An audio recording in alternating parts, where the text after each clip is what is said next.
Hey Internet, hey YouTube, this is Nate. You can also call me Nathan, please never call me Nathaniel. And welcome to 5 builds to Make Seraph Cry, a DLC update. Basically the thought about this, or my thought about this was, it's been more than a year since I made the original 5 builds to Make Seraph Cry video guide. And a lot has changed. We had the Friends and Foes patch. We had the Herzl's Workshop patch. We've had the Last Divinity DLC. A lot in the game has changed since I made that original video more than 1 year ago. And as we're getting close to the end of this year and just thinking about what would be some fun things to do as kind of like, I'm not going to say my last hurrah with Monster Train, but kind of going into, starting to dive into other games and things like that. I wanted to make this video as a way to update and give my tips on how to make those same 5 builds work with all the changes and all the differences coming into the Last Divinity DLC. So there will be timestamps in the video, and the video will be split into 2 parts. Hello, DinoKill, welcome. As I'm live streaming this, and this will be all, like, if you want to see the whole thing all at once in the live stream, you can definitely do it that way. Alternatively, there will be just a separate guide just focusing on the tips and tricks, and there will be separate videos for each one of the runs that we do during this stream. We're going to start off with the first build, which was the Hellhorned build, which is the Angriest Prince build. So if you remember, and if you've seen that video, Angriest Prince, back when the game first started, was easily one of the strongest builds. Let me jump into the logbook, and we'll kind of talk about how it worked back then and how to adapt it to the world today. So basically the idea was you would get Wrathful Prince, and you would get Wrathful 2 with Brawler 1, or you would just get Wrathful 3. And the whole idea of the Wrathful build is you stack lots and lots of armor and rage onto your Prince, and basically he solos most of the enemies with like some help from a backliner. And that's basically the whole build, right? You get this massive Hornbreaker Prince up front doing tons of damage, and has tons of sustain, and he just wins the run by himself. So things have changed a lot since we first started in Monster Train, and there's a couple of huge glaring weaknesses with the Angriest Prince build that we're going to have to try to work around if we want to adapt the build to the modern Monster Train era. So first off, there are a lot more units than there were back in the time of original Monster Train. So what do I mean by that? So in particular, in the Divinity fight, you have floors with like 3, 4, 5 units at a time. They come all the time, and there's a huge problem with trying to kill all of them with just the Prince. The second is the amount of damage that enemies do is now much higher than before, and it's a lot easier for the Prince to get burst out before he has a chance to really scale up and do enough damage. And the third issue is that his rage scaling is slow enough that even if you take damage from an entire floor and somehow survive, you may still not even do enough damage to kill a single unit. So Angriest Prince as a solo build doesn't really work too well, but there are ways to adapt the build. First off, one way, and this is the way we're going to try in the run that we do, is you can go for Awoken and still try to go the standard Angriest Prince spike build. So the way that would work is you basically have to start with Sharpen. You try to get things like Spreading Spores, Cycle of Life, and Bramble Lash. And the whole idea is if you can get enough spikes that you're killing most of the smaller units, that plus the rage, plus the sustain from killing the smaller units should keep the Prince alive to kill most of the floor. And then all you need is someone in the back who can do extra damage to potentially kill the rest of the floor. So that can be something like an Awoken Hollow. That could be a Animus of Will, could be an Animus of Speed, could be a Sweeper, something that will be able to scale damage together with the Prince to make it so that you can kind of burst out the enemies. The other way, and this is honestly not to do with the Prince at all, but just in general, imps are incredibly strong. So you can, of course, just go full Fledgling Imp and Transcend Imp, and then all you need is a multi-striking unit in the back.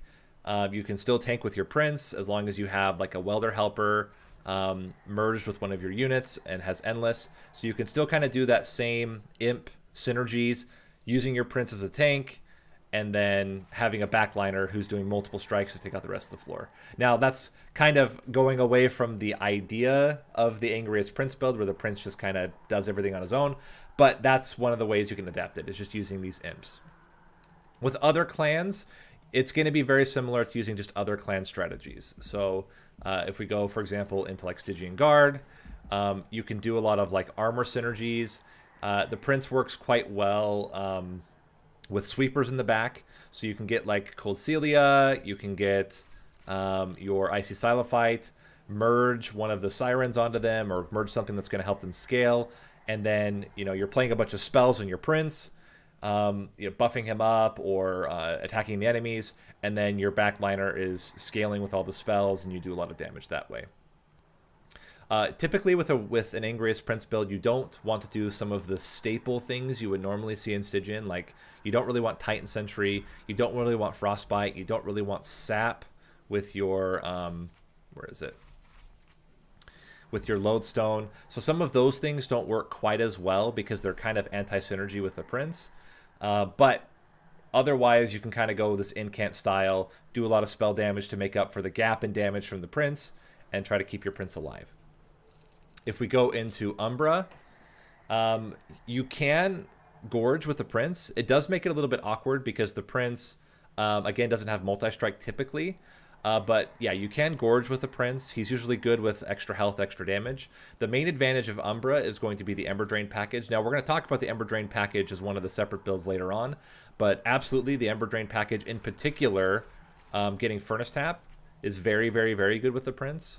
And one thing I did miss, actually going back into Hellhorned as well, is you can take like a One-Horn's Tome, reduce the cost, and put Permafrost on it, and wait until the Prince has some armor stacked up, and then you can get multi-strike via One-Horn's Tome. It does work with the Prince. It's not as good as it was before because it didn't used to have Fragile, but even without Fragile, it's still pretty good.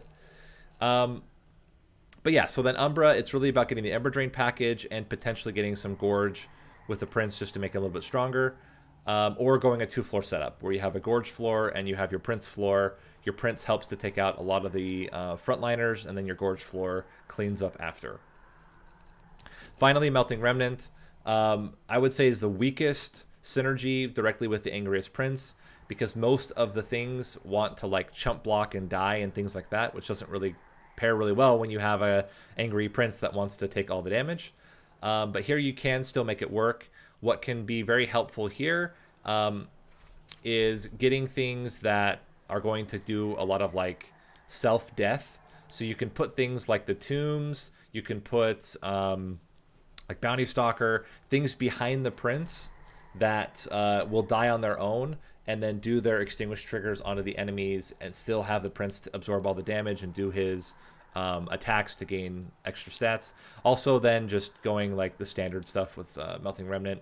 So drafts onto like Paraffin Enforcers. That's also a good way to scale the Prince even faster if you can get burnout on the Prince with something like Wicklash or Purifying Cleanse. So there are still ways to make Melting Remnant work, but I'd say it's probably the weakest of the setups.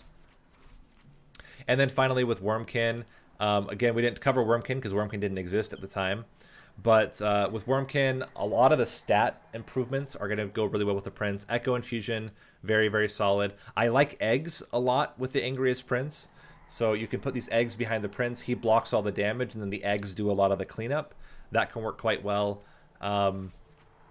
Otherwise, yeah, I mean, your standard stuff. You want to avoid Daze because you do want your Prince to take a lot of damage. Force Contamination can be a great way to deal with bigger units that your Prince struggles to kill. You can use Force Contamination, get some melee weakness, and your Prince can burst them out.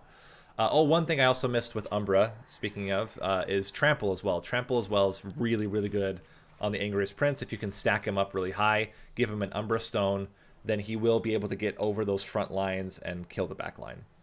So I would say if you want to go pure Angriest Prince, your best are going to be Awoken and are going to be Umbra. Awoken due to all of the spike synergies where you can use spikes to kill the backliners. Your Prince grows, gets his armor from killing those backliners during their strikes. And then you have some support with a backliner that's going to do multi-strikes. And then with Umbra, you can try to get the Ember Drain package and Trample, and those can help make up for some of the problems with the Angriest Prince as he is now, which is that he doesn't scale fast enough. And regardless of whatever secondary clan you want, Imps are always going to be really good, especially Fledgling Imp, especially Welder Helper, and especially Transcend Imp. Looking at some of like the core artifacts that are going to be really good with the Prince. Obviously, extra rage is going to be extremely valuable, allowing you to basically double his output. Similar with getting a deranged brute, going to be extremely valuable for your Prince to help scale up that rage much faster, or at least scale up the damage of the rage.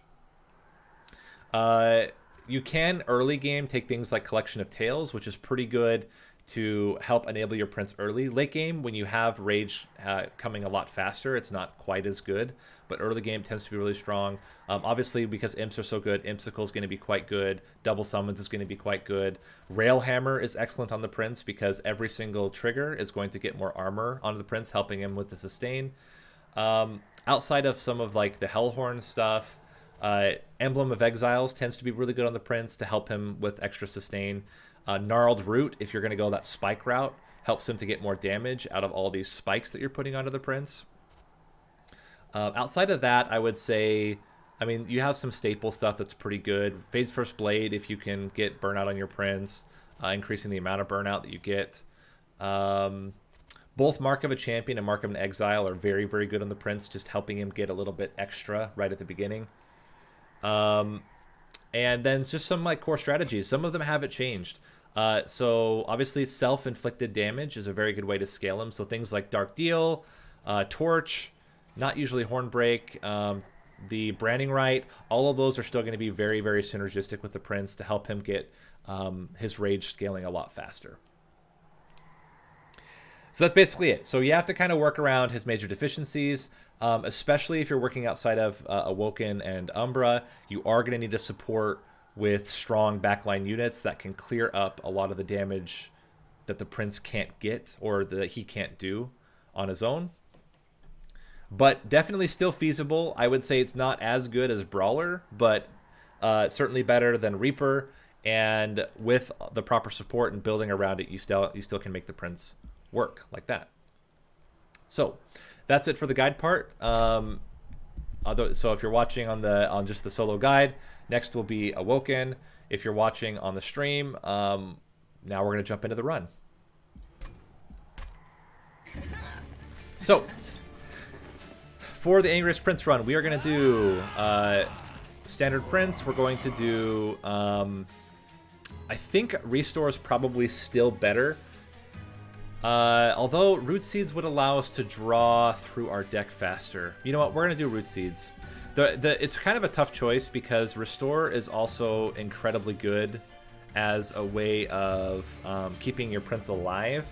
At the same time, Root Seeds is just really good at helping you draw through your deck. And we're going to re-roll. We're going to re-roll specifically for Sharpen. I think it's hard to make the build work if you don't start with Sharpen in your opening hand. So we're just going to go with that and try to do this whole spike-oriented build. Nothing. So Sharpen is a common, so you're going to get 2 of them when you get them.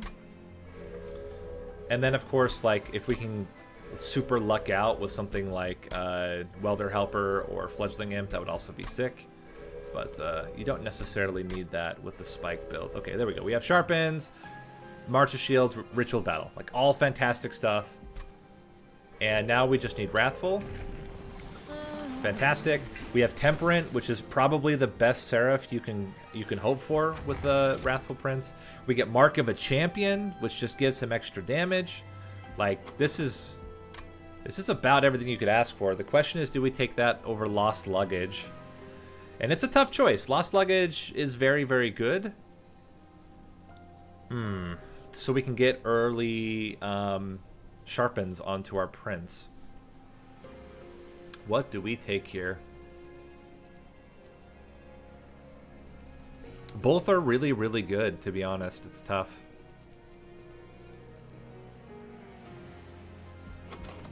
The reliability of the early damage versus the reliability of drawing like your whole deck. Also, I accidentally took restores, but it's fine. I think both are fine. Let's go with Lost Luggage. I think getting the Sharpens out early is going to be really valuable. And my goal is to dupe, so get the Sharpens down to 0 cost, like here. We'll go right path, get at least one Sharpen to 0 cost, and then we want to dupe that 0 cost Sharpen as many times as we can, while also taking other stuff. So let's go. I'm not going to take an early artifact here. I think we need to be very cautious with early shards. I also don't think we need to take this trial. Okay, so what we're going to do is try to stack up the Prince early. We're going to go 1, 2, 3. Would love to be able to get that Collector. It's not going to happen, unfortunately. Just unfortunate with where things landed here. A single torch gets us the kill. A second torch actually allows us to kill it with the Prince himself, which is even better. We can heal up a bit as well. So now we have enough to kill both the front and middle units with the Prince, which is very solid. We can heal him up a bit, and we can self-torch just to get him scaling a little bit faster. Do one of these, and this should be a very, very easy kill here. Yeah, not even gonna get really touched. Bop, bop, bop. Okay, so first fight, very solid. Welder Helper is fantastic. It's exactly what you want. And I'm gonna skip here. I don't think we need Razor Sharp Edge. I want the thinnest deck possible because I just want my Sharpens to be 0. If we can get a -2 right now, we can't. We can double stack.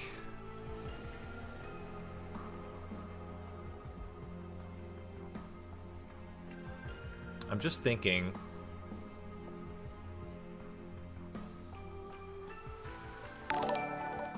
Hail Mary Man, thank you for the subscription. Hope you enjoy the stream. I think we're gonna do it like this. I think we're gonna go make this Sharpen free. I think we're gonna take a risk here. Demon Fiend is too expensive. Branded Warrior is pretty good. I'm gonna actually take the Demon Fiend, even though he's unplayable right now. I'm gonna use him as a merge onto something else. I'm gonna put, this is insane, I'm gonna put Spell Chain on Sharpen with the expectation that later on I will get a -2. Now that's certainly not guaranteed at all, but that would be the hope here. Extra damage is probably okay. Okay, so we can go 1, 2, 3. 1, 2. We can probably torch you as well, just so we don't get Ember Drained. And I think we're already doing enough damage. I think if we self-torch, we get there. Give you some armor. And I don't think we need to heal that much. This guy's going to do, what, 5 damage to our Pyre? Not the end of the world. We'll be able to kill the next ones without any problems at all. We can just use a straight up Ritual of Battle here, which is sick.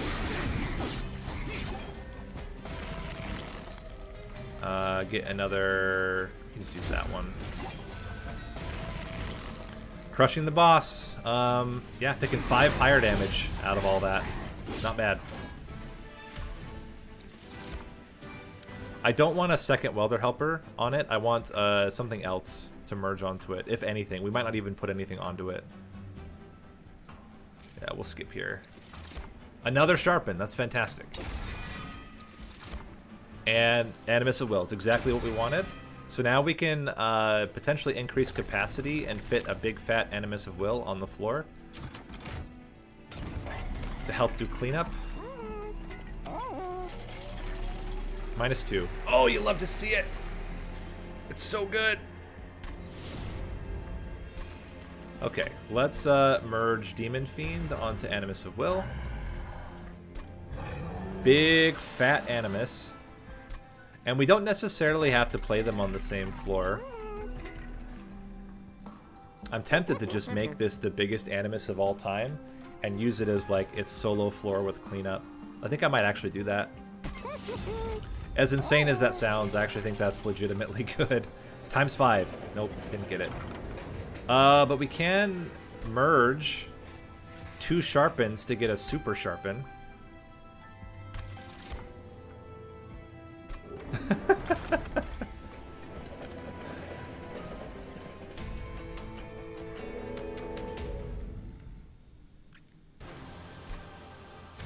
Alright, how are we rolling here?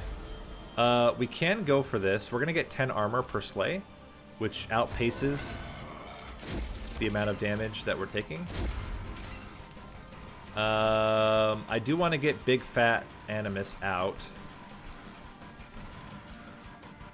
At the same time, I think we can be patient here and just stack up.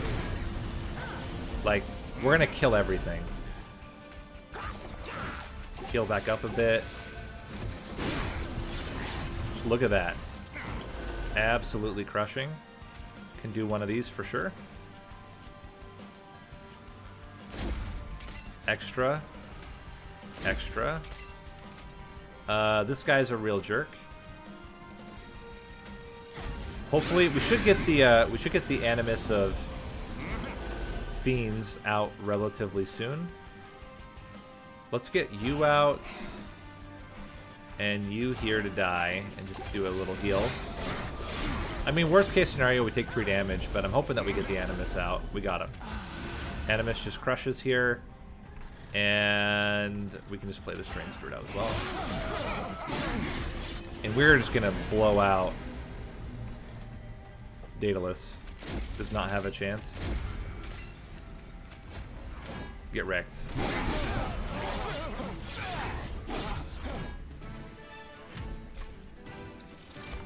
Spreading Spores. Oh my gosh. Do we take it? I don't think the regen's good. Actually, I think we're fine. I think Spreading Spores would be a liability at this point. And right now, you know, I'm just going to go all in on draw. We have a very low cost other than the... we do have some things that cost a lot, but for the most part, we have a fairly low cost deck. I'm going to keep duping the Super Sharpen, I think. Because you need a whole freaking lot of spikes to make this work. Let's yeet the Stewards. And we're going to just roll like this for a little bit longer. Extra Wrathful, extra flavor. Let's go. Spell Shield 2 is probably fine. We do need to worry a little bit about whether we can get enough shards in time or enough spikes in time. So I'm thinking, let's go middle top.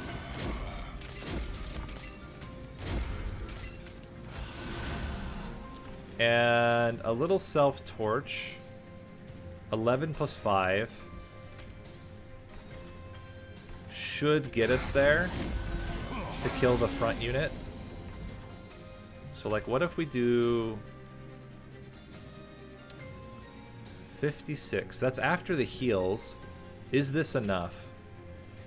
That's going to add 8 spikes, getting it to 20, plus 8 damage. This should kill the front unit, which means we almost don't take any damage. Now these guys should get burst out pretty easily, at least the front one. And Animus of Will still just going to crush. You can do one of these, do a heal.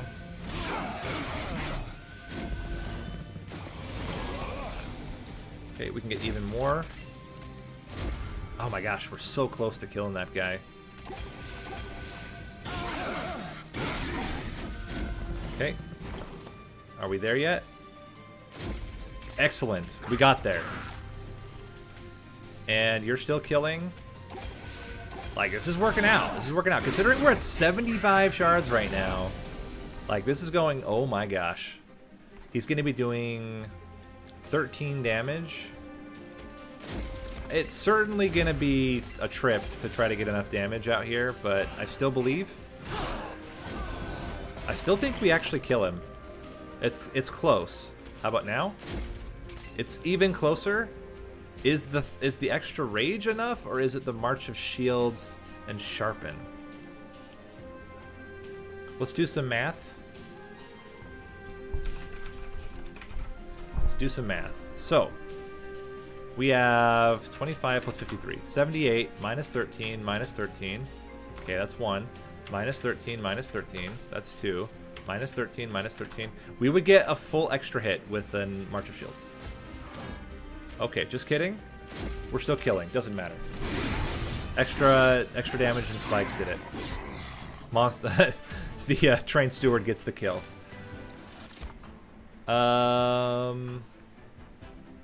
Don't really think we need any of this. There's a Pyre Shards. I thought, again, I don't think we really want any of this. Okay, we don't need unit upgrades, however... Oh, actually, no, yes we do. We want one more on the Animus, and we still want Endless on the Imp. So let's yeet out the other 2 Train Stewards.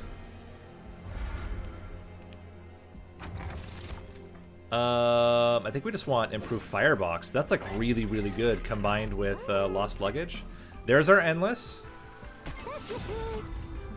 We could put extra health and spikes on you, but that seems kind of bad. We want another... Oh, okay. Multi-strike is fine. And I think we're good. We can continue. We will dupe again. And go to the caverns, I think. Well, I don't know. We could go right path, remove 2 more, get another Merchant of Magic to reduce the cost of other spells, then go left again, and then go left at the end. I think that's what we're going to end up doing. Non-boss enemy units get 6. These guys are going to do 12 each. He gains 15 each. It's pretty sketch, but I think we're okay. Okay, sometimes they do 18.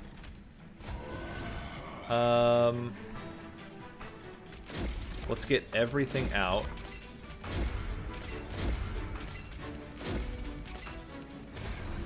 So it's going to be loss, gain, and then depends on if we kill him. Certainly not guaranteed that we kill the backliner. Okay. We could go 1. If I move you to the front, we actually gain armor. And we get the kill, and you will still be able to kill this guy. Sick. Okay, you play this. You play this. And we're looking really solid right now. You can torch the end. Good stuff. Play him back out. Torch him again. And heal. I think we're still killing the top floor. We are. Can do one of these. Can do this. I still would definitely rather kill the overcharged tank, I think. and we can restore a bit of HP.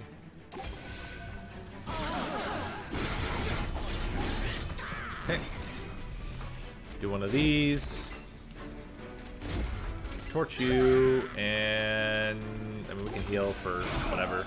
I think we're good. We're doing 149. Yeah, we're solid. So far, so good, guys. The real trick is going to come at the end with Divinity, and it's going to require us to yeet most of our cards out of our deck. Hey, Bramblelash. Bramblelash might be necessary. I think I'm going to try to go without it. It's a little scary. And what we want to do now is thin the deck. We have 1, 2, 3, 4 sharpens.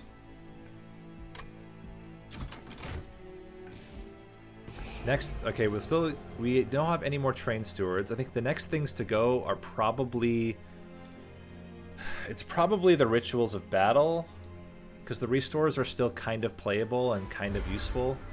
The rituals are just too hard to play. They're too expensive. We can -1 on a sharpen. What do we get here? Yeah, none of that.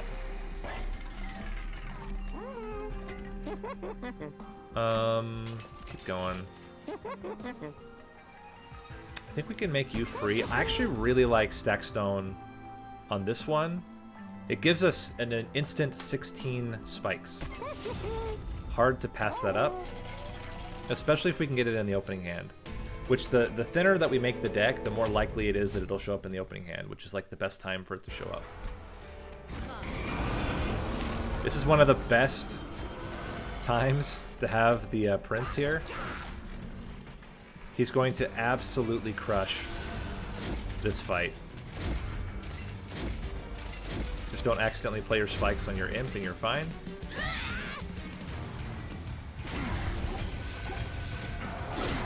Just get completely wasted, my friend. Okay, I think I'm going to prioritize Super Sharpen here. Health is not a problem for us. Are you spells? Your days. Okay, great.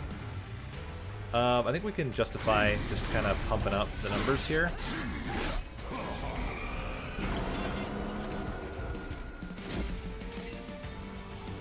Again, just pump up the numbers. That extra rage is going to do a lot more than the 2 extra armor would, so...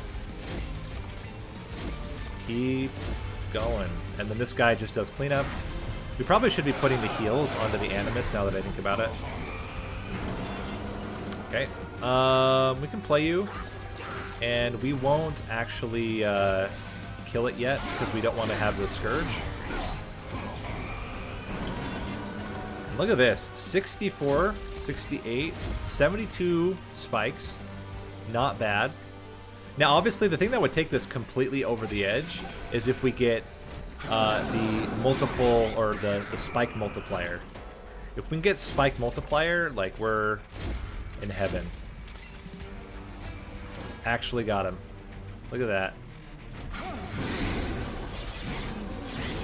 He's dying to spikes. Boom. Solo Arcus. That is definitely a Warnhorn's Tome. Yeah, we take it. It's getting real, guys. It's getting real. There's a definite chance we can make this work. All right, so we're gonna yeet out. I think at this point, probably the restores, because we can still use the torches to kill the welder helper. We have to make Warnhorn's Tome playable as well.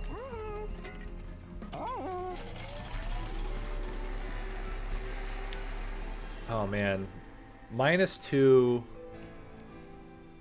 on you. Pretty valuable. Just makes it even more playable. I mean, I'd love to be able to remove consume. It's never gonna happen. So we're gonna do make you, make you free, and then make you -1, and give you permafrost. That should be the best setup for us. Okay. All in on Angriest Prince. He's gonna have multi-strike. Like, we have the pieces to maybe make this work. 20 armor is a lot of armor. And it's purifiers. But I'm gonna try it. I think we can get enough spikes to maybe make this work. We might be able to literally kill with spikes in the opening. Let's see. There's 4, 8, 12, 16, doubled. Oh my gosh, we're killing the backliner. Can you believe it? Let's get you here. Let's pump up your damage a little bit. Heal you back up to full.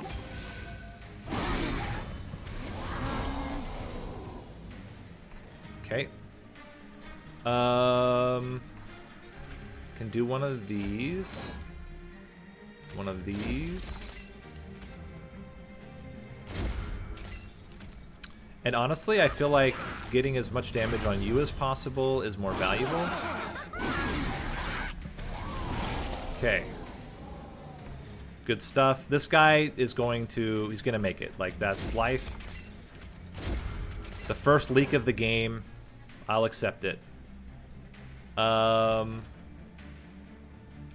think you need to heal up a bit, and we can expand your damage just a titch.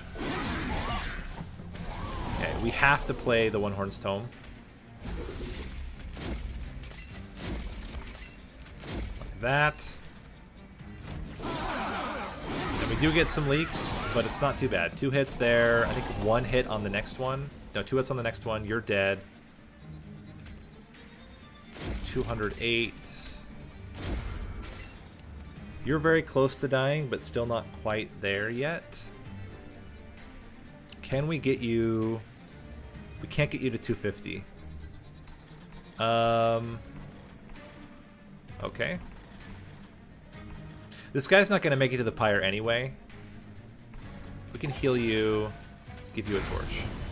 Sustain is not a problem for us. We have more than enough sustain on our guy. Can heal you back up a bit, and we killed him anyway. And get wrecked. Like, not even close on the boss. But leaks, I mean, this is what we were worried about. Leaks are a problem. We are... The problem is, where do we play the prince? This is the question. So Impish Scholar, if you merge the Impish Scholar onto... we can't merge him. I don't think we want to play him either.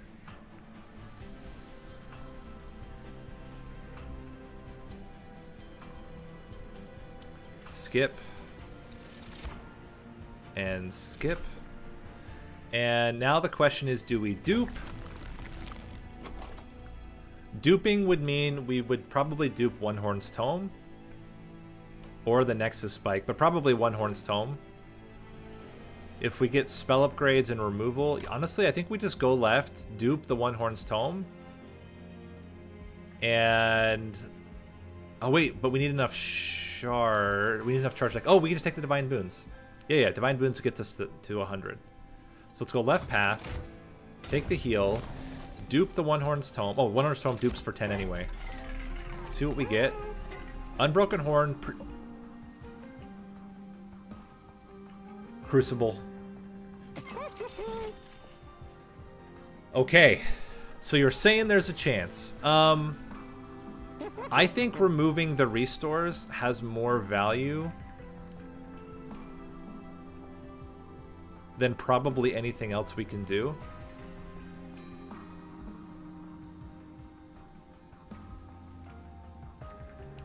I'm just thinking about it. If we remove the restores and maybe a single torch. Okay, we can't remove anything else. Unless we take the money. If we take the money, we can remove a torch. I'm gonna do it because I think the thinner that our deck is, the better. more likely we're going to get an insane opening hand. I don't think there's anything we'd put on the imp. Let's go. Do you believe, guys? Do you believe? Okay. I think we go middle top. Just to get ourselves some extra armor. Because he's going to get exactly... So 15 is not bad. Oh, we go 1, 2, this, this, this, this, this, this, this, and kill. Okay, very close, but we are going to pull through here. Play that, play that, play that. And we're gonna chill, because I think we need the other One Horn's Tome relatively soon. Got him. Okay. One Horn's Tome. Fantastic. And I think now we're just crushing. Unlimited sustain, unlimited damage. The Angriest Prince. Who would dare run an Angriest Prince build in the year 2021? Insanity, right?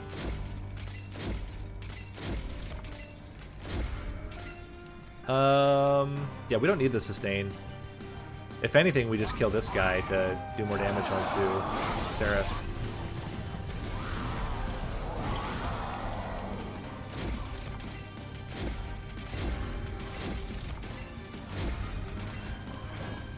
Looking very, very solid.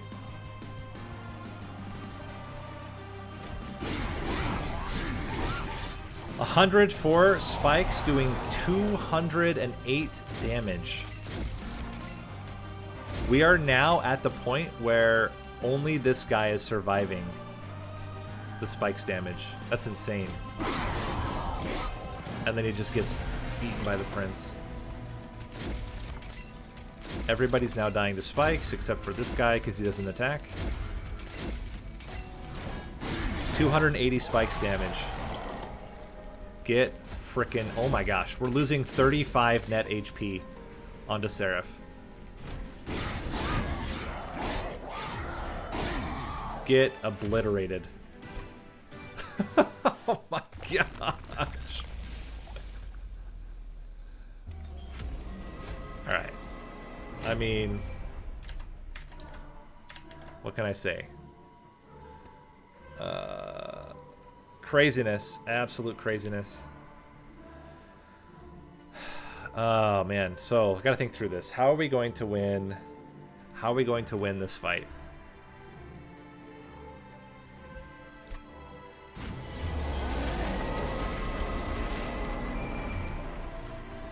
Okay, this is tricky. This is tricky because of how these guys are working. So what we're going to do... You can't play Prince on the bottom. You got to play Prince in the middle. It does mean 4 extra damage, which is kind of annoying. But I think this is necessary. Get the armor. Go like this. Go like this. We're gonna play you out. You have a time limit, basically. And we're gonna torch. We got a torch because we need to be able to kill the guys with spikes, which is very difficult. We are now killing 2 of them. I'm not 100% sure how. Oh, because the spikes do doubles. Yes, the spikes do double damage. That's amazing. Okay. Totally forgot about the double damage. Okay, this is when we gotta play at least one One-Horn Stone. It's a good time to do it as well. So we go 1, 2, 3, 4, 5. I don't think so. I think survivability is not a problem. We get so much. I mean, look at this. Almost this entire floor is dying to spikes. I'm going to do a third strike.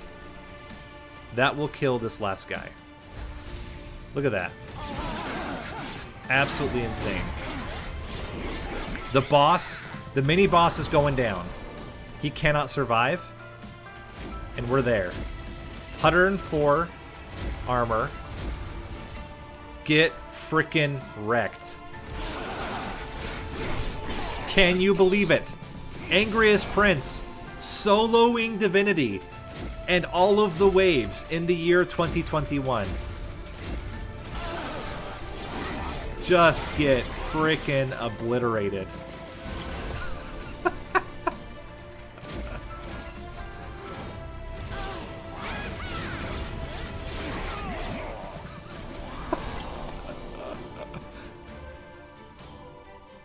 I don't want the Welder Helper to die. The Welder Helper dying doesn't actually do as much for us as just straight up playing the Sharpens. And flying kill on Divinity. Flying kill on Divinity. Angriest Prince build. Holy crap.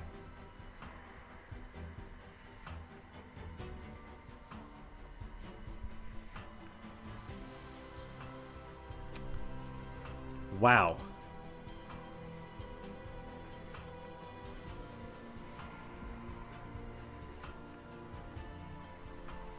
No words, guys. Even I was a little bit skeptical that we could make this work, as I'm certainly, like, we got all the things. So take it, you know, we got all the things. But despite having all the things, I think actually there were even better ways to play this. We could have kept the Animus alive by playing the Welder Helper up top every other time. Sick.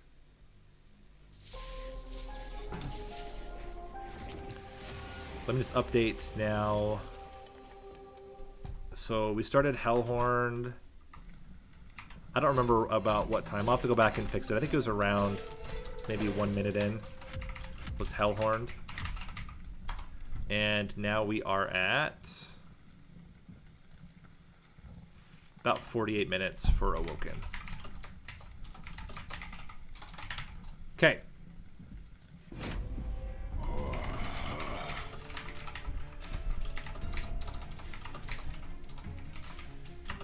Okay, so we're going to do a spiked Sentient build. So, very similar to the last run. All right, let's go back to the main thing, and we'll start the official. So, okay, now on to Awoken.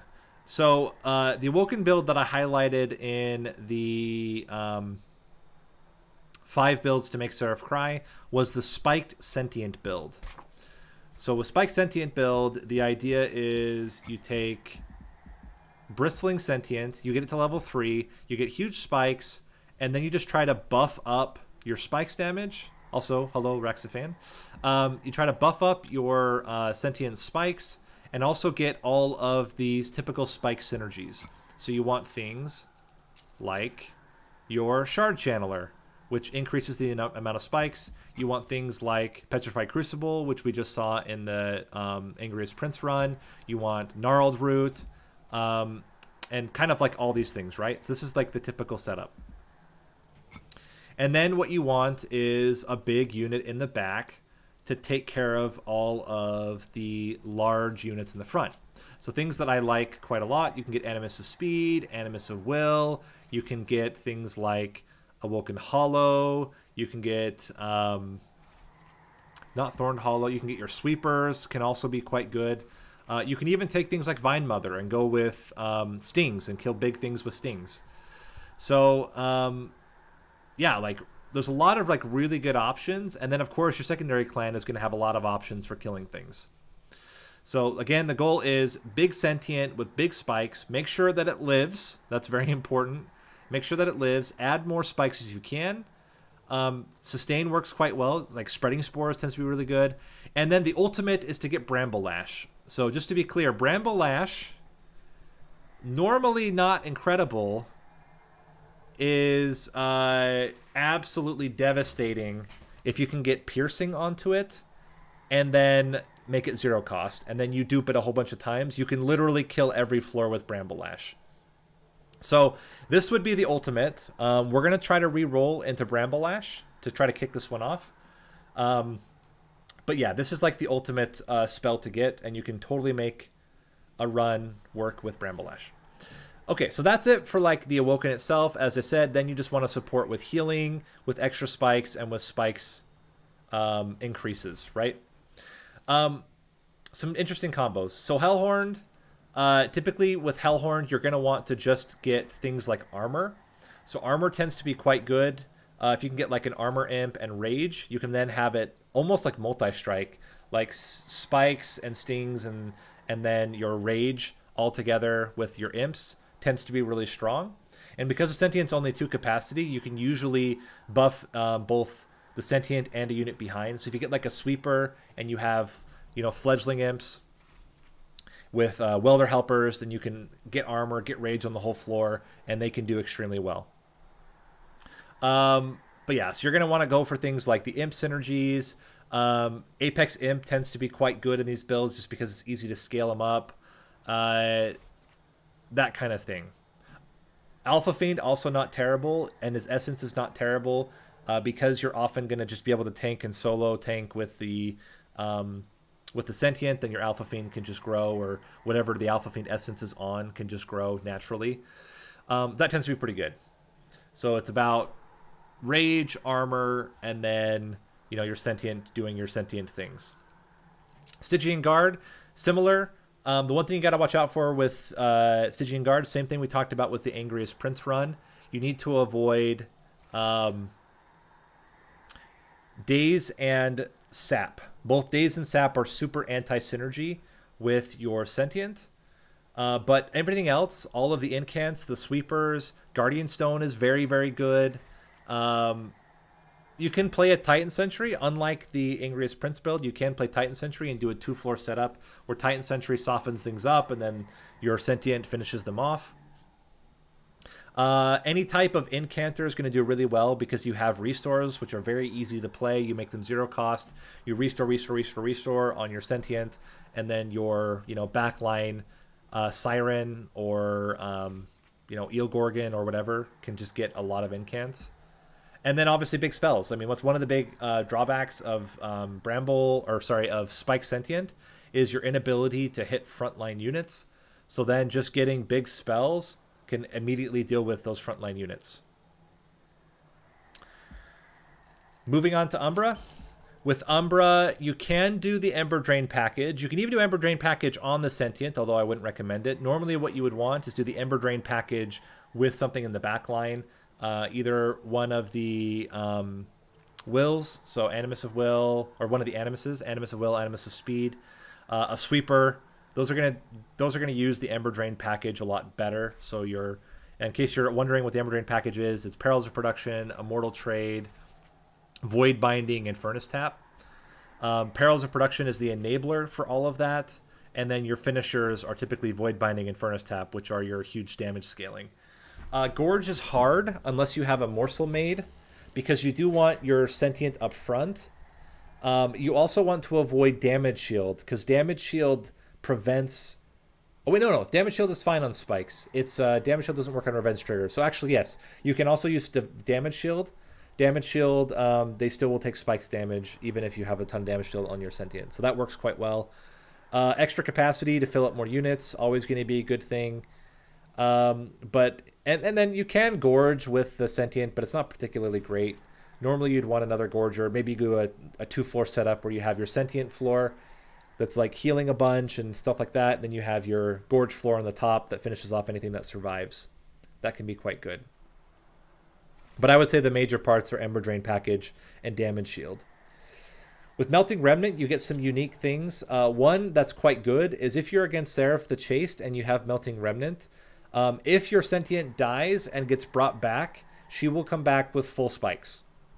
So the cleanse only works the one, while the Sentient is alive. If the Sentient dies and you bring her back, she will get full. She'll get full spikes again.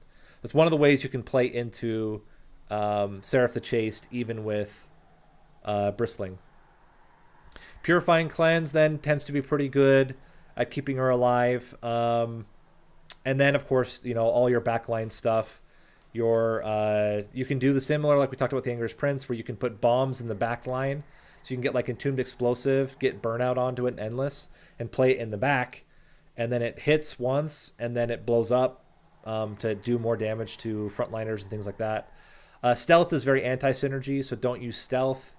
And then you just want big backliners that can do lots of damage. Wickless Baron tends to be very, very good with Bristling, similar with Big Sludge, because your Sentient will kill off all the backliners, growing your Big Sludge and your Wickless Baron, and then they'll do the big hit and kill the frontliner. So that combo tends to be incredibly strong. I think typically Big Sludge is better because it grows faster, but Wickless Baron can also work with like multi-strike and other things. And then again, avoid Daze, avoid Stealth, because you want enemies to hit your Sentient. And finally, with Wormkin, again, we didn't cover Wormkin last time because it wasn't available. Echo Infusion is just masterful. Very easy way to gain extra health on your Sentient. And outside of that, things that tend to be really good are going to be your Sweeper, Glareminder. Eggs are also okay because Restore is a very, very easy Charged Echo enabler. So you just build up Charged Echoes with Restores, then you have Eggs behind to do cleanup duty. And then your Keeper of Echoes, also very good at getting extra stats onto your Sentient. Cool.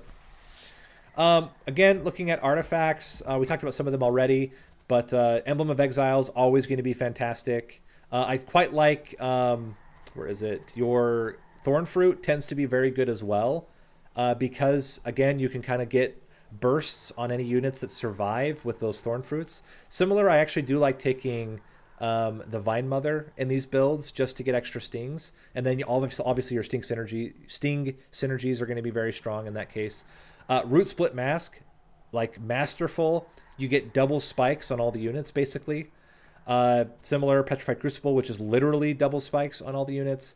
We talked about Gnarled Root to give extra damage to your Sentient, and then all of your typical standard stuff. So you know, no blights if you're going against Seraph the Diligent. You don't want Daze. You can do Jack Strips because you don't need to get kills with a Sentient. It's just there to like do kills. And then, you know, within your clans, your typical synergies with those clans. So extra incants if you're going incant build, extra gorges if you're going a gorge build, extra space is always going to be good with Mind Jacks, that kind of stuff. Cool. So with that, I think we covered basically everything. Oh, I would say one other thing that's also of note that I didn't talk about here. Cycle of Life. Very, very excellent in this build. Again, to get more extra HP and to get extra spikes. The way we're going to play this, so again, we'll finish the guide here, and then if you're watching on the guide, we'll next up go into Umbra. And if you're not watching the guide and you're watching the stream, we're going to jump into the run. The way I'm going to play this is with Sentient to try to get big spells to combine with our spike damage. Potentially get like a Guardian Stone or something like that. And what we also want to see is Bramble Lash. Bramble Lash in the opening hand would be really good. So we're going to re-roll until we get Bramble Lash. Normally I don't like to re-roll, but since I'm doing these builds just to kind of showcase, I think it's okay. Just want to show how good this can be when you get that combo. And we'll play into any one of the Seraphs. Oh, not abandoned. Obviously, getting a Sharpen with it would be pretty sick as well. But really, just Bramble Ash is going to be enough. It's 100 damage at rank 1, and it's 400 damage at rank 3 Sentient. Maybe? Maybe? Maybe? Game doesn't want to cooperate. Give me a Bramble Lash! Give me a Bramble Lash! Getting a lot of Focus Growths and Wildwood Custodians and Edge Priors. I think they made, or maybe it already was, I think the Spike Doubler is rare, right? So you can't actually get that in your opening hand. There's Bramble Ash. Okay, Seraph Temperament, fantastic. We have Bramble Ash, we have Vine Grass, Flash Freezes, all good stuff. Now we just need to make sure we have Bristling. We got it, fantastic. And Sting's doing extra is not bad. We're not going to take the Divine Boons here. I don't think it's really necessary. And first order of business is to make Bramble Ash free and just dupe it a bunch. This is totally fine. Get us some extra money. Play you here. Play you here. Pop you and heal. Good stuff. Just need to restore our way to victory.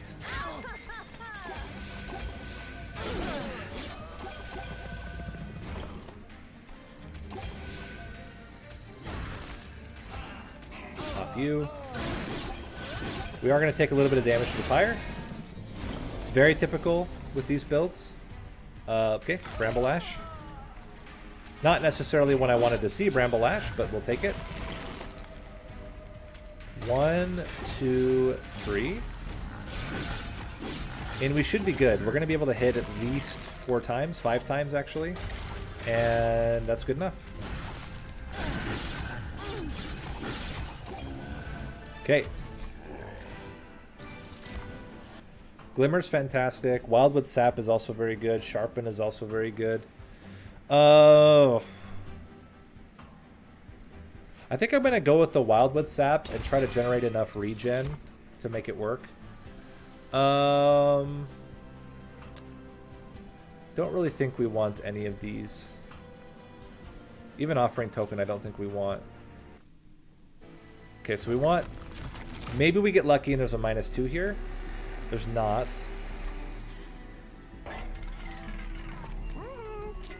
What if we go minus... holdover. I think I'd rather just have them be 0 cost. And just a bunch of them. We can get consumes on Frozen Lances. Free Bramble Ash is just so valuable. I do like Awoken Hollow a lot. I think we'll take the Awoken Hollow. We may even merge it with itself. If we can. Or with an Incanter. Or put it onto an Incanter. Like, there's lots of options. Okay.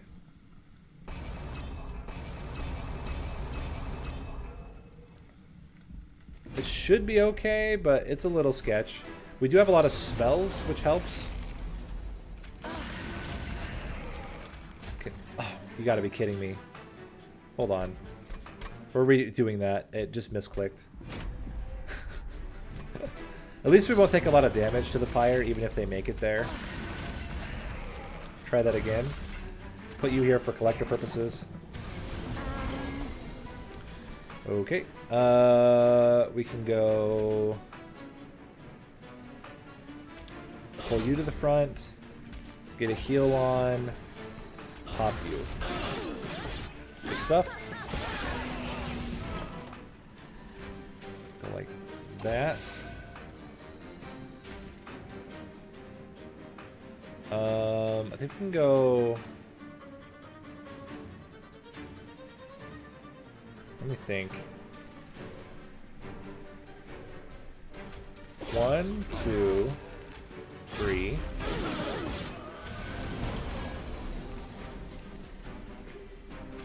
I think we just want this on you.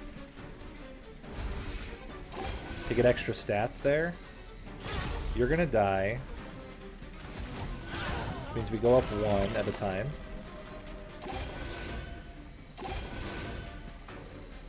Get you out here as well. Get 5 damage in. Excellent. Look at this. Get blasted. Get wrecked. Very cool. I don't hate Glimmer.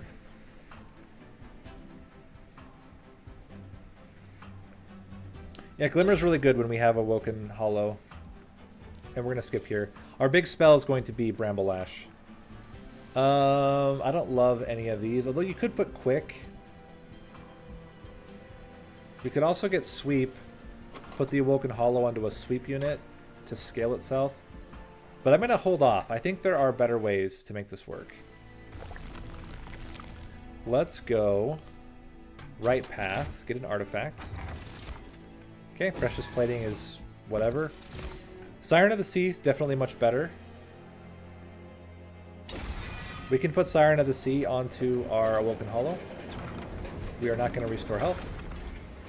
And I'm going to take... I'm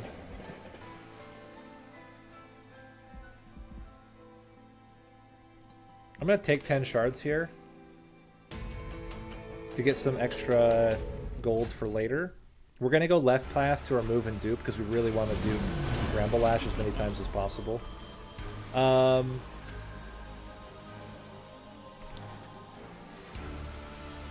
This is very interesting. Bop, bop, bop. I think it's not that great. What are you doing? You're killing. Okay. Let's just play you here.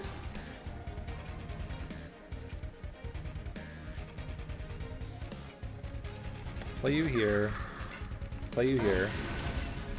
Just play those out. We can play this here for some extra incant.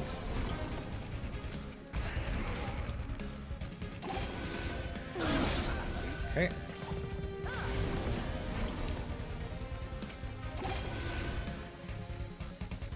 I like the idea of getting the stewards out now. We can kill one of them. We don't want to let the Siren kill anything, or the, not the Siren. We don't want to let Talos kill anything, if we can help it. I think I like just kind of playing it like this for now. Let's get this guy out as well. Take 2 damage to the Pyre. We have plenty of Pyre health, so I'm not too worried about that. This is where things get dicey. Let's Glimmer, Wildwood Sap, Restore. That gets you dead. We take 4 damage to the Pyre. It's fine. I don't believe these guys up top can kill the Sentient. Let me see. 5, 10, 17, 22. This will keep you alive. And we can reduce your damage by 5. Good stuff. Only doing 7 damage. I think we're actually doing just fine. Stack this up. We can pop you. Can hit you.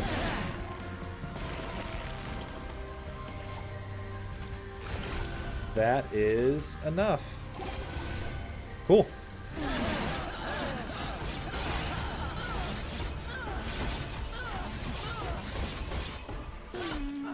Got her. Spreading spores.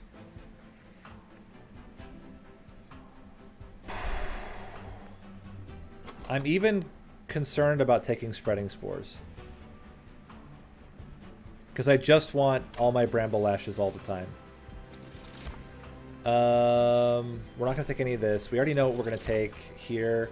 We're going to go draw now. We might end up taking extra capacity if we specifically get the extra, or the double spike unit, the channeler. Double up Bramble Lash. We can take an extra one of these. I think Guild Marker is probably more valuable. And Bristling too. So now our Bramble Lashes do 200 damage each. And we have 20 base shards. This is fine. We gotta play bottom floor now, so that the backliners always die. But look at that. Just get blasted. Play you here.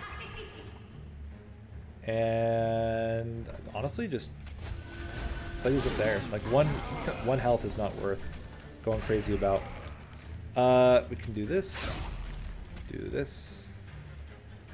Better actually is to play you here. And we can reduce the damage quite a bit there. Okay. Bramble Lash. Glimmer. This guy is definitely going to hit the Pyre. That's reality. If we can get another Frostbite onto him, we will.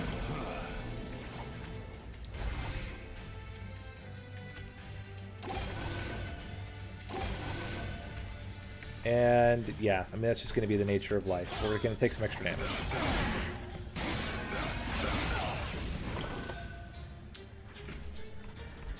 Well, we can do as much damage as possible. Hello.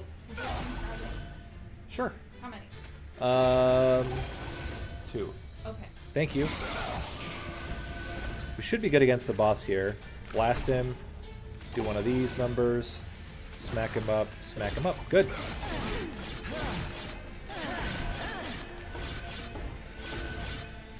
Solid.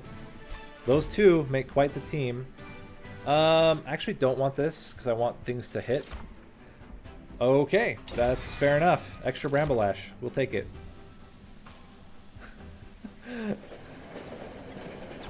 We don't need to restore that way. The nice thing is this means we're guaranteed to get shards by the end, which is nice. I would like to make it 0 cost. Let's do that now. Okay. If we get stings, we take stings. This is what the game is telling us. Let's get another consuming frozen lance. Make you free. Make glimmer more damagey and healy. We can remove the other 2 train stewards as well. You know what I should have actually looked at? Whether there's a -2. There was. Dang, it's fine. Wait, is that better? Or is the other way around better? The other way around might actually be better, right? Yeah, other way around is better. Ooh, almost made a mistake there. That's like objectively better. Let's chill with that. Because you get the same you get the same cultivate trigger, but with the added advantage that you get faster incants.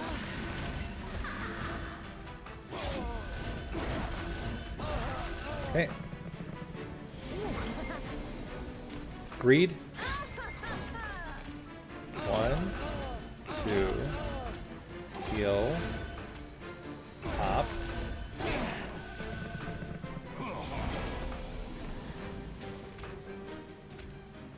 One, 2,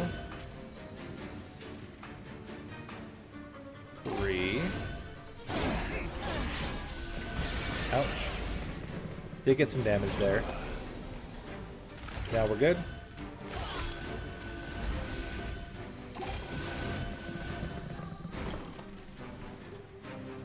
Okay, let's bring you and blast you. Pop you, heal you. Looking very, very solid again. Same thing.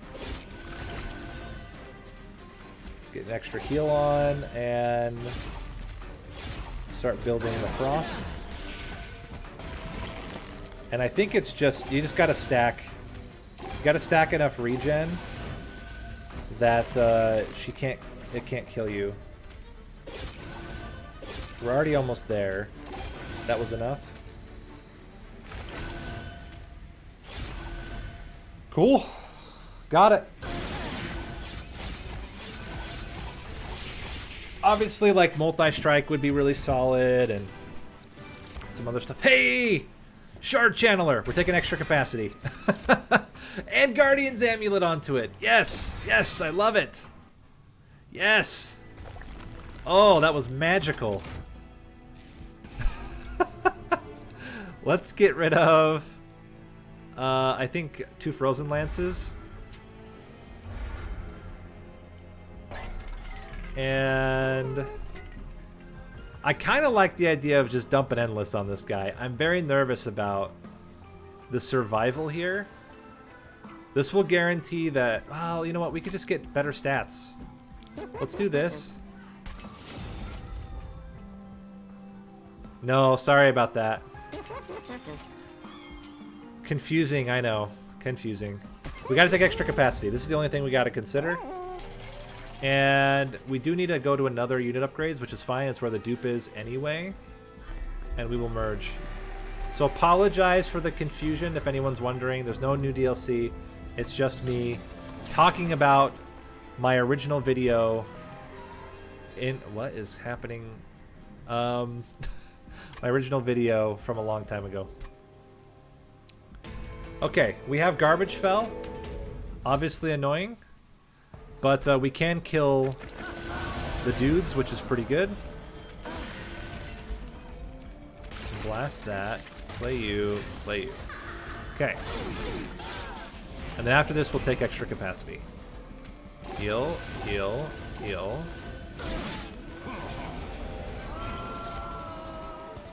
Garbage.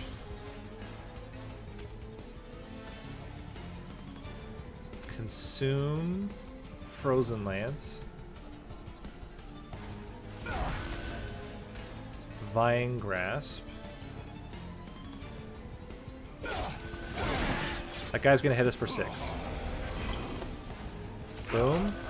Boom. Boom. Oh, wait, hold on. Wait, wait. Get wrecked. Haha, you fool. He thought. He thought.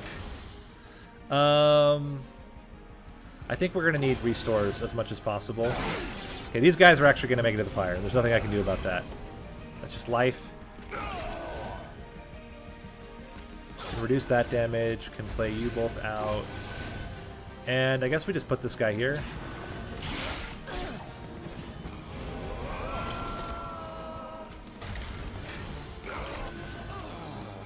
Need to get more regen stacked, and I'm a little bit nervous. Like, I don't know that we can actually beat Fel right now. Not even do I not think we can. I know we can't, actually. Wow. Wrecked. Maybe sometime. We're going to try this one again. We're going to play top floor. I don't think there's a way around it. Oh, you know what we can actually do? We can still play you out here. Will we play this guy out here? And what we do is...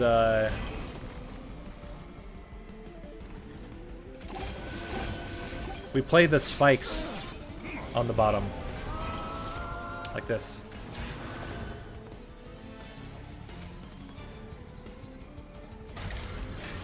And maybe that ends up being okay. Keep incanting here.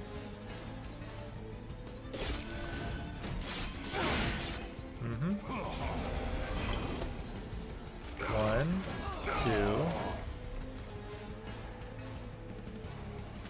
1, 2, 3.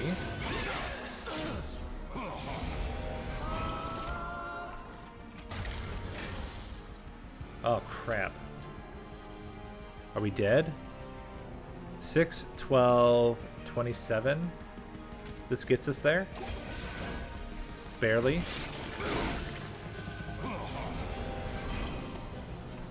Okay, Big Glimmer helps out a lot. Bramble Lash. Then go 1, 2, 3. You're dead.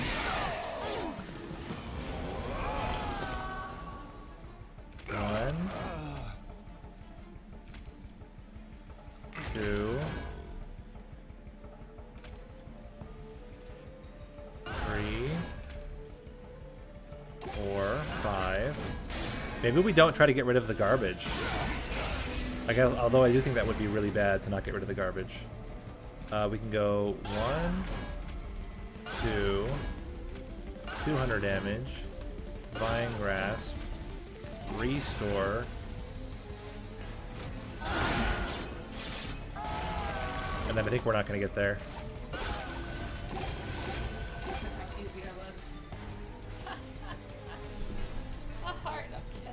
Thank you. I don't think we can beat him. I think Fel's too strong, which is crazy. 18 by 2 is a lot, turns out. How can we do this to make it work? Do we just ignore the garbage? We needed to hit like multiple Bramble Lashes.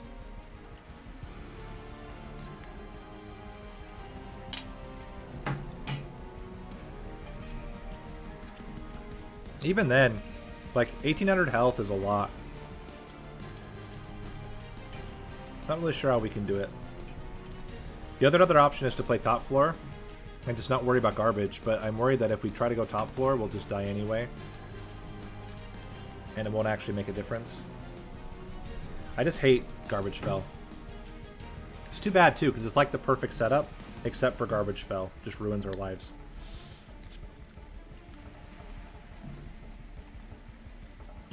I'm also destroying this egg plate. Also, never getting. We didn't really get good stats for our Siren of the Sea. Let's try this one more time, and then we'll give up and try a different one. Try it again. But man, that's like I guess about as good as a setup you can hope for, and we're still just getting wrecked. So what if we don't play? What if we don't get rid of the garbage, and we just immediately start with this?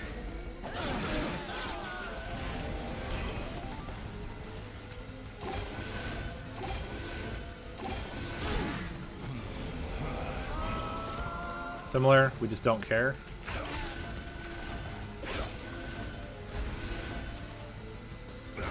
That.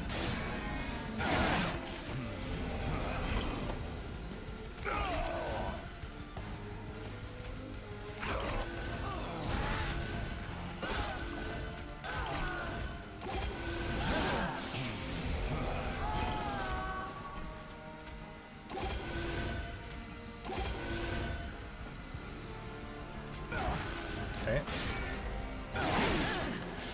And as long as we're playing 3 spells a turn, I feel like it's still worth it, what's happening. Okay, we're gonna get 2 more hits here. Pyre's in a dire spot, but otherwise it's okay, I guess.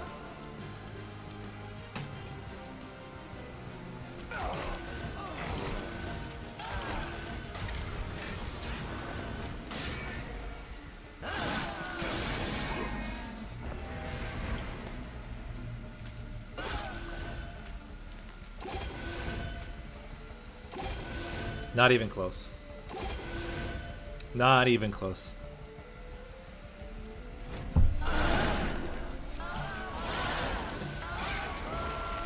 Yeah, there's no way. We would need an incredibly thin deck, which we could have gotten. So what we're gonna do is abandon.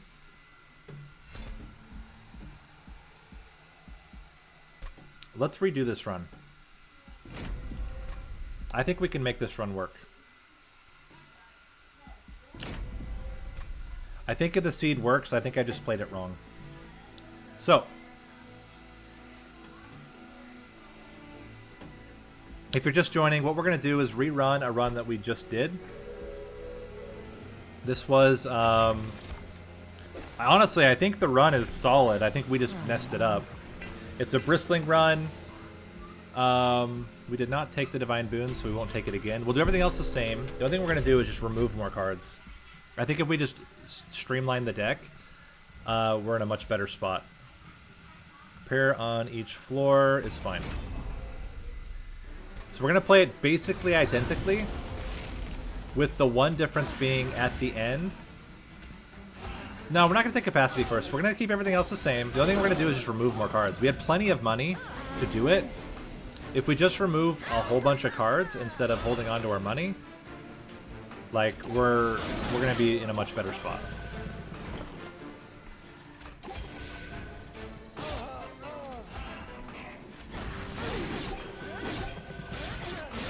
That's the only difference.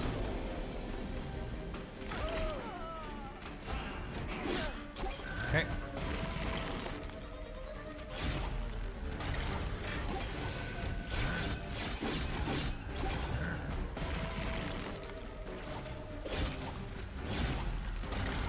Okay. So same thing. We're going to do all the same choices like before. We're just going to... So we took the Wildwood Sap here. We did not take anything here. We went left path to make our Bramble Lash 0 cost. We didn't take anything holdover. And we took the Awoken Hollow. We did nothing here. Okay, let's continue. Oh, whoops, I think I took that trial, but it's fine. I don't know that we got... I guess we got some money out of it. Hopefully it doesn't come back to bite us too much. I think we had lots of money anyway. I'm not too worried.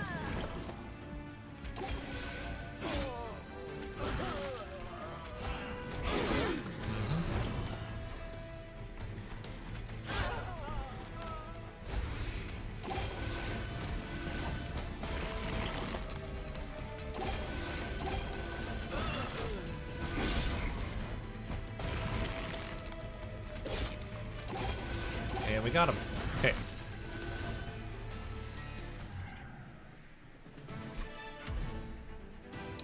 We did take Glimmer here.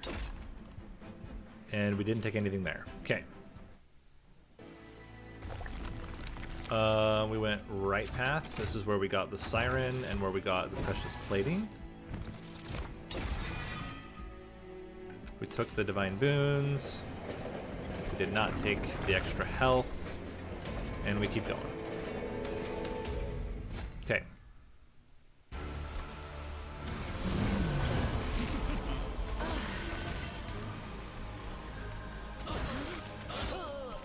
Oh. Hopefully that doesn't come back to bite us either. It shouldn't, but you never know. Weirder things have happened.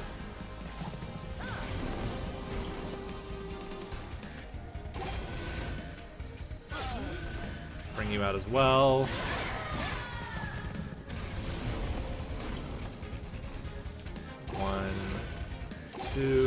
We could kill this guy. No, actually we can't. So we'll just play you here. Take 2 damage to the pyre. It's not a big deal. We have plenty of pyre health. And Glimmer. Restore one of these. We take 4 damage.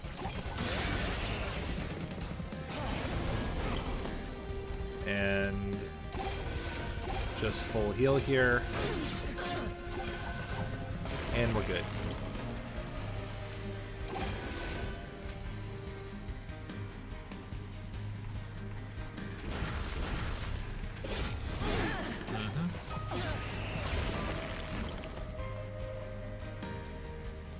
We can't Bramble Lash it, unfortunately. But we still get the kill. Cool. Okay. So we're basically at the same position we were before. We have slightly less money, but not, I don't think it's not going to make a huge deal. We did not take the Spreading Spores, and I won't take them here. And we will go extra draw again. We went left path to remove 2 Train Stewards and to dupe the Bramble Lash. We took this and took Guild Marker, and we upgraded to Bristling 2. Okay, all very similar to last time. Let's keep it rolling.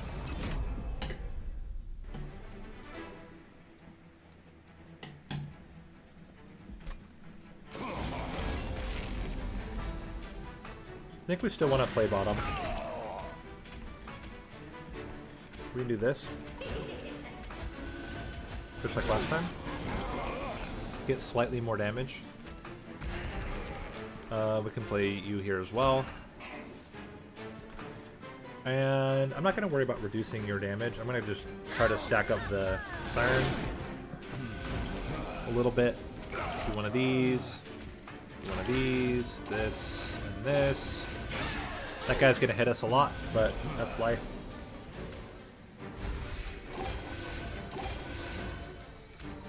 I will remove that damage. This guy's not going to make it to the pyre.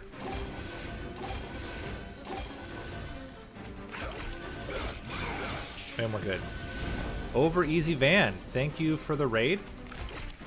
How are things going? Egg Van raid. Welcome. We are doing an update to one of my guides, the 5 builds to Make Seraph Cry. We actually ran this seed already. Made a tactical error. Now we're trying to go back and fix our error.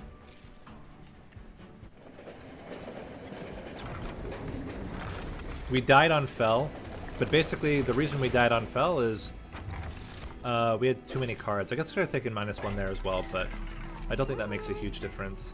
Oh, you know what we can do now that we didn't do before? We can -2 on the Bramble Lash. I will make that change as well, because that's just objectively better. And we can do this. And we can try to get something better onto our other spells. We can make Glimmer free, for example. Well, nice. I appreciate that. How did your stream go? Hopefully it all went well for you. Let's make restores free. Get a +10 on a Glimmer. We could permafrost this Bramble Lash and just hold it until we need it. That seems really strong.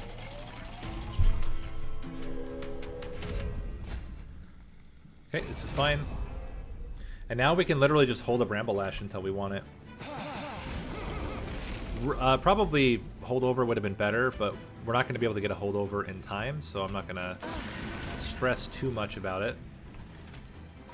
Many failed runs. Hey, I feel ya. That's how it goes sometimes. Okay. Greed is my middle name.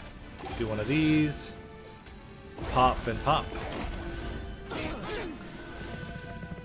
And fantastic. We can bring and bramble. Big fan of the bring and bramble. You can definitely do something like this as well. Okay, big Glimmer. Into restore, restore. And we almost got it. We'll take 6 damage here, but that's not too bad. Hopefully we get the, oh, we didn't get the bring and bramble, but we do get a straight up bramble, which is okay. Can flash freeze you. I'm gonna put down the steward. Ouch, ouch, ouch. Bring and bramble. No bring and bramble, but we do get Glimmer into bramble into bramble, which is about as good. Now we just need to heal up. Get enough restores to outlast the boss. Okay, it's looking pretty bad.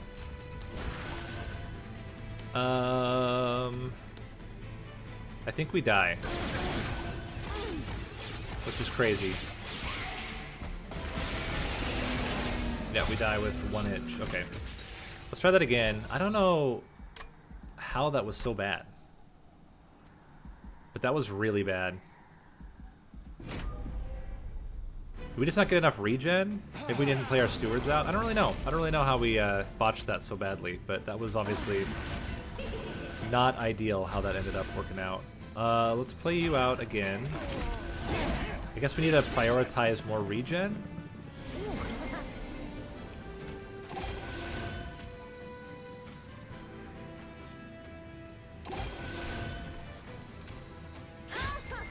So we hold this Frozen Lance for later. Maybe we don't bring and grab here.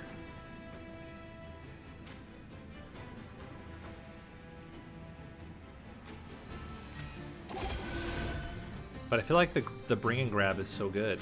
The bring and bramble. It's so valuable. Let's you know, let's bring that guy forward. Why not? Then we don't have to worry about him. We can just bramble him at the beginning. Keep regenning. There's the 6. We should get bramble here. We don't actually get bramble lash here. The bring in bramble, yeah. Classic. Can do that here as well. In preparation. Ouch. And pop. 1, 2. We certainly have more. We have more Okay, we can get a Bramble Lash out, which is good.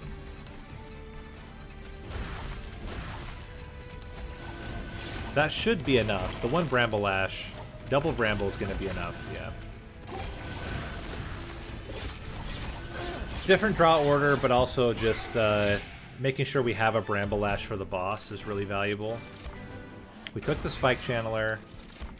We took the Guardian Stone. Let's not merge them immediately. Maybe that will help as well. So we just don't have quite as many shards. And we're going to go left path. You know what, though? No, we'll do it. We'll still merge them. We'll still merge them. And we're just going to remove everything. Just completely clean out everything that's not our Bramble Lashes as much as we can. So give you extra stats.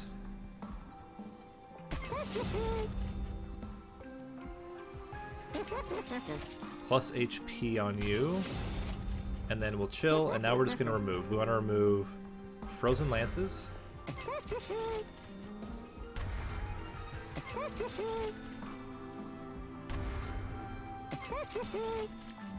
We want to remove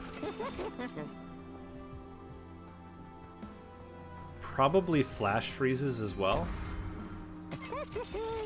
And I think just by removing all of those, it's going to dramatically improve our consistency. But we'll see. Okay, so we can go you, Bramble. Very similar start. Play this. Whoa! Hail Mary Man, thank you for the subscription. Hope you are enjoying the runs here. There's one spell damage, which is quite good. Do that. Smack. Smack. Play you out here.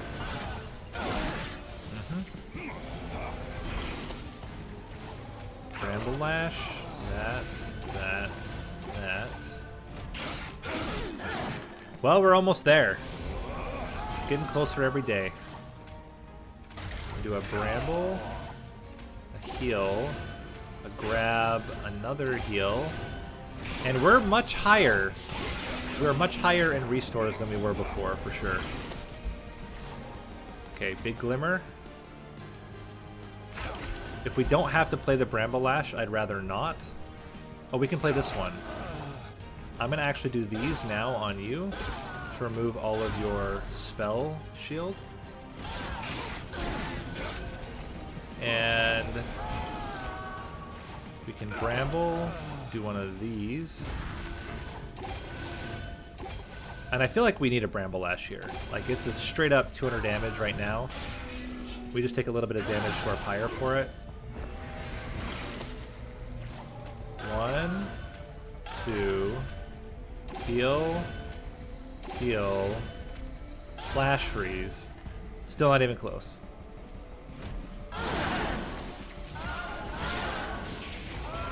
Wow.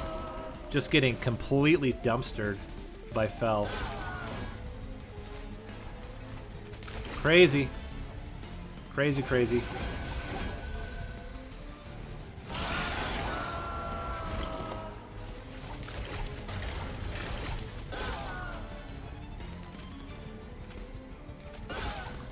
Okay, we're gonna try one last thing. The one last thing is where we don't actually play. We play the Siren, but we don't really use the Siren. Is the idea. So you put the Siren out here, but you just kind of go like this, and we're just gonna heal up and armor up our Sentient instead. Might as well play those there. Just play you here. Keep giving you heals. Smack, smack. All the armor we can get is going to be helpful for us. Bramble. 1, 2, 3, Bramble. Okay. 1, 2, 3.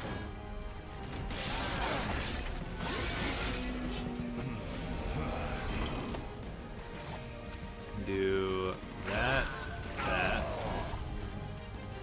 A little bit nervous. I think we need to go hit, Bramble, so that you don't do so much damage to us.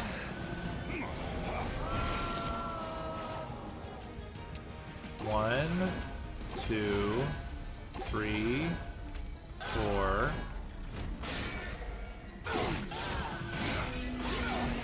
How much damage are you doing right now? It's not looking good. 2, 3, 4,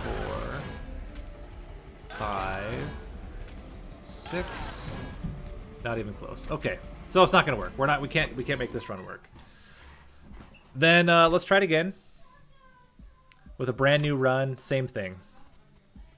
So we'll just pretend that run never happened, and we'll try it again. Yeah, I think we needed better. We needed better unit upgrades, and probably some more consistency in our draws to make it work. But we're gonna try the same thing. I think it's still the right way to play it. I think we just didn't. I don't know. There's probably a way to win that run if you don't go exactly what I did, but I want to try to make it work with Bristling, and I think this is the best combo for it. So we're gonna roll into Bramble Lash again.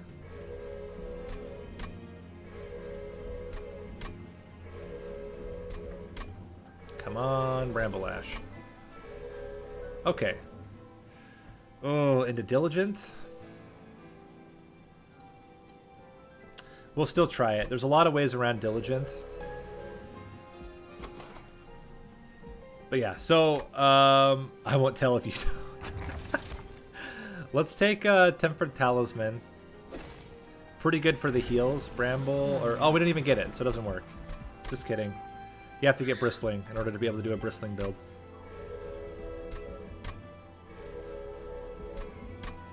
Bristling, Bristling, Bristling, Bristling. There we go. Bramble Lash into Seraph the Chaste. You can't go Chaste. That's the one thing you can't do. You cannot go Chaste. Because unless you take specifically Melting Remnant. With Melting Remnant, you can go Chaste. But with any other clan combo, you can't.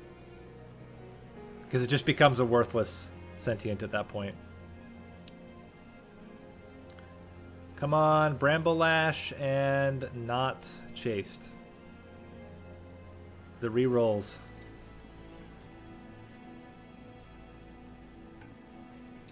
Taking your sweet time. Bramble Lash. Energy Siphon. Seraph the Patient's a little scary, but we'll try to make it work. Okay. Plus health with regen. Very, very good. And we don't get Bramble. Oh, I'm sorry. We don't get Bristling. Gosh, dang it. Game is like refusing to give us another good seed. Bramble Lash plus Bristling plus not Chaste. I guess we are asking for a lot. And we just happened to get it fairly quickly last time.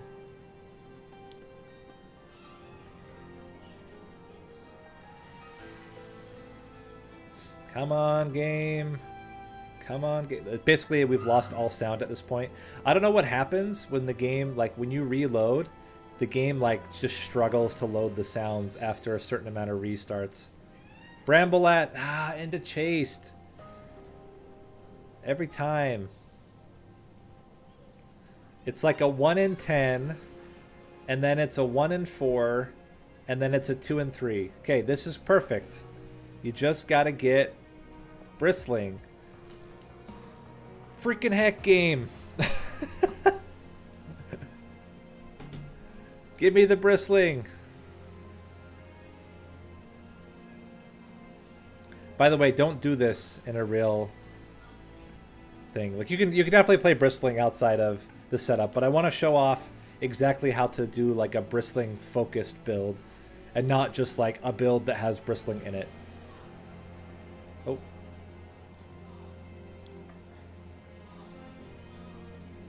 Come on, give me the seed. Give me the seed. Big money, big money. It really doesn't want to give me the combo at all. Please, one time. One time. One time bristling. With Bramble Ash.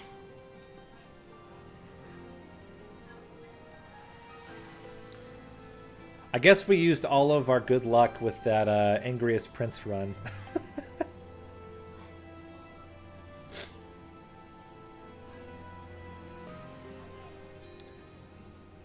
Come on, game. Bristling, bristling. Bramble Ash. Okay. Bramble Ash, not chased. Bristling. It's done. We're going. Spell weakness is amazing. Actually insane. I'm not going to take the Divine Boons here. Spell weakness means that they'll take triple Bramble Ash damage. I think this should be okay. We want to get a strong early unit if possible.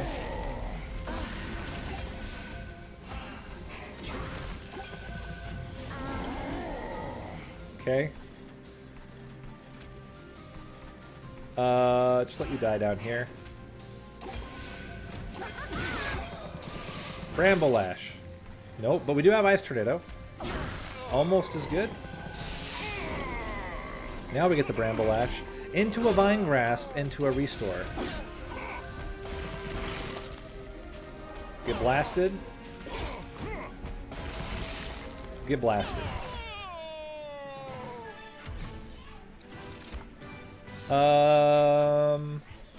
I don't think regen is going to be our thing. I think full heals are going to be our thing. So we're gonna avoid this. Also avoid this. Animus of Will. And now we want an Incanter. But I want Bramble Ash to be free more than I want an Incanter. Let's check if this is a -2 first. It's not a -2. There is a Piercing, though.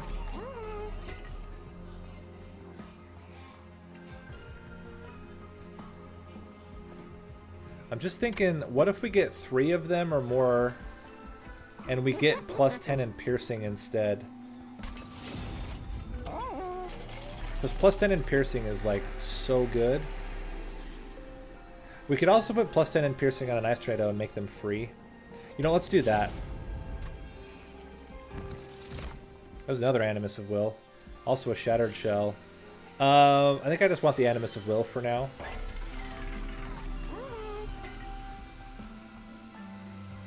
We don't have enough to take Consume and -1, so we're gonna just take the -1 and chill. Okay, we got the free Bramble Ash. Now we just need a ton of them. This is fine. All these units are gonna die before they ever get to attack.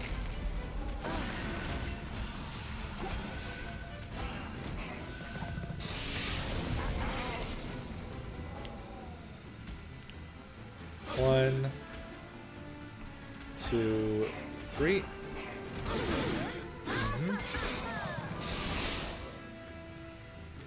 One. Boom, boom, boom. Good stuff. We do that, so we have more time. Okay, we could have Bramble Ashed, which would have been sick, but it's fine. Ice Tornado still just crushes here. Oh, we could have done the other one, too. Okay, we got him. None of this. None of this. Okay. We dupe. Bramble Ash. And we don't take any of that either. Although Animus of Speed is certainly an interesting idea. Times 5, times 5, times 5. No dice. Yeah, we don't need that much spell weakness.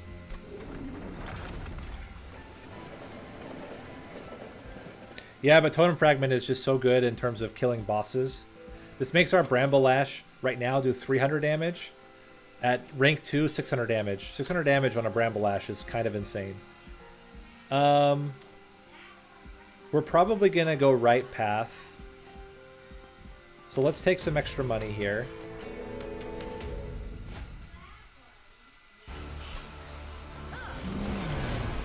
Okay, play these guys up top. Are you a slay? You're a strike. As a strike, we can play you down here.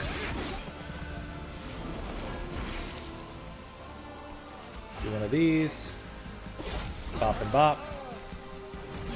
Should have made... No, one run regen isn't going to make a difference. Okay, Bramble. And I think triple restore here is the play. Oh, crap. Totally spaced how that was going to work. It's fine.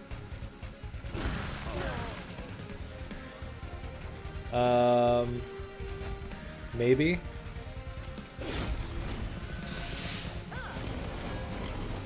I mean, a single Bramble Lash on the boss wins it for us.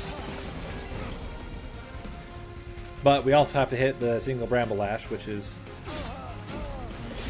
not so easy, to be fair. Not even have to hit a single Bramble Lash, we actually have to hit two.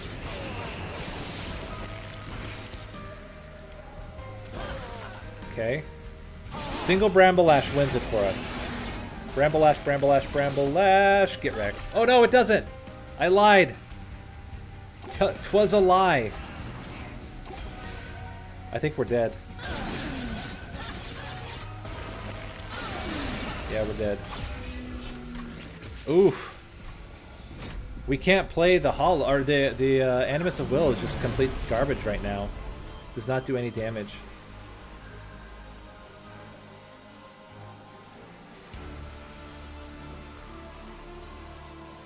I don't know how we win this. I don't know that we can win this.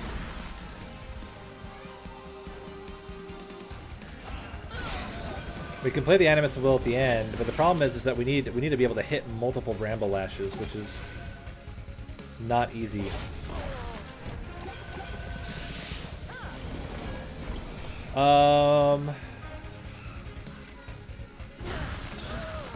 Okay, there's one. Certainly helps a bit.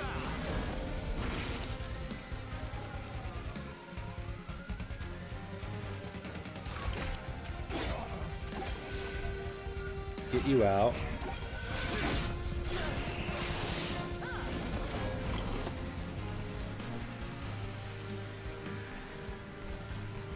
Play you out as well.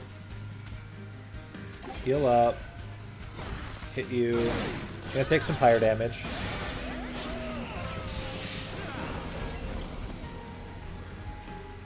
Okay. 1, 2. Play you, heal up.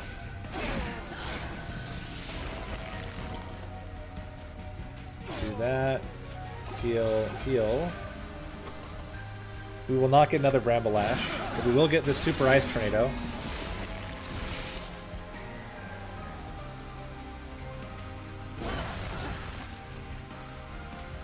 Which is still not going to be enough. Yeah, there's no way. Not getting anything to merge onto the Animus of Will or having any way to scale it is just going to kill us. There's no, I don't think there's any way where we're going to win. I think it's impossible. However, getting as many of these out now as possible is going to only help us.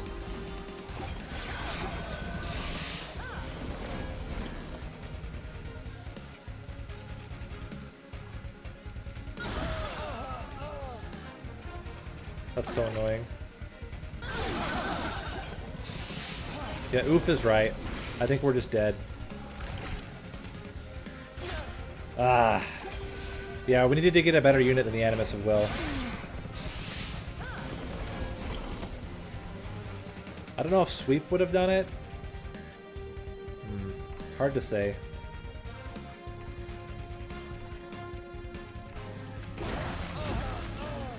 How did you not die?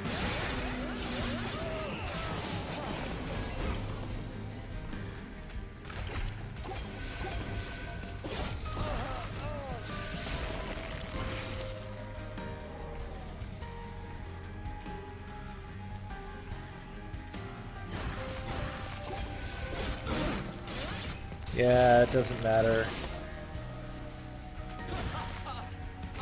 Okay, we abandon. We'll try it again. Damn. This has been pretty disastrous. Maybe this build doesn't work anymore. Maybe we just need to get the... I mean, you have to get super lucky, I guess. -2 and holdover, maybe?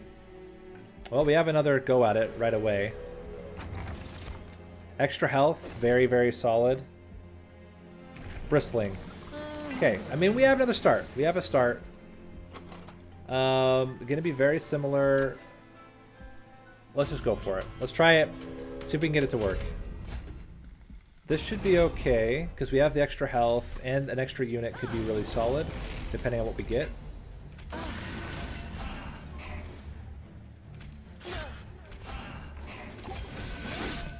Okay. Pop you. Play you. And hit you.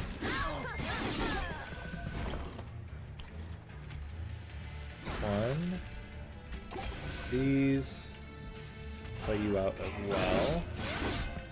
Now we can at least stack regen. Or try to.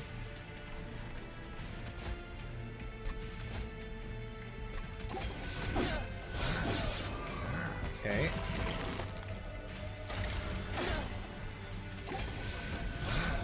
And I think we're okay here, maybe. Let's see what we end up getting. Barely. Barely okay, but we are okay. Oof. Okay, so we gotta get a better unit. That's what's clear. I still don't want to do this whole razor sharp edge thing. Sharpen is kind of interesting though. To get more spikes. But I really don't want to, I want to keep the deck very, very thin. Although Crypt Builder, when we have 2 offering tokens, I think you take a Crypt Builder. We will take a Siren of the Sea.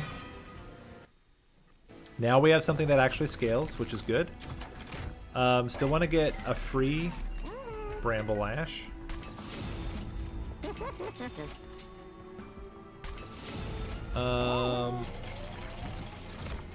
There's the Animus of Will to get multi-strike. I think we still take it. Gnarled Root. Okay, hold on.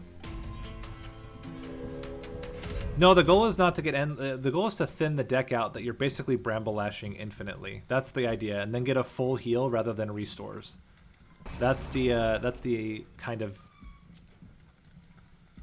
intent around it. I don't think we need another unit. We can do this. Play you here. Block with a Train Steward, hopefully. Actually, we don't even need to. But we can. Hit. Heal.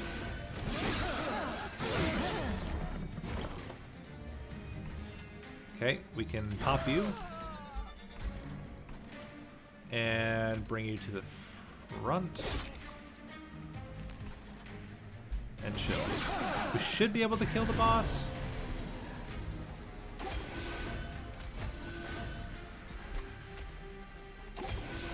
Got him.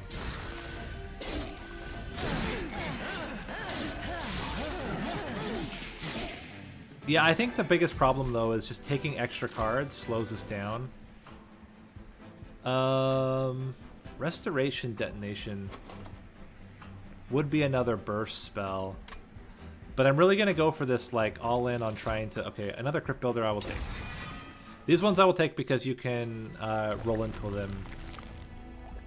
I'm going to dupe the Bramble Lash. And this time, I think we're in a little bit of a better shape. exclusively because now we have a Siren of the Sea that's multi-striking. That should tremendously help us out. Dante, no. And into Talos now with knockback. What you want to do is just play your Siren up front so that it gets knocked back. It's very easy to get enough stats to keep her alive. And then we just hope that Talos never comes back up there again.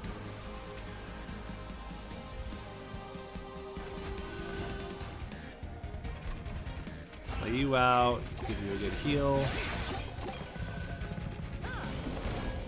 Talos is going to come back up here. That's inevitable. But would be super sick if she didn't. Oh, whoops, I could have still played... Could have played the last one. Get bopped. Oh, you know what we can do? Wait a minute.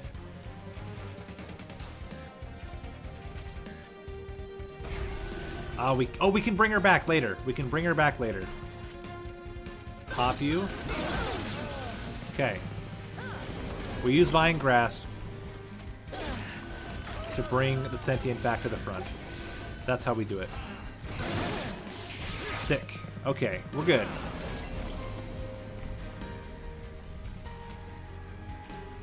One, two, three. Play you out. This is looking okay.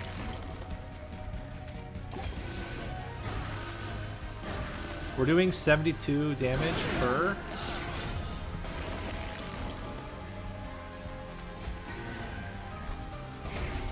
That helps. I think we can do the Bramble Lash as well. And who's going to benefit more from the healing? 2 heals here is barely anything, but 2 heals here actually gets the kill. Okay. Now if we can just remove a lot of cards from our deck. Adaptive Mutation is certainly fascinating, but I think it's bad. Deep Offering, also not particularly great. Well, maybe it's okay.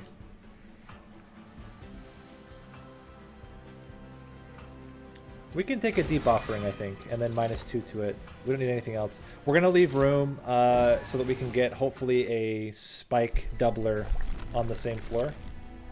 And we're going to go left path to remove Train Stewards.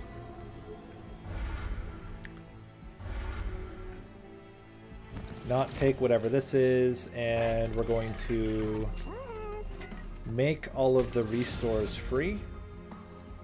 Add extra damage to Crypt Builders. Make another restore free. And put Permafrost on the same Crypt Builder. Okay. That seems pretty good. We can keep rolling. I think we will want money, although we are going to dupe next turn.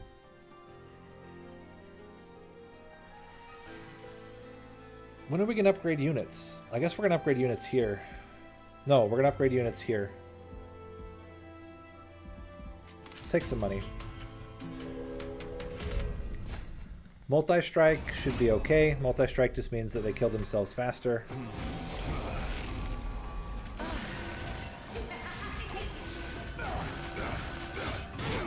Got him.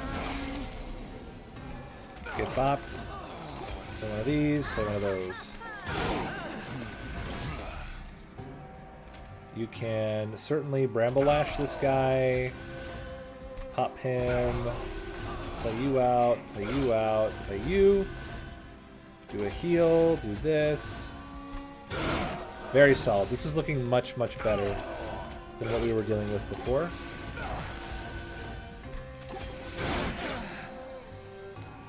Mm-hmm.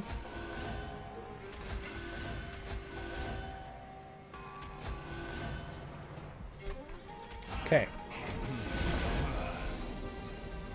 We're good. I think you can even restore a couple of times.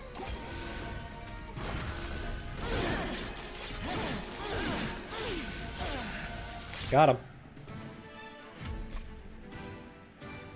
Don't want the daze. Another Bramble-Lash. That's fantastic. I don't think we need anything else. Submit a divine artifact. Everything takes extra damage. That's fine.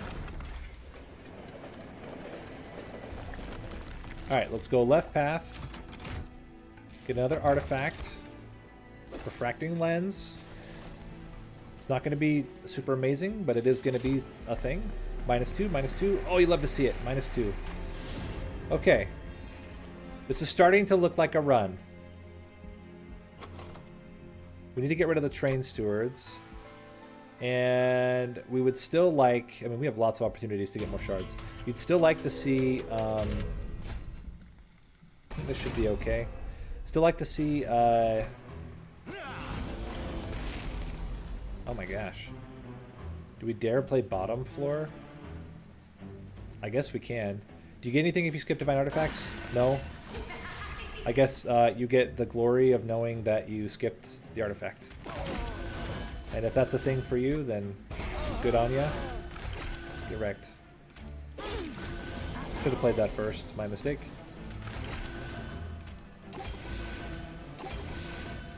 Oh, that's right. You do get 25 gold. I forgot.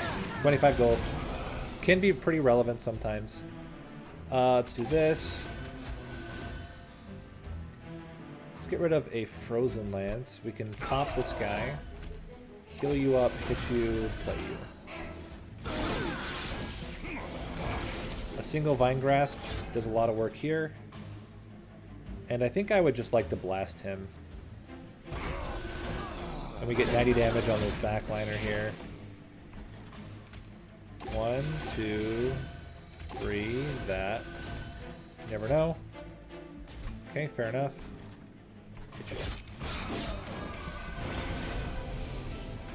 Get hit. Heal. 1, 2, 3. Not good. Yeah, we needed to play top floor. There's still a chance we can hit.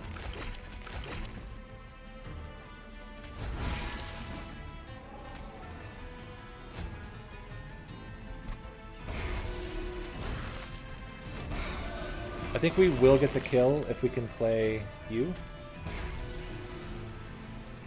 He is going to lifesteal, so we're only doing a net 17. It's going to be close. Nope, we lost. One more hit, we would have killed him. Okay, so you just played not on the bottom floor, and you're fine. That was the mistake. Just playing on the bottom floor was way too aggressive, and we got punished for it. I am going to accept my sins, and we will continue.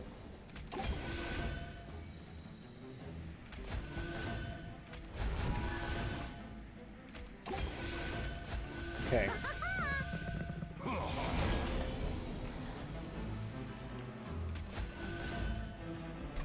One, two, three, pop.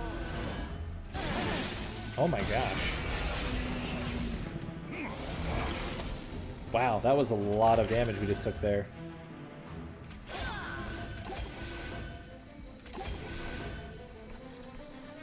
Guess it doesn't really matter. We're going to be in a bad spot no matter what. Bramble-Lash, please. Thank you. Bramble-Lash.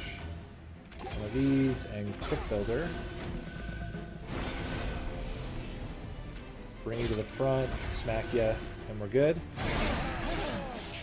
Now we have plenty of time to heal up.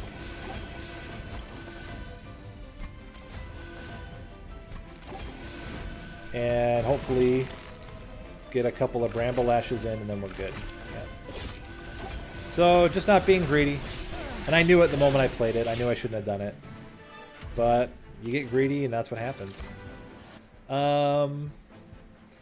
Ensnare is kind of interesting. Pyre Shards is also kind of interesting. You know, Pyre Shards is not bad, considering we have Gnarled Root and we have Refracting Lens. Guardian Stone also not bad. Very easy to play out. We can later merge it if we so desire. And as much as I'd love to go left path, I think we need to get some upgrades on our unit. Incant armor. Incant armor on you, maybe? And multi-strike. Okay. We can spend money to get rid of the train stewards.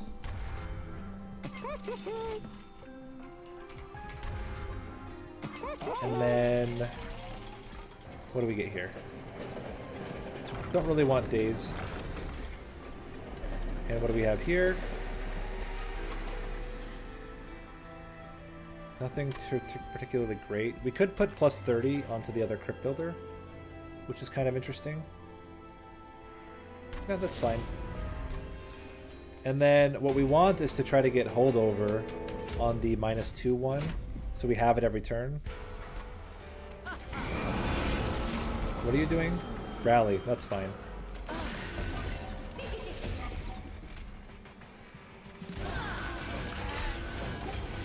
Got him. What's the other one? Scourge. Okay, we're good. Heal up our pyre a bit. Smack you. Do one of these. And we might as well not get any stuff going here. We can hit you for free. Okay. Get popped. Get popped. Heal up. Do all this. Get popped. And hit you for free. We do want to get the other guy out, but it's not like super urgent. 1, 2, 3. Heal, heal, hit. It's already looking extremely solid compared to what we were looking at in prior fights. Considering we're clearing all the units with spells before they even get a chance to breathe. Gotcha. Now we're stacking on armor on Tarmor. We're stacking armor on top of everything else.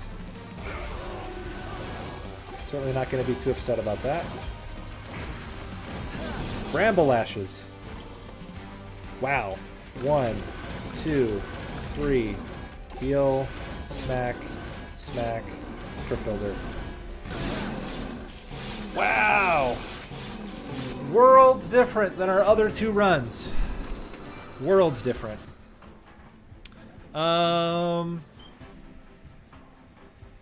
Spreading Spore or Adaptive Mutation is so tempting.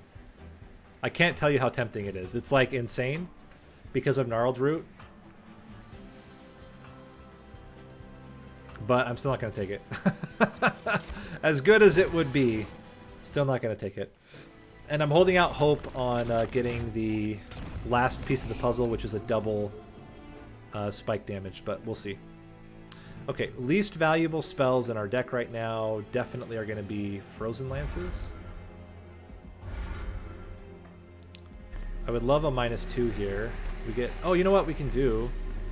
Hold on. Let's see if we get holdover. If we get holdover, we put holdover...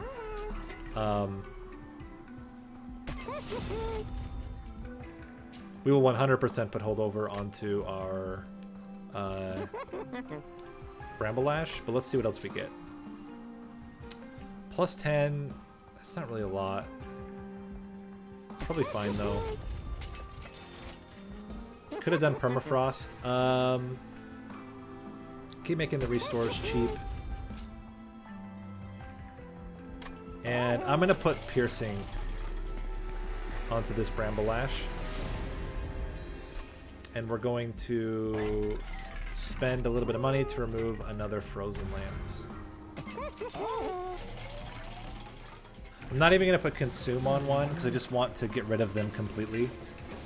And if we can average like 3 Bramble Lashes per turn, I'll be completely happy. I think we already kill the backliner unless it is sharded, which this one is. Oh no, we still kill it. Get blasted. Get a little shards in there. Okay, do that. Do that. go 1, 2.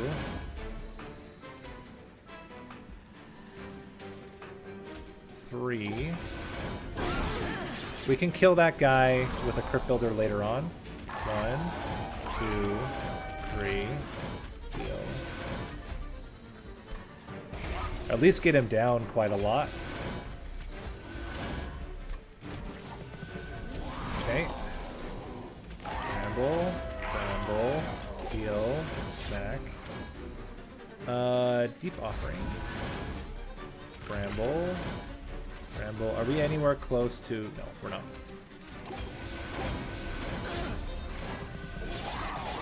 Okay, took a little bit of damage, but I think we're in a good spot now. Are you piercing? No. So you want to go 1? Want to go 2?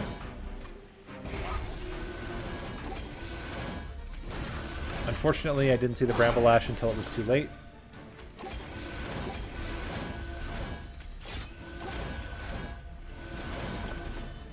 Okay.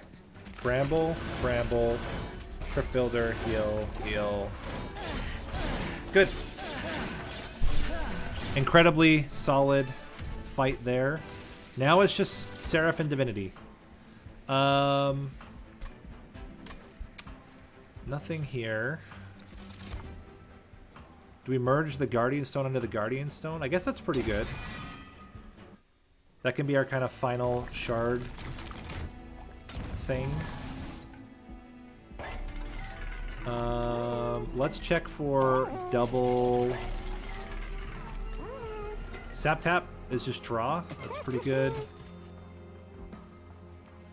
Otherwise, I think it's just reducing the cost or removing... If we got double... Okay, we don't. Let's double up on...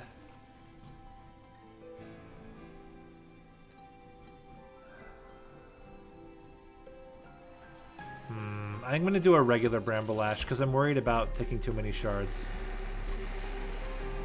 We can merge the Guardian Stones. We will probably end up playing on the bottom floor during the Divinity fight, unless we can stack up enough armor, which I think you could do it. You'd have to get a lot of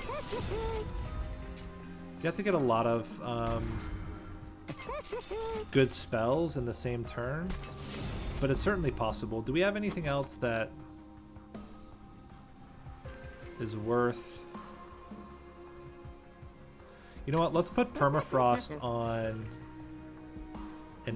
a Deep Offering, with the idea that that's how we can play on the top floor, is we Deep Offering into a whole bunch of spells after playing our armor dude and get him enough stats to win. Honestly, I'm just gonna let this guy get fired.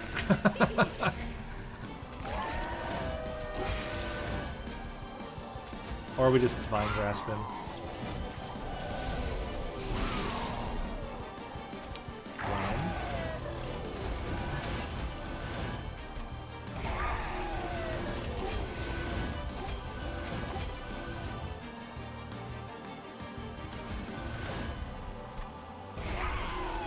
And we're gonna chill. Okay. There we go. Here's our dude. 1, 2. I'm actually gonna let myself get hit here. We'll just play this elsewhere and do that because I want to get rid of the melee weakness in order to be able to do better here.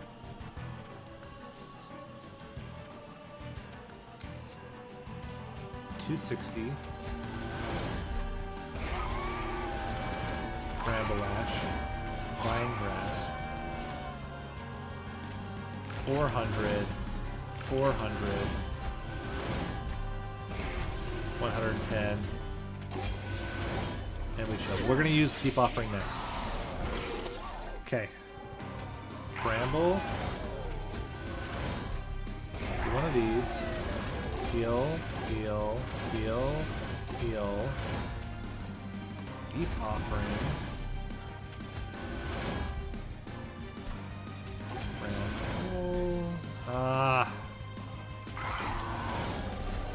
little bit nervous about how much damage we're going to take right now.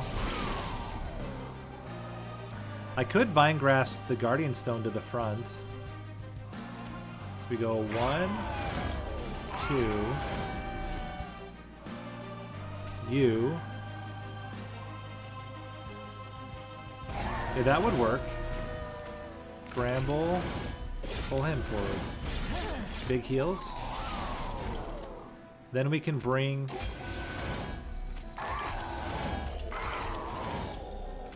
We can bring our buddy back. Can we get him armored up enough? Oh, we're so close. How are we doing? We're winning. I don't think we touch it.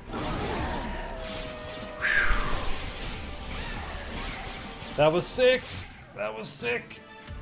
Okay, Divinity's gonna have 11 damage. With 11 damage, let me think. With 11 damage, we need to be able to play at least 6 spells per turn. No, 10 damage, so only like 5 to keep the armor dude alive.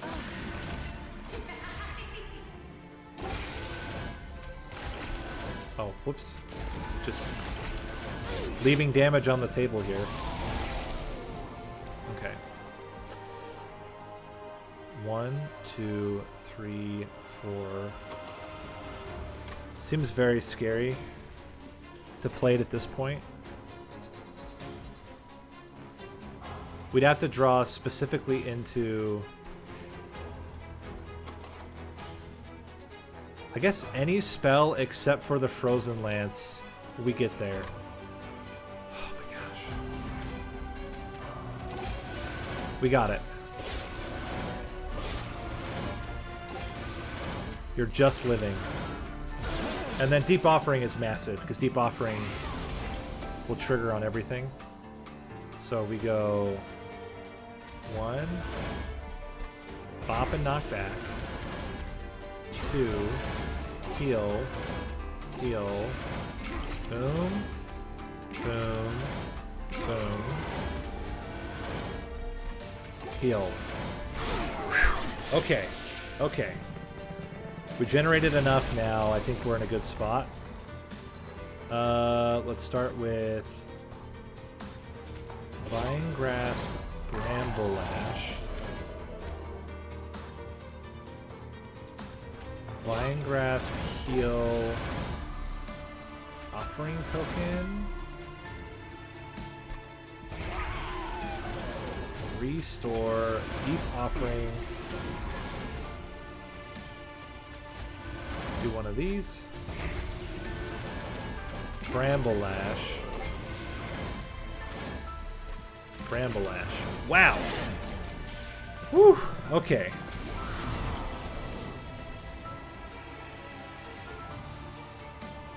Heal.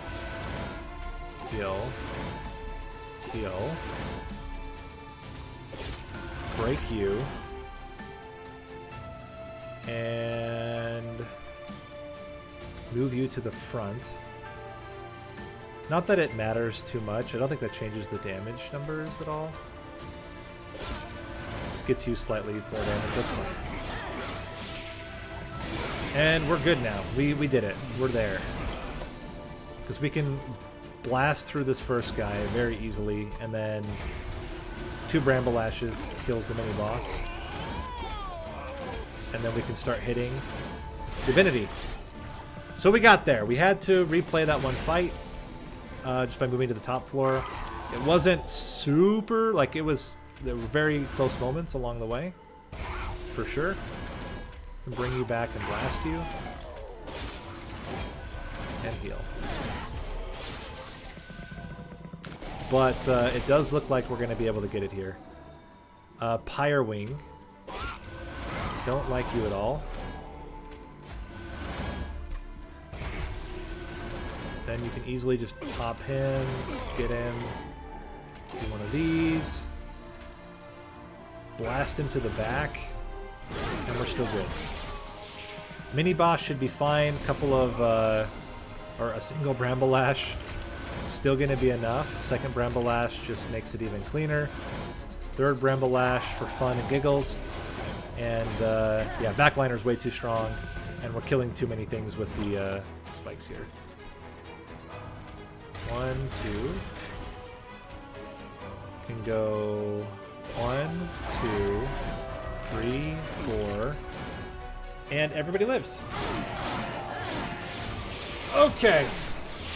So we gotta run. We gotta run. It wasn't amazing, wasn't super clean, but that's kind of the idea.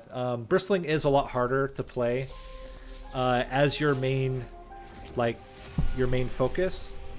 And even there, we never actually got the -2 holdover. -2 holdover makes this much easier as well, because then you can just blast, blast, blast, blast, blast every turn. But still pretty good. Still pretty good. So that's Awoken with the spiky Sentient build. Next up, we're going to talk about the Ultimate Incant build. So, Ultimate Incant build is probably one of the ones that's more or less untouched from how I describe it in the guide. I think out of the 5, it's really the only one that is completely untouched. The main reason why is that the whole idea of this is to use Conduit, and Conduit is still just the best Tethys. The other two really struggle because, one, they have, all the Tethys have low health totals, and two, because they just don't do enough damage. Frostbite can be okay, but just not there's not a huge amount of damage that are going to come out of these guys. Versus Conduit, which is just such good utility. So how do you do Ultimate Incant build? So, obviously you want Incant units. It's going to be very similar like we just saw. You want your Sirens, you want your Guardian Stones, but here, the number 1 is actually to get Lodestone. Lodestone just makes this build completely over the top, and you just win via insane amounts of incanting. Ilgorgon, also incredibly strong with this build. And you want to pair it with, you can pair it with anything, really. I would say Hellhorned's probably the weakest pairing. Although you have some pretty good targeted spells like Vent and things like that. But a lot of the other ones are going to be much better. So with Awoken, it goes incredibly well with Root Seeds. Because you just get more draw, and more draw equals more spells. Similar, Stings tend to be quite good in these builds. So Stings, the Razor Sharp Edge is quite good because most of your incanters, well, not most, but some of your incanters gain health, and so you can kind of cancel out the Razor Sharp Edge, get the damage, get the incant. Angriest is very good because it draws. Preserve Thorns is very good because it creates draws. Stings are very good because they create draws. Awoken's Rail Spike is incredible. So Awoken's very, very solid. Probably best or second best out of all the build types. The other one is Wormkin for very similar reasons. A lot of the spells are 0 cost, which means you get a lot of really good 0 cost spells to play out on the floor. Your 1 cost spell, whatever it is going to be really good to help incant as well. The extracts are very, very solid. Echo Infusion is a way to keep Tethys alive. You can get armor out of your where is it? Shelter. So there's a lot of options for sustain in here. You get the daze onto Divinity, which can help you to keep Tethys alive. So Soul Crushing Guilt. So I think Wormkin's probably the best. Plus, it's really easy to do eggs in a Conduit build. You take any damage spells that have infusion, and you just bomb out a bunch of spells, and then your eggs just hatch on their own. So that's probably my favorite setup right now. The other thing that's really good is that eggs are fantastic with incants. So putting any type of incant on eggs means you're going to multiply that effect. And when I say eggs, specifically referring to Kinhost and the Bogflies. So it's the where are they? The Bog Chrysalis and the Kinhost Vessel. These 2 eggs are amazing with incant because you get the incant and it's multiplied either by multi-strike or it's multiplied by the number of Bogflies. that's probably what we're going to end up doing. Finals, Melting Remnant. Melting Remnant is also similar to Hellhorned, not particularly... Oh, no, actually, I need to talk Umbra as well. But Melting Remnant, similar to Umbra, is not amazing. Death and bringing back and all that kind of stuff is not particularly synergistic. What is synergistic is you do have some zero-cost spells that can be okay. And Drip Balls are pretty good days in addition to the other dazes. Some of your incanters maintain their stats through death. Eel Gorgon, it actually is pretty good to reform because it will lose the burnout, so there's some synergy there. But otherwise, not particularly great. The spells here are more utility than damage. So the only things that are going to be free are going to be like Subsuming Blade, Mortal Entrapment, Memento Mori. I will say Mortal Entrapment is extremely good in Conduit builds because it's free. So it's very easy to get like the 3 days onto units. But in general, I find Melting Remnant to be quite lacking. Hellhorned to be quite lacking. Umbra, also kind of awkward, but it's actually okay. What is good about Umbra is, again, a lot of zero cost and X costs, which are very easy to play and incant with. Tethys is also not bad to gorge with early on. Late, it's not super great. The Ember Drain package is also fantastic with incant because you get all of those spells, Perils of Production, triggers, you get a lot of Ember, all that kind of stuff. But I would say it's probably mid-tier. Best being Awoken, Wormkin, then Umbra, and then last being Hellhorned and Melting Remnant, specifically with Conduit. In terms of artifacts, obviously Double Incant's going to be your number one. Outside of that, I really quite like Rules of Containment. Kinstone Totem can be really, really strong with some of your discard mechanics to gain Ember. Totem Fragment, also very good to blast out units, similar with Tethys Scales. Then, on top of that, anything that's going to give you extra draw. Split Anvil is quite good to reduce the cost of your spells. One thing to note is that Split Anvil still triggers, even if Conduit lowers the cost of the spell. So if you play Conduit with a 3-cost spell, all of your 2 and 1-cost spells will be free. So Split Anvil tends to be extremely good with Conduit because you can get a big nuker and then all of your Root Seeds become free or all of your other 1-cost spells become free. Let's see what else is quite good here. Mark of an Exile can help to keep Tethys alive for 1 turn, but it's not particularly great. Light's Gift tends to be pretty good to keep Tethys alive. Iron Drop Cage, specifically with Siren Song. Very, very good. Oh yeah, Railhammer. If you do have Hellhorned, Railhammer is excellent at just getting more armor out of your units. And then whatever synergizes within the individual clans if you're going in separate clans. Yeah, so we'll start with that. Oh, Thorn Fruit, also very good. Thorn Fruit and Cursed Vines. Anytime you're generating extra spells, tends to be pretty strong. Thorn Fruit a little bit better because you get the extra draw out of the stings as well.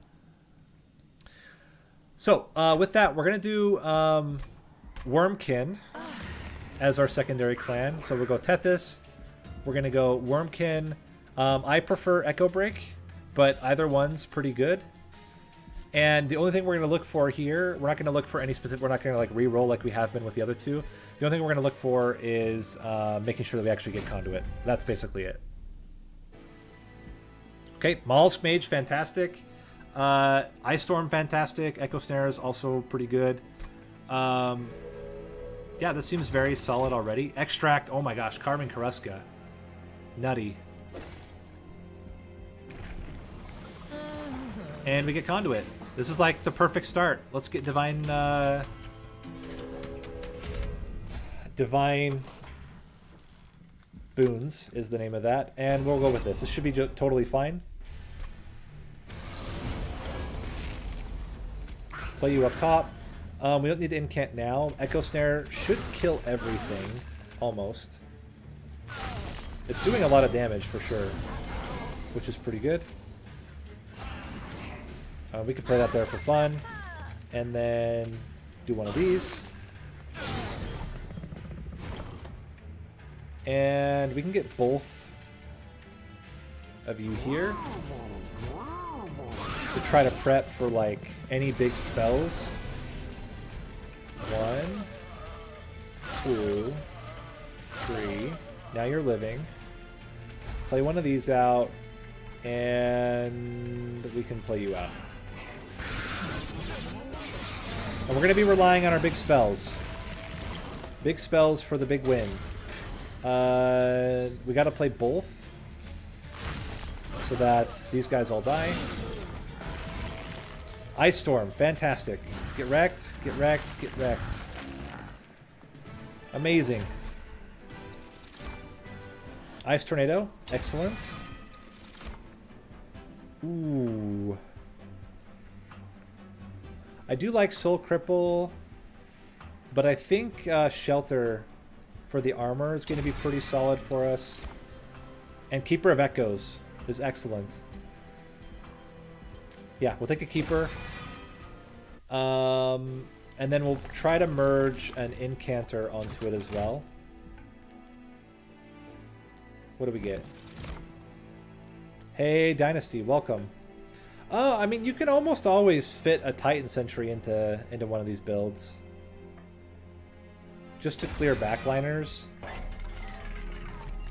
You want Large Stone, you want Endless on it. Ooh, Multi-Strike. We don't have any... Oh, we get boons! Sick! Okay, Multi-Strike on the Keeper. And Incant Armor on the Keeper as well.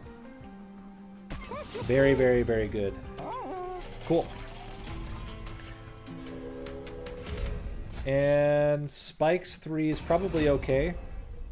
The backliner will die to the Titan Sentry. And do that. Do that. Do that. Okay. Play you here. Just get those rolling. 38 minutes. Okay. Then do it. Don't let me stop you. Don't let your memes be dreams. Let's play you. And honestly, I kind of feel like still a net gain with the extra armor we're getting.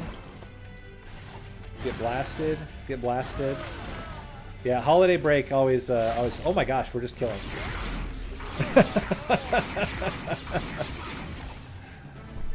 Very good stuff. Another Ice Tornado is absolutely fine. Proclamation, but Echo Infusion. Echo Infusion.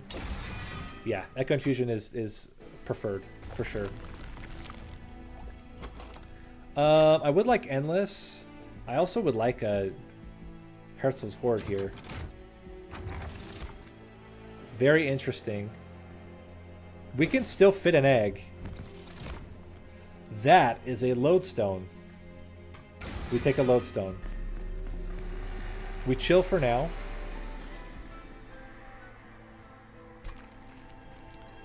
Don't really think we need -2. I do like Piercing on an Ice Storm, and then we chill.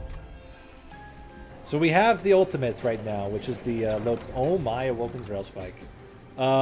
Yes. We have all the things, guys. And now we put -2 on Awoken's Rail Spike. Holy crap. Holy crap, crap, crap, holy crap.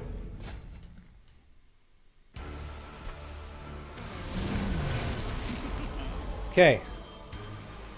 Let's go same thing as before. Play that.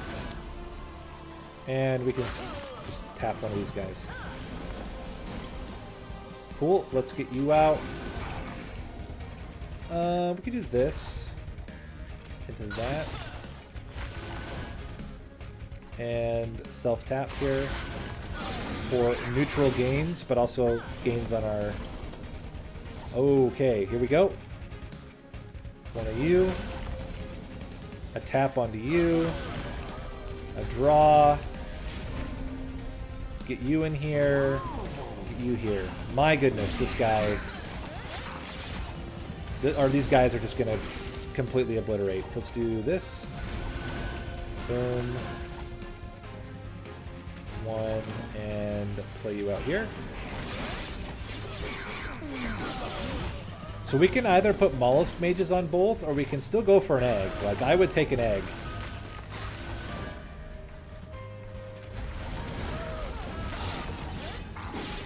How much sap does oh, you don't have any sap. Okay.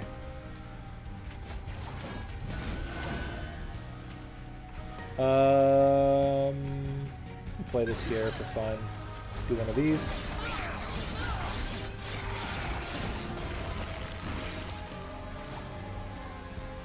Get blasted. You don't want to self-inflict here. A couple of those in one of these. And how about you don't do any damage? Crushing. Absolutely crushing. I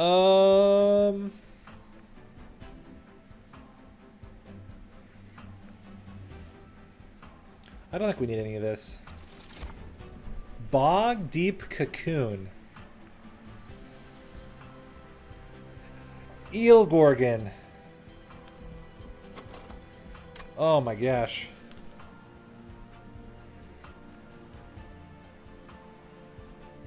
Bog Deep Cocoon. I'm just thinking. I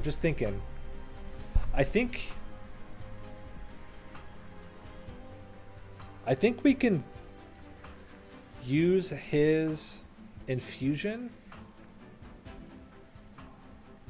to get trample onto the Keeper of Echoes and big stats. And then we go with something else. But man, I would love to do the reverse.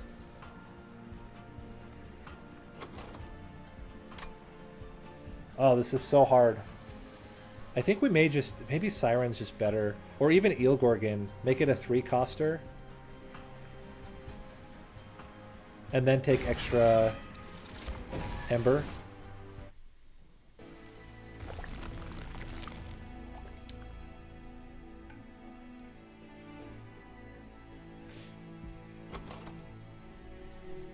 Can we do something crazy? +2, making you 4.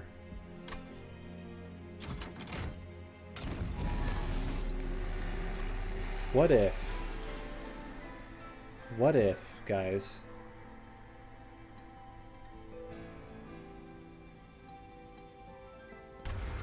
You have to believe. You have to believe in the power of the eel. If you believe in the power of the eel, everything is possible. Do we get a spell chain here? We don't.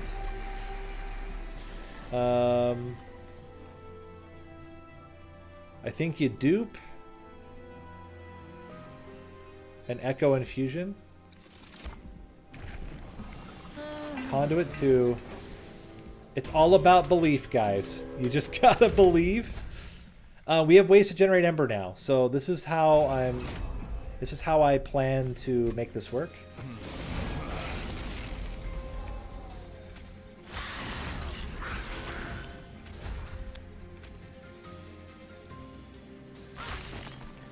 Play you. Oh my gosh, we're gonna be able to do it. Freaking heck yeah. It's a lot of dudes. There's no denying that is in fact a lot of dudes. However,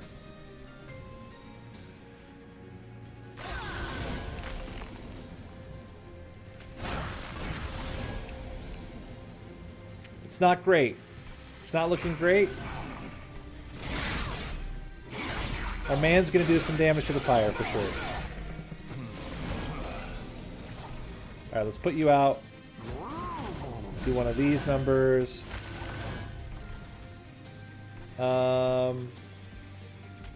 Honestly, I feel like we just need... I don't know how we're going to do it. We're not really scaling very quickly here. We are going to kill that guy. That's pretty good. We can play you out there. This is getting scarier by the minute, though. And that guy is like no pushover.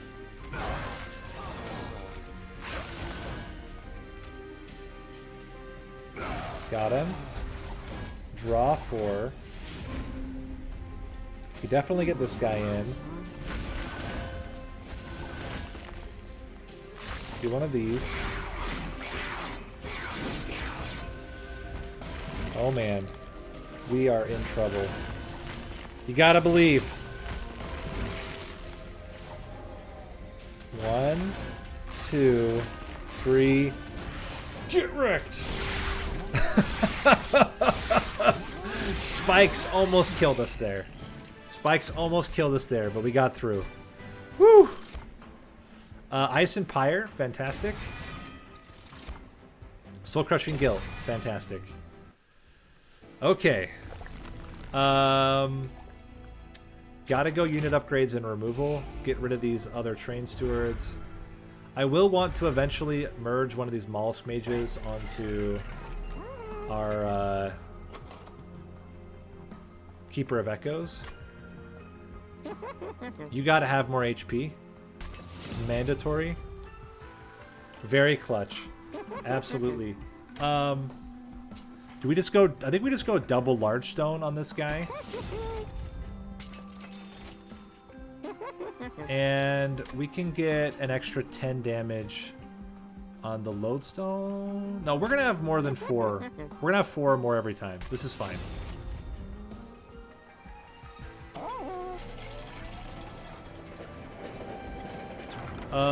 Random Stygian Guard consumable. I don't think we need it. Okay. Artifact. Oh, lost luggage. Wait a minute. Improved firebox. Lost luggage? Firebox. We start with 4. I think lost luggage. I think it's lost luggage is better. If we get both units and we get all 3 of our extract cards, we're fine. You have to believe, guys. It's all about your belief. It's got to be strong enough. If the belief is strong enough, you can make everything happen. Get you out. Get you out. Generate. Oh, actually, that was bad. I don't think I can afford to take the extra card here. Or do the extra... Let's go 1, 2. Play you out. Yeah, I don't think we can take that yet. This is the problem. We can play you out here. 1, 2. Pop you. Danger, Will Robinson. Danger! We can Soul Crushing Guilt, which is super clutch right now to keep everybody alive. Now we have enough to play our Eel Gorgon. The problem is we have to get back to the Eel Gorgon.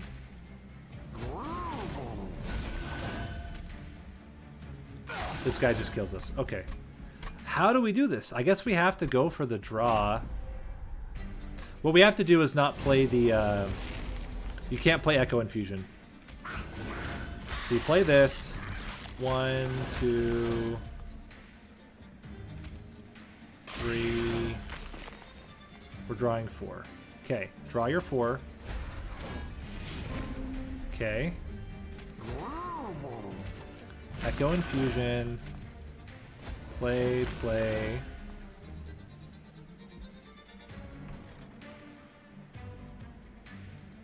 Do one of these numbers.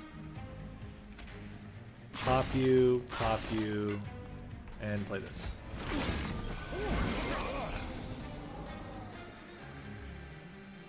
Okay, we're actually gonna Soul Crushing Guilt ourselves.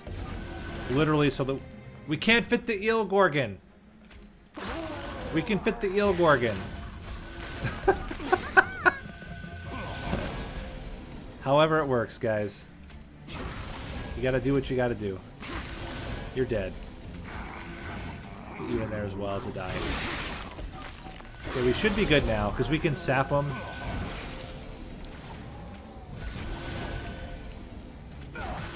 You can also just blast them. And we're good. Okay. Whew. For a second there, that was incredibly scary, though. 1, 2. Bam. Bam.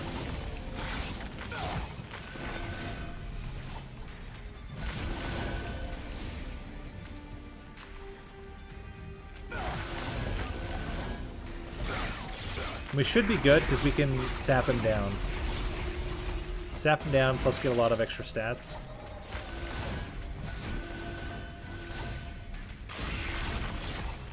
Here we go. Already did it. Yeah, just had to prioritize being able to play the Eel Gorgon and then we're fine. If we get it in our opening hand, it's great. If we don't, it's not so great.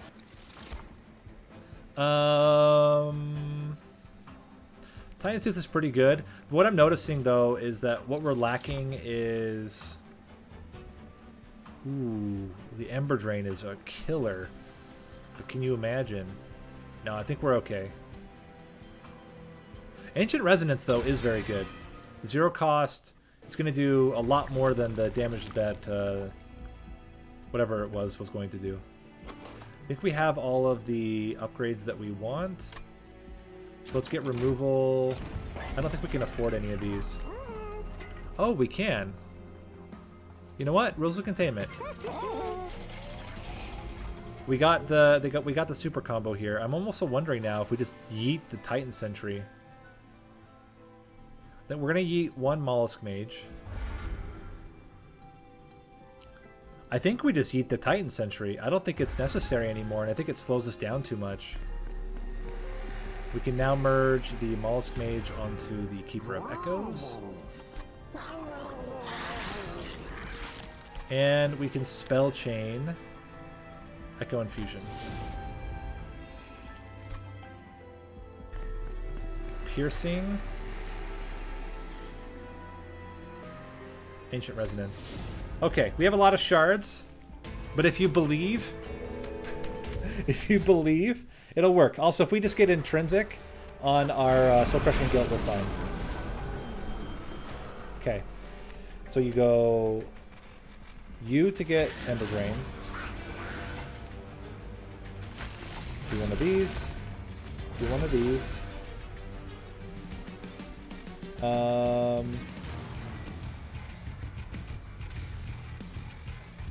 Poke you. And chill.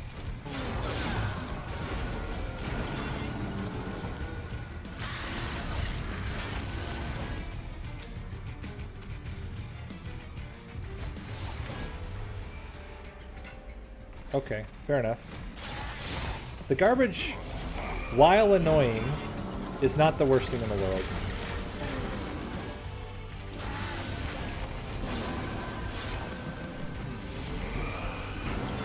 Because all of our spells cost 0. So it's like, whatever. We will want to take draw next, though. I would really like to hit Soul Crushing Guilt on you. At the same time, we probably more need it onto you. Or just to incant in general. Oh well, hey. We killed everybody there. Can do one of these. One of these. Fantastic. If we're good here, I would not mind trying to kill this guy. 2, 3, 4, 5.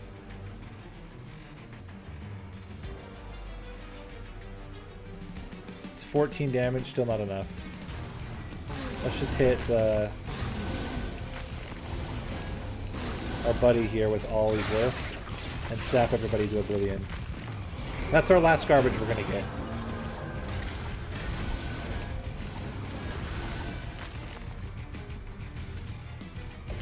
Got him. Cool. There we go, the final garbage.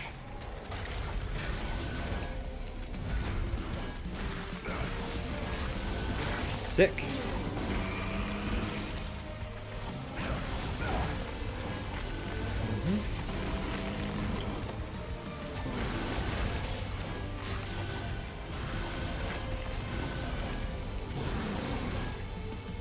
Amazing.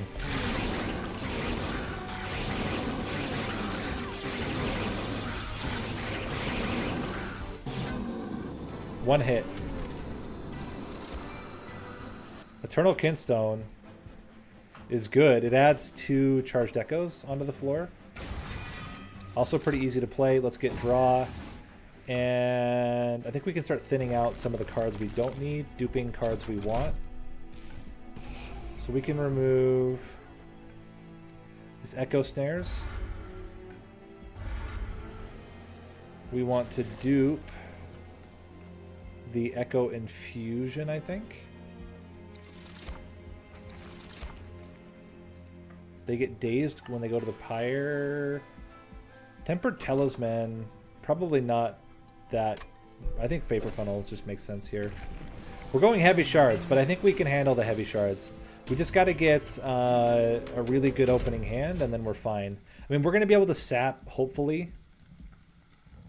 If we can sap in the opening turn, we're going to be okay. Echo Infusion. We only get 1, but there's a chance we can get more. So we're going to go Eel Gorgon, you. 1, this. 2, this.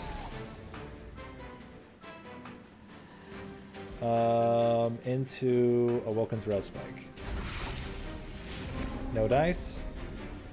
1. And all of them are dying. We can pop you. Okay. This guy will not hit us because we will sap him down.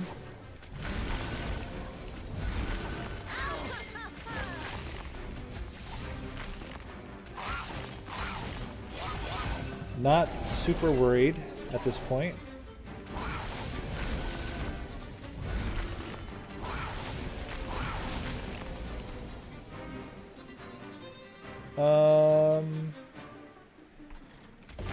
Just keep it going there.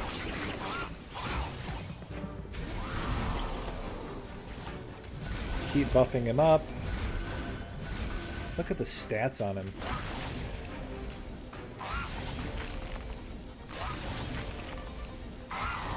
And we're actually gonna kill everybody.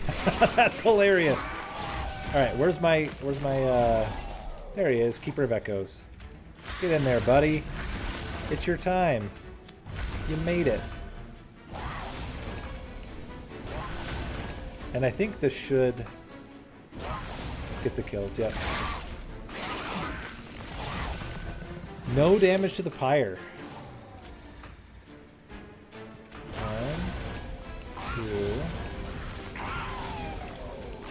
2. Get him. Dead. Sick. Alright, that guy's going to be a real jerk. We're going to Soul Crushing Guilt him now. In preparation for the future. Ancient Resonance. No, we can do this first. Get a bigger Ancient Resonance. And I'll kill everybody. Okay, getting Soul Crushing Guilt again would be super sick. One time, Soul Crushing Guilt, Soul Crushing Guilt. Got it! And we should be fine now. Woo! Okay, obviously Soul Crushing Guilt came in super clutch there, but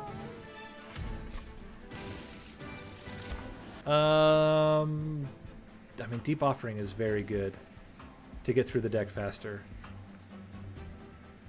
Yeah, it's worth it. And that's it. Although we could have broken memories into Deep Offering again, but it's fine. It's fine. We're going right path. We're going to get intrinsic. Now, what do we intrinsic? I think you intrinsic. Oh my gosh. Echo Infusion or Soul Crushing Guilt? Oh, it's so hard.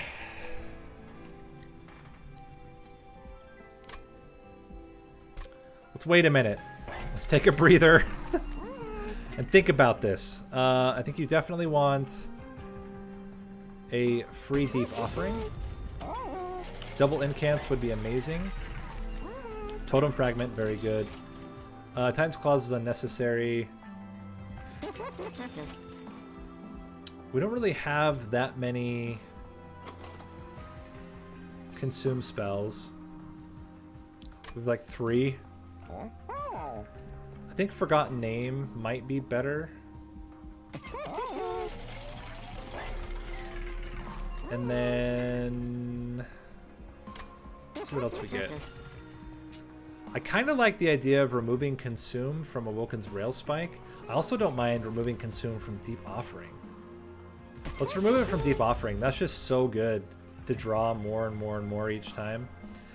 And then we can do Eternal Kinstone. No, let's make a Awoken's Rail Spike cheaper.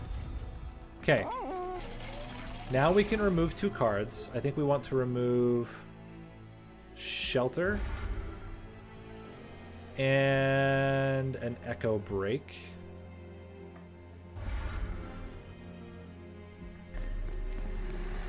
We're going to Intrinsic Soul Crushing Guilt. There's not really anything that's worth -2. So we chill. Let's do it. 170 shards. And a dream.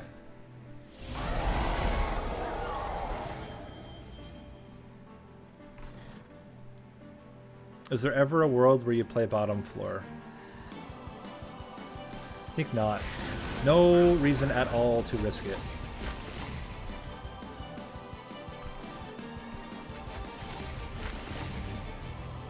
Let's draw 3. Good stuff. You can pump up your numbers.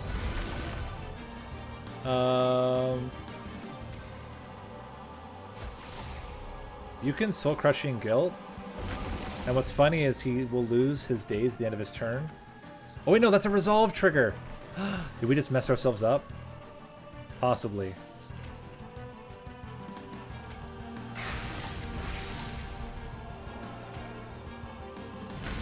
But now we can play the full squad. And I feel like playing the full squad has its own value. You gotta believe, guys. I need your belief. There's still a chance. Also, we can just kind of burn down his damage shield. Okay, so this is his last turn of sap. Or last turn of days. Do one of these. Beat ya. Beat ya. Hit you. Hit you. And we're gonna take some pyre damage. Not too much though. Luckily we have both Vapor Funnel, the Rules of Containment plus that, and then the Boons of the Blacksmith. So all that coming together adds a lot of value. Tons of sap.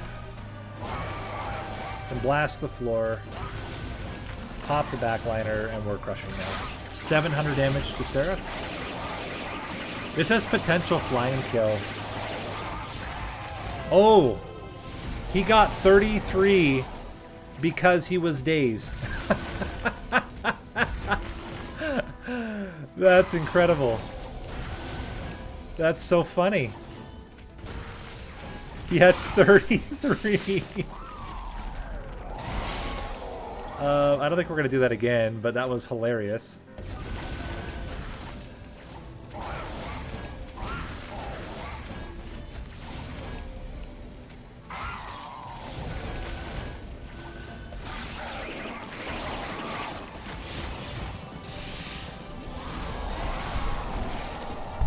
Okay.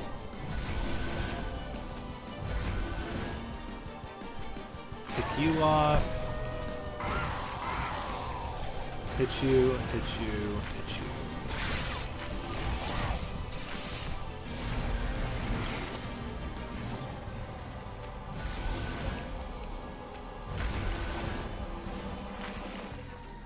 Hit you. And you're dead, man.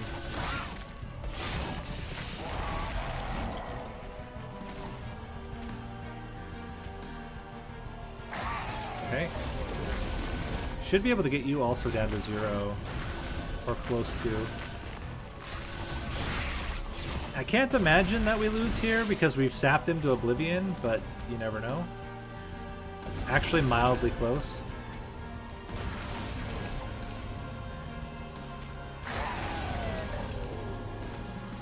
Now it's not even close. So we can Soul Crushing Guilt, and then eventually we'll just sap Divinity down to nothing. Alright. Get the 100 armor. Let's do it. Ultimate incant build. We got all the best incanters, really. I mean, I don't know that our Keeper of Echoes is doing like a ton of work, but I guess what he's doing is he's buffing the stats on the he's buffing the stats of the Eel Gorgon, which is certainly something. We're gonna play both you out.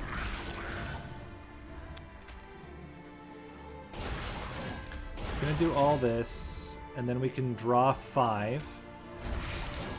We get the Eel Gorgon. Gets us 1 Ember. 2 Ember. 1 Ember. 2 Ember. Play one of these. We can now get you out in the back. Middle.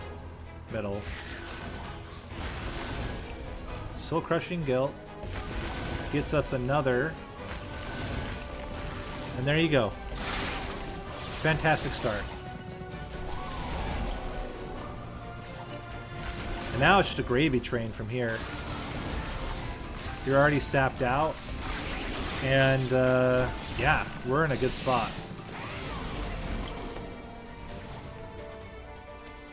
Hit ya. Get ya. Hit ya.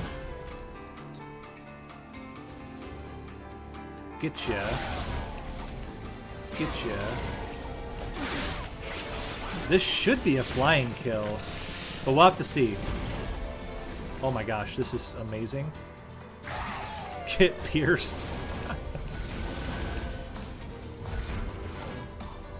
Do one of these. Do one of those. Do one of those. 400 damage.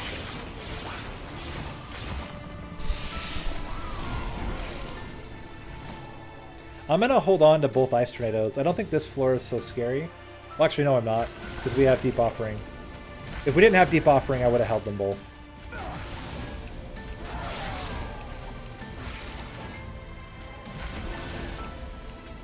Oh my gosh.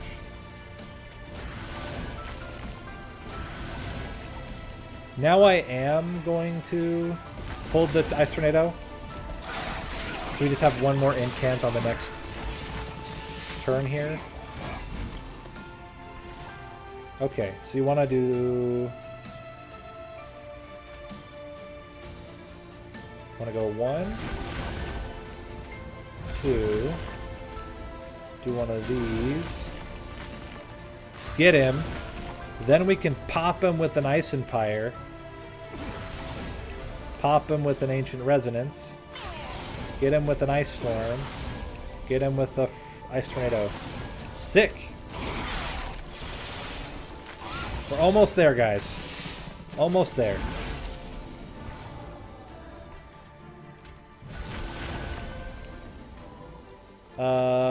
Kill you.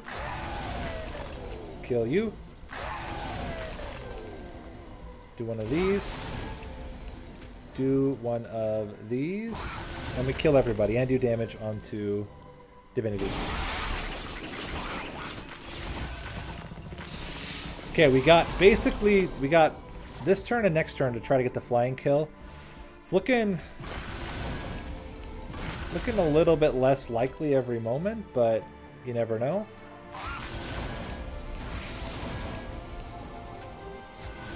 I mean, if we were going to do it, now would be the time.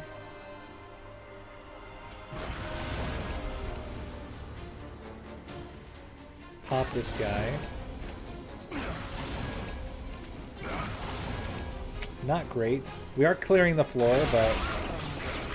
Okay, no flying kill, probably. Probably.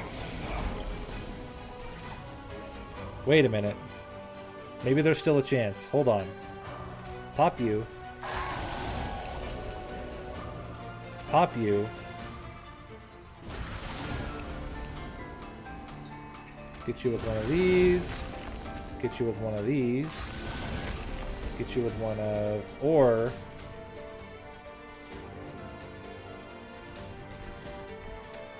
I think it unlikely that we're able to do enough there. So let's do this. And we're good. Saint Delivery Boy, if you're watching live on YouTube, on the stream, thanks for the subscription. If you're watching later, thanks for the subscription.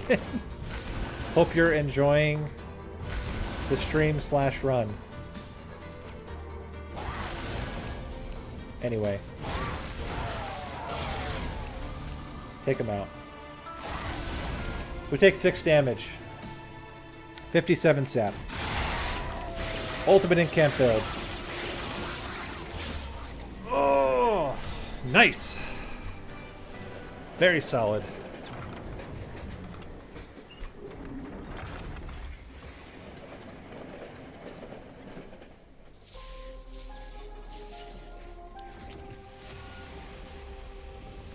And there you go.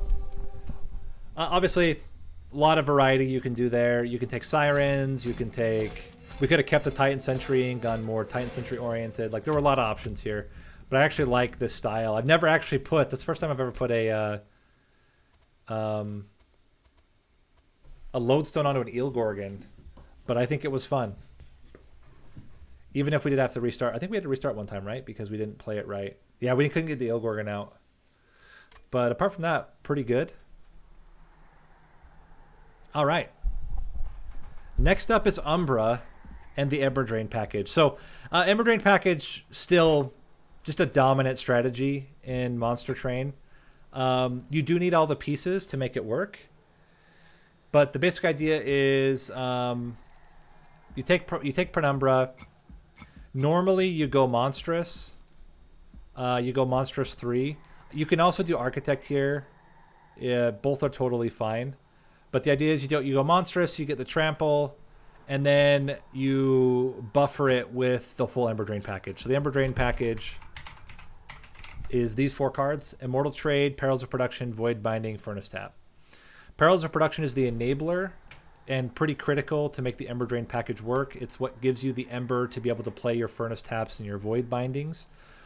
Best is to get Holdover and Stackstone on Void Binding, to get Stackstone on Furnace Tap, remove Consume on Furnace Tap, and then Spell Chain Holdover on Perils of Production.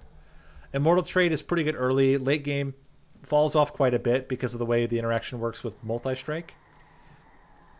And that's really all you need, honestly. Like, Penumbra by himself will solo anything with the Ember Drain package. If you want to include other stuff in the mix, in particular, if you have Monstrous and you're just not getting Furnace Tap, other Gorge builds can be quite good. So here, then, you would look for things like things to clear backliners. Morsel Maid tends to be pretty good. Alloyed Construct is really good. Your Shadow Eater pretty good. Overgorger pretty good. Shadow Siege, if you can play it, if you get sketches, or if you're taking extra capacity anyway to fit your Monstrous Penumbra, then just take, with Ember Drain package, you are getting extra Ember, so Shadow Siege works pretty well. Your other Gorgers, not so good. I wouldn't take any of your Crucibles, your Shrouds, your Morsel Master, Morsel Maker, not typically as good. But they can work, but they're not as good as the rest. If you can get an intrinsic Space Prism or an intrinsic Crucible Extension, then you don't need to take extra capacity, and you can go extra draw. Draw tends to be very good, just so you can get to your Ember Drain package cards as quickly as possible. That's all with an Umbra, right? So it's really just get the Ember Drain package and then support it with Perils of Production. If you don't get Perils of Production, some other ways you can generate is with, where is it, your X costs. So Mind Collapse, it's tough, but Mind Collapse can generate the Ember that you need. Kindle can also work. You can also just make everything 0 cost, and then you don't have to worry about it. So you make your Lodestone, you like Stackstone -2 instead, and then it's free, and you can just play it. You don't have to worry about having your Perils holdover. That can also work quite well. But then Kindle -2 with Consume Removed will generate you 2 Ember every time you play it. So there are other ways, but I would say the standard is just getting Perils with holdover. And then across any other clan, it's the same. It's the same thing. Any unit that benefits from multi-strike and rage is going to have a good time. Probably the Hellhorned is the best secondary clan because you have Ember generators with important work. You can put like Pyre Chomper Essence onto Shadow Siege to be able to play it. That's really it. It's just that you can generate Ember with important work and with imps, and that tends to work pretty well. Wormkin can also work quite well just because of what we saw before, where if you get extracts like Carving Kareska, that's another way to generate out of your 0 cost spells. So you then take like Echo Infusions, Echo Transfers, Soul Crushing Guild, Proclamation, and those will actually generate Ember for you. You can also use Forgotten Trade to generate Ember. Last is Melting Remnant, very similar. You can generate Ember with, where is it? Oh, it's a 0 cost with your Memories of the Melted. That's usually the biggest problem, is just making sure you have enough Ember. One thing you need to really worry about with the Ember Drain package is Seraph the Diligent. Seraph the Diligent still kind of hard counters because you typically hold over and you know, spell chain.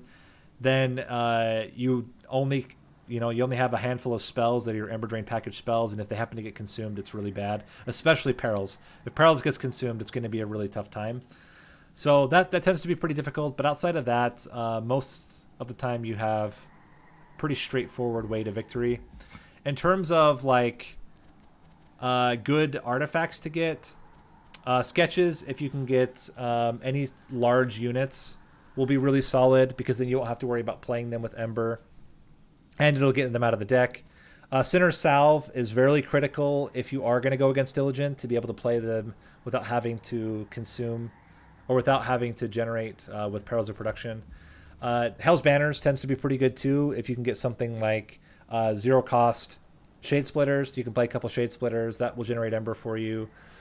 Forever Flame, similar, especially if you're going to go like Hellhorned with Imps. Forever Flame tends to be really good.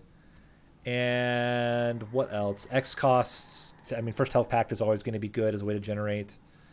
And then your typical stuff. Mind Jacks also means that you don't have to take extra capacity to fit your Monstrous Penumbra. Chain of Gems pretty good on Monstrous just to protect him early on. And I think that's basically it. I mean, the build is very straightforward. You take the Ember Drain package and you try to win with it. And then any other clan is just getting units that benefit from all the Ember Drain package, which is like basically any unit can benefit. It's not too complicated here. One of the easier, more straightforward builds. And it still works. You don't really have to change too much about the build. We'll just go random. We'll do this one random just because it's not really necessary to do anything different. We can play this with any clan, and all we're gonna wait for. Okay, we start with Perils. We got it. Chased is a little bit awkward, but honestly not too stressful. We just need more parts of the Ember Drain package, and we're fine. Monstrous. And we're gonna be focusing on spell upgrades, so I'm not too concerned with taking a lot of early money. Should be okay. But we'll see. I think we can do a Perils here just for fun.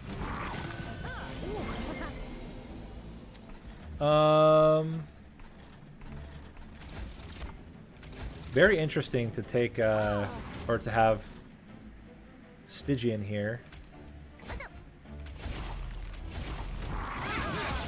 We are going to take a little bit of damage. A little bit nervous about that. In particular, this next floor is looking pretty brutal if we can't survive it. How could we survive? If we put a thing up front, it still doesn't do enough. If we kill you and put a Shade Splitter, though, then we're okay, and we live for the moment. Okay. We're going to need a really good Shade Splitter. We did not get one here. However... Are we just dead? I think we're just dead. Well, we're not dead, but it's not looking good. Well, that's unfortunate. We'll be able to do 3 damage to him. Nope, we're not even going to be able to do 3 damage because they both just die. Okay, fair enough. We're not going to lose because of the Pyre armor, but not great. We need... it's another Perils, but Space Prism would allow us to not have to take extra capacity, so we'll do that. None of this. That's a Shadow Eater. Yeah, we'll take a Shadow Eater. Titan Sentry would also have been good, but I think Shadow Eater works really well. We gotta go spell upgrades. The first priority is to get Intrinsic. None of those. Holdover. Holdover on Perils. Huge enabler of the rest of the run. And let's get Shade Splitters to be 0 cost. Don't really feel like we need to consume anything here. Let's just roll with this. This seems very good. I think we can go with Spikes.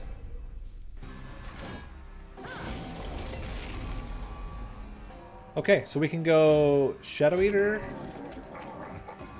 Penumbra, play that, pop you, play you. Obviously, you don't necessarily want your Train Steward here because you can't get AoE, but I think in this case we're okay. Can blast you. Greed for that. We have enough damage to kill them all. I'm not too stressed out about this. I do wish that this Train Steward had died, but that's fine. Okay.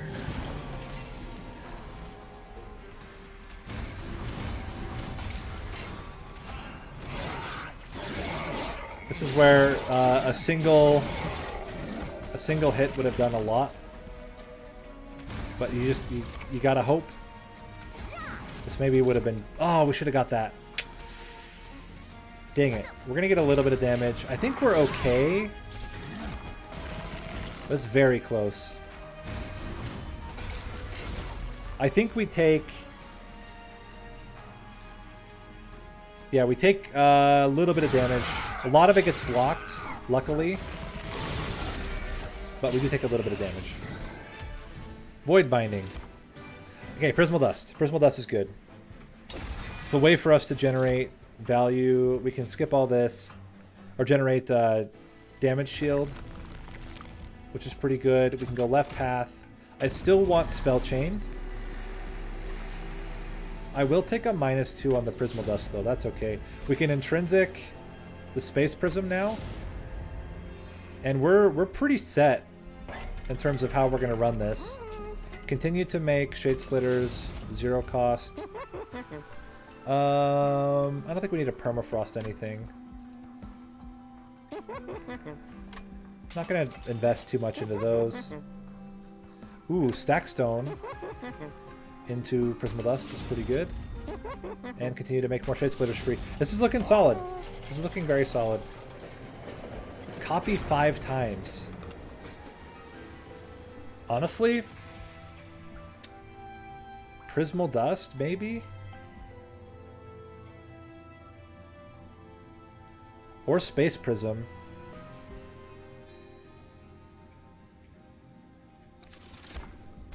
We're going to do Space Prism. What we're going to do is our opening hand is going to be just all the Space Prisms, which means we can fit everybody on the top floor, which is actually hilarious. Look at this. What are you? Days.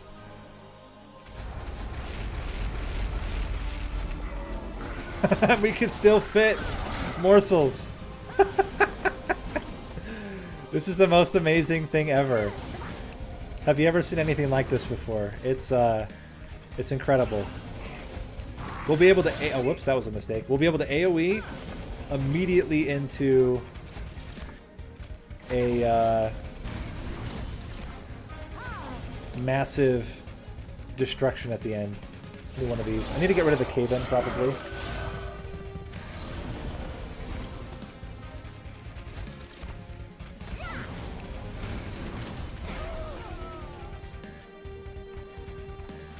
Get these guys out.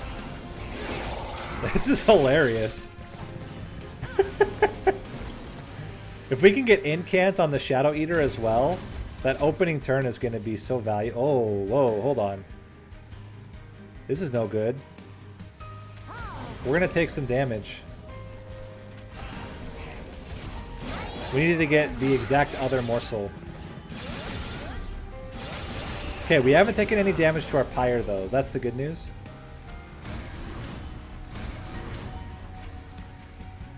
Honestly, all the damage shield. With 12 damage shield, there's like no way. Penumbra's doing too much damage.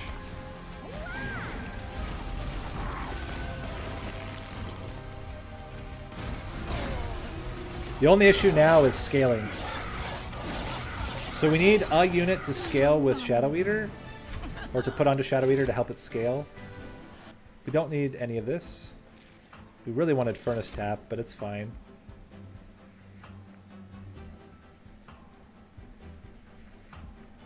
I don't think we want Guard of the Unnamed, but I'm looking at Titan Sentry and I'm like, is Titan Sentry good? I don't think it's actually that good. I think we want to get a better unit. And we're going to go for draw. More and more draw. Okay. Maybe we get the robot here would be good. You know, Morsel Master's not bad.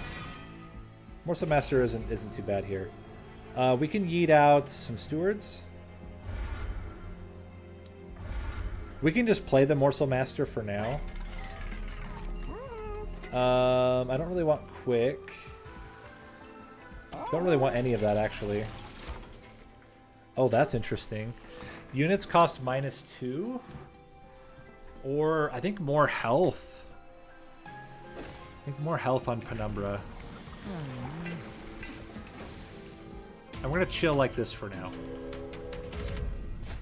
This is fine. We do all of our hits on one floor anyway. Is it haste again? It is haste again.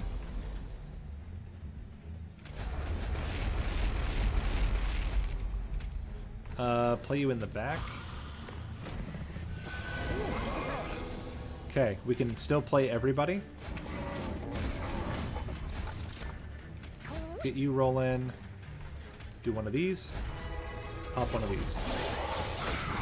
Get him. Oh, I put the perils onto that instead, which probably was a mistake, but it's fine.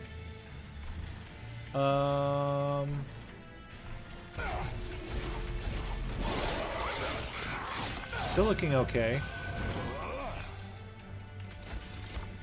Start enraging you. Okay, fair enough. Get all the Ember for next turn. And play that. Got him.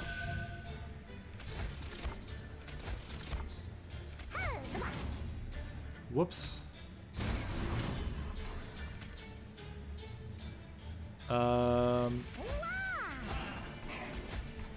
We're gonna take one hit to the pyre.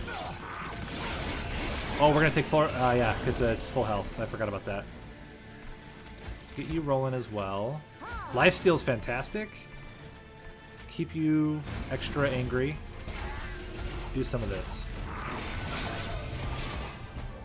And I think we're in a good spot. Yeah, we're good. Barely taking any damage at all, actually. Got him. Okay. Took a tiny bit of damage there. Okay, Chain of Gems is great. Allows us to keep our morsels alive, which is really solid. I'm going to skip these. And skip these. A little bit tough on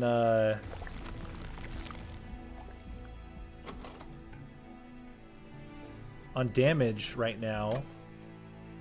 Let's go right path and take all the... Okay. Rules of Containment's going to be slightly better.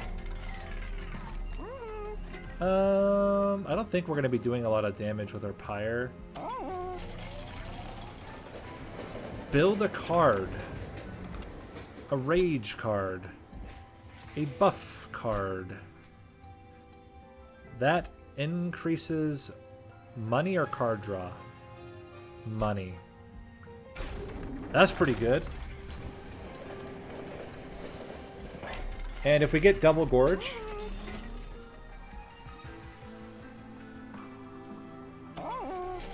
Interesting. I don't think we need the extra Ember.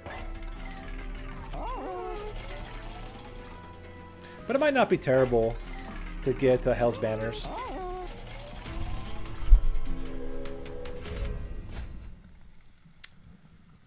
This is okay again. Sweep is a little bit annoying. We might have to put...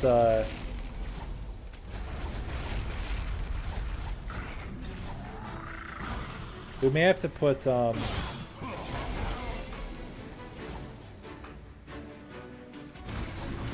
more damage shield on our Penumbra to make up for that.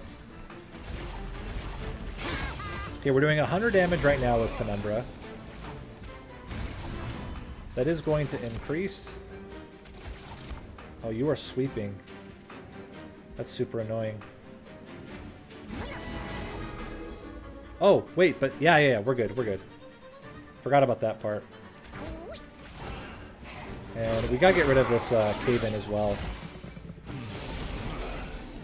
Okay. Okay. Do one of these, blast you.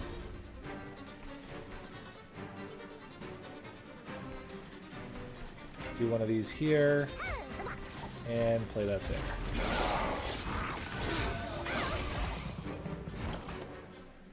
Okay.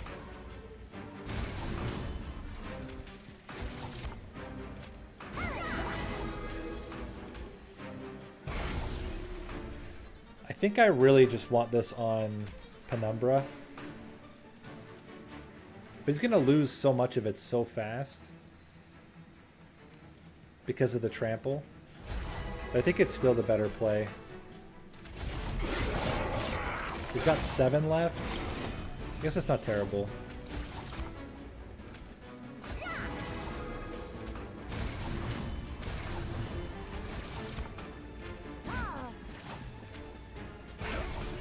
Okay.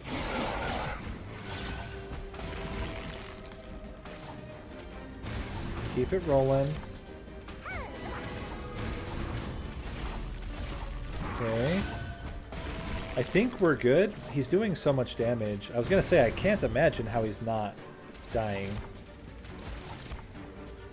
We can do this as well.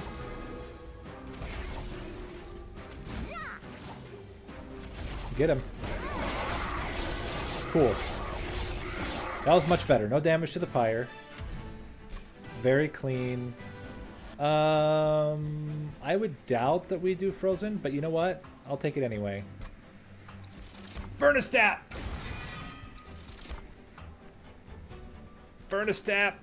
Furnace tap! Preserve. Okay. Actually, I don't even think I want preserve.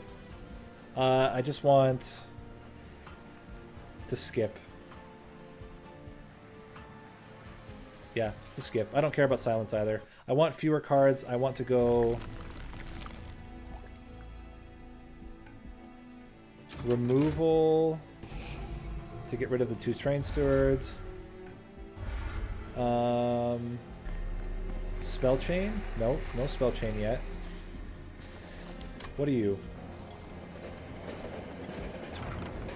For the greater good, I think we just want to upgrade our unit with Sunderstone. By the way, this applies with the Gorge trigger, which is kind of hilarious. Gorge trigger does apply that Sunderstone.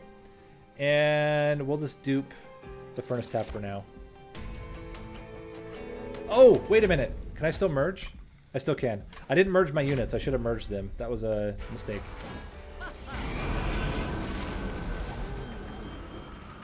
You know what?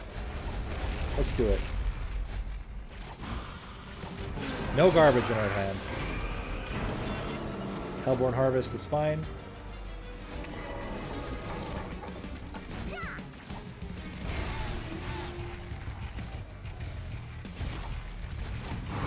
Got him.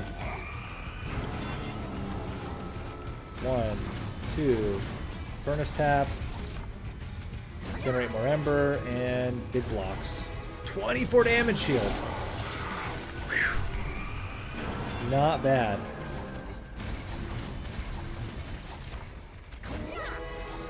Get blasted. Crushing. Also, he has melee weakness, which is amazing.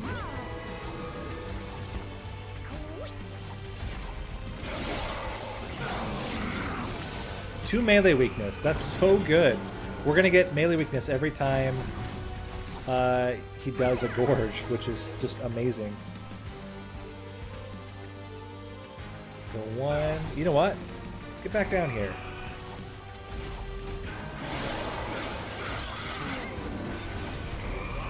Okay. Well, we can't kill him in the first hit, unfortunately. Get one of those rolling, get you out here, and do that. Ember Drain package, guys. Furnace Tap, just too good. One of the best spells in the game. Got him.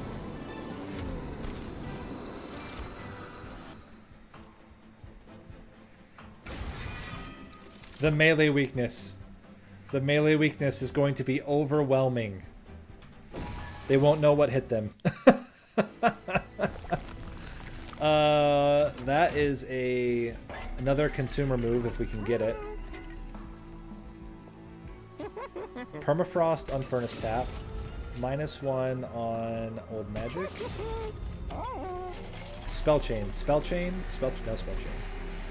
Let's merge onto you.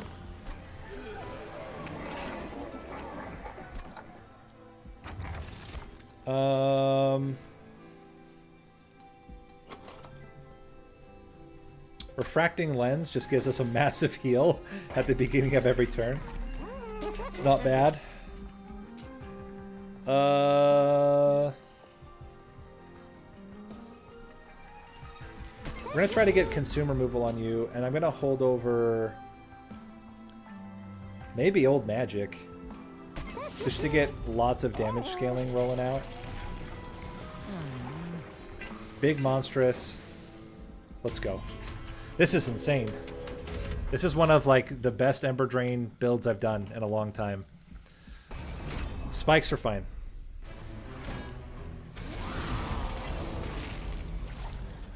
Get ready for big heals on the pyre.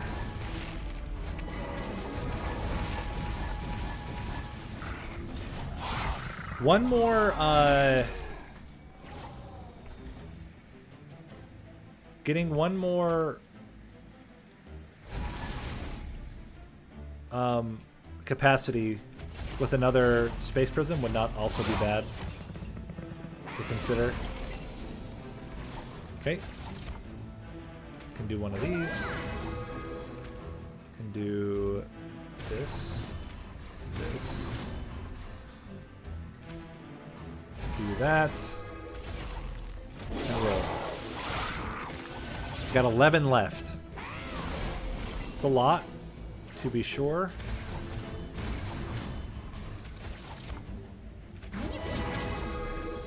That's good. We can get some Ember Drain. Or not Ember Drain. We can get some Lifesteal and extra damage. You're quite good there. I'm almost wondering if we'd rather just have this entire floor all in one floor. Probably not. Okay.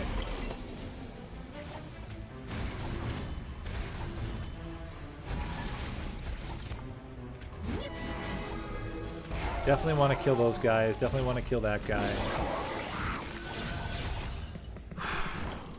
This is where things get real scary. However,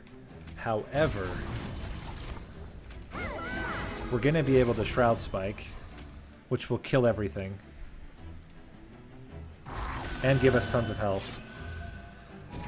And would have applied an insane amount of melee weakness as well, but, you know, it's fine. Our man's doing a lot of damage, is the point. Okay. We have no way of killing the backliner, unfortunately. Except, oh no, the Gorge will kill. As long as he lives. Like, he's got to live first. I don't know if he's going to be able to live long enough. He's doing... We're actually still winning. And if we put you up front, boom, boom, boom, boom, you actually live, which is incredible, and everybody dies. Sick.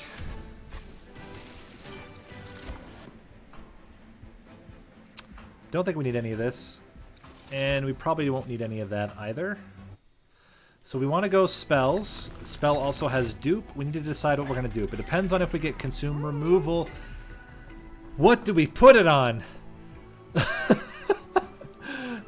There's so many good options. Consume removing Shroud Spike, obviously insane. Consume removing Furnace Tap, obviously insane. What do we get here? Do we get Spell Chain? -2.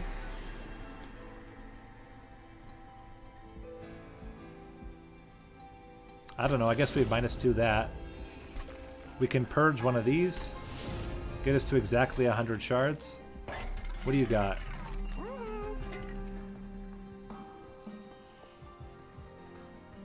Wait a minute. You consume remove. You -1 to you. Stack Stone! And it's permafrosted. So we're good no matter what. Do this. Get some more damage on Helicocristalis. Yeet. Other foregone powers. Oh my gosh. Get ready for a good time. The ultimate Ember Drain package with Monstrous Penumbra that also just happens to have a Shadow Eater on the same floor. Big heals. Okay, good start. Good start. Holy crap. Oh my gosh. Oh my gosh.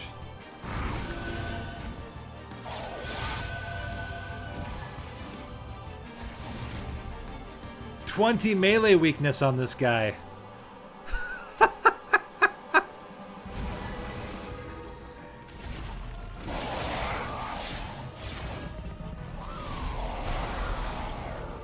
All right, let's pump him up. Just want more damage. Come back up, Seraph. Not through with you yet.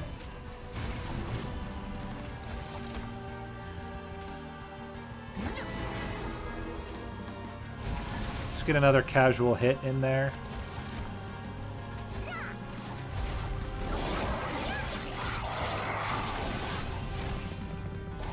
Furnace. Frickin' tap. Wait a minute. This is looking dangerous. We gotta block some hits. What if we play you up front? 1, 2, 3, 4. Yeah, we're good. One of them will live. That's all we need.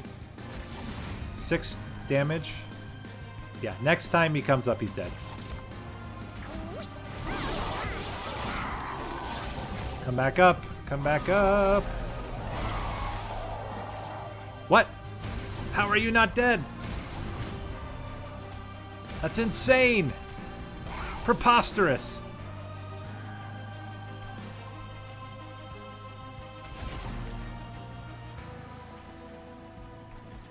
Going down is interesting, but no. How? We got so many strikes! So many strikes, and he still didn't die. You can't make this up. Okay, that would have been really good, but it's fine. Alright, you gotta live. Cannot believe we didn't get a flying kill. Actually incredible. This is good. You down there. 10 strikes. 2,700 damage. Trample.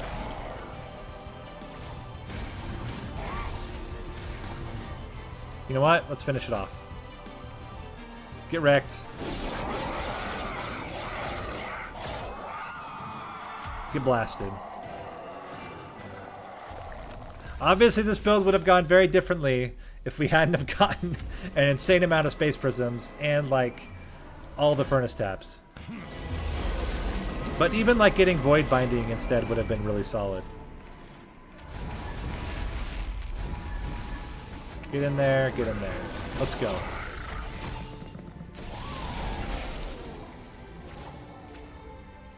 All we need is time.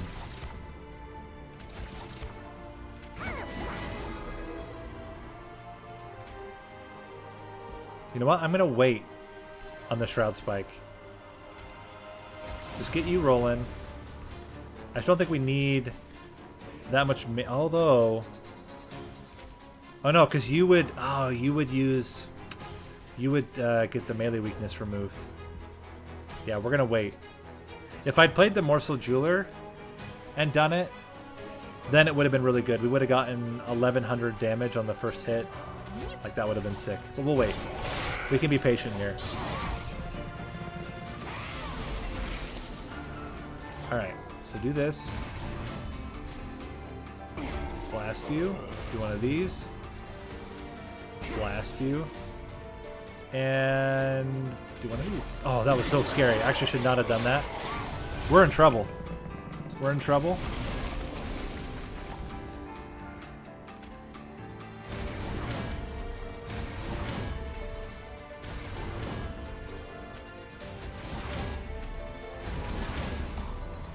Ooh boy. Lifesteal.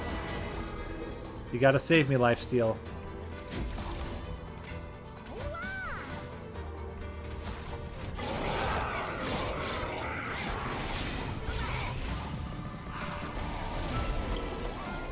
Okay. We actually are okay for now, because we're gonna get a massive amount of Prismal Dust setup here. I think doing a... No. We just want all the damage shield. Now we're good. Okay.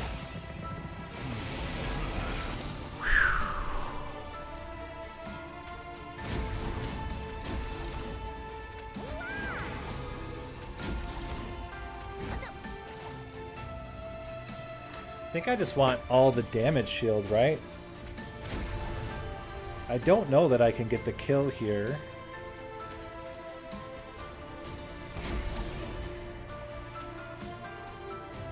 It's 2 extra strikes. We're doing... That'd be 8. I think that actually gets us there. So if we do this... Gets us to 1,100. There we go! We did it! We even lost our shade, or our we lost our Shadow Eater, and we still did it. All right, Ember Drain package done. Success. That was pretty sick. Last build.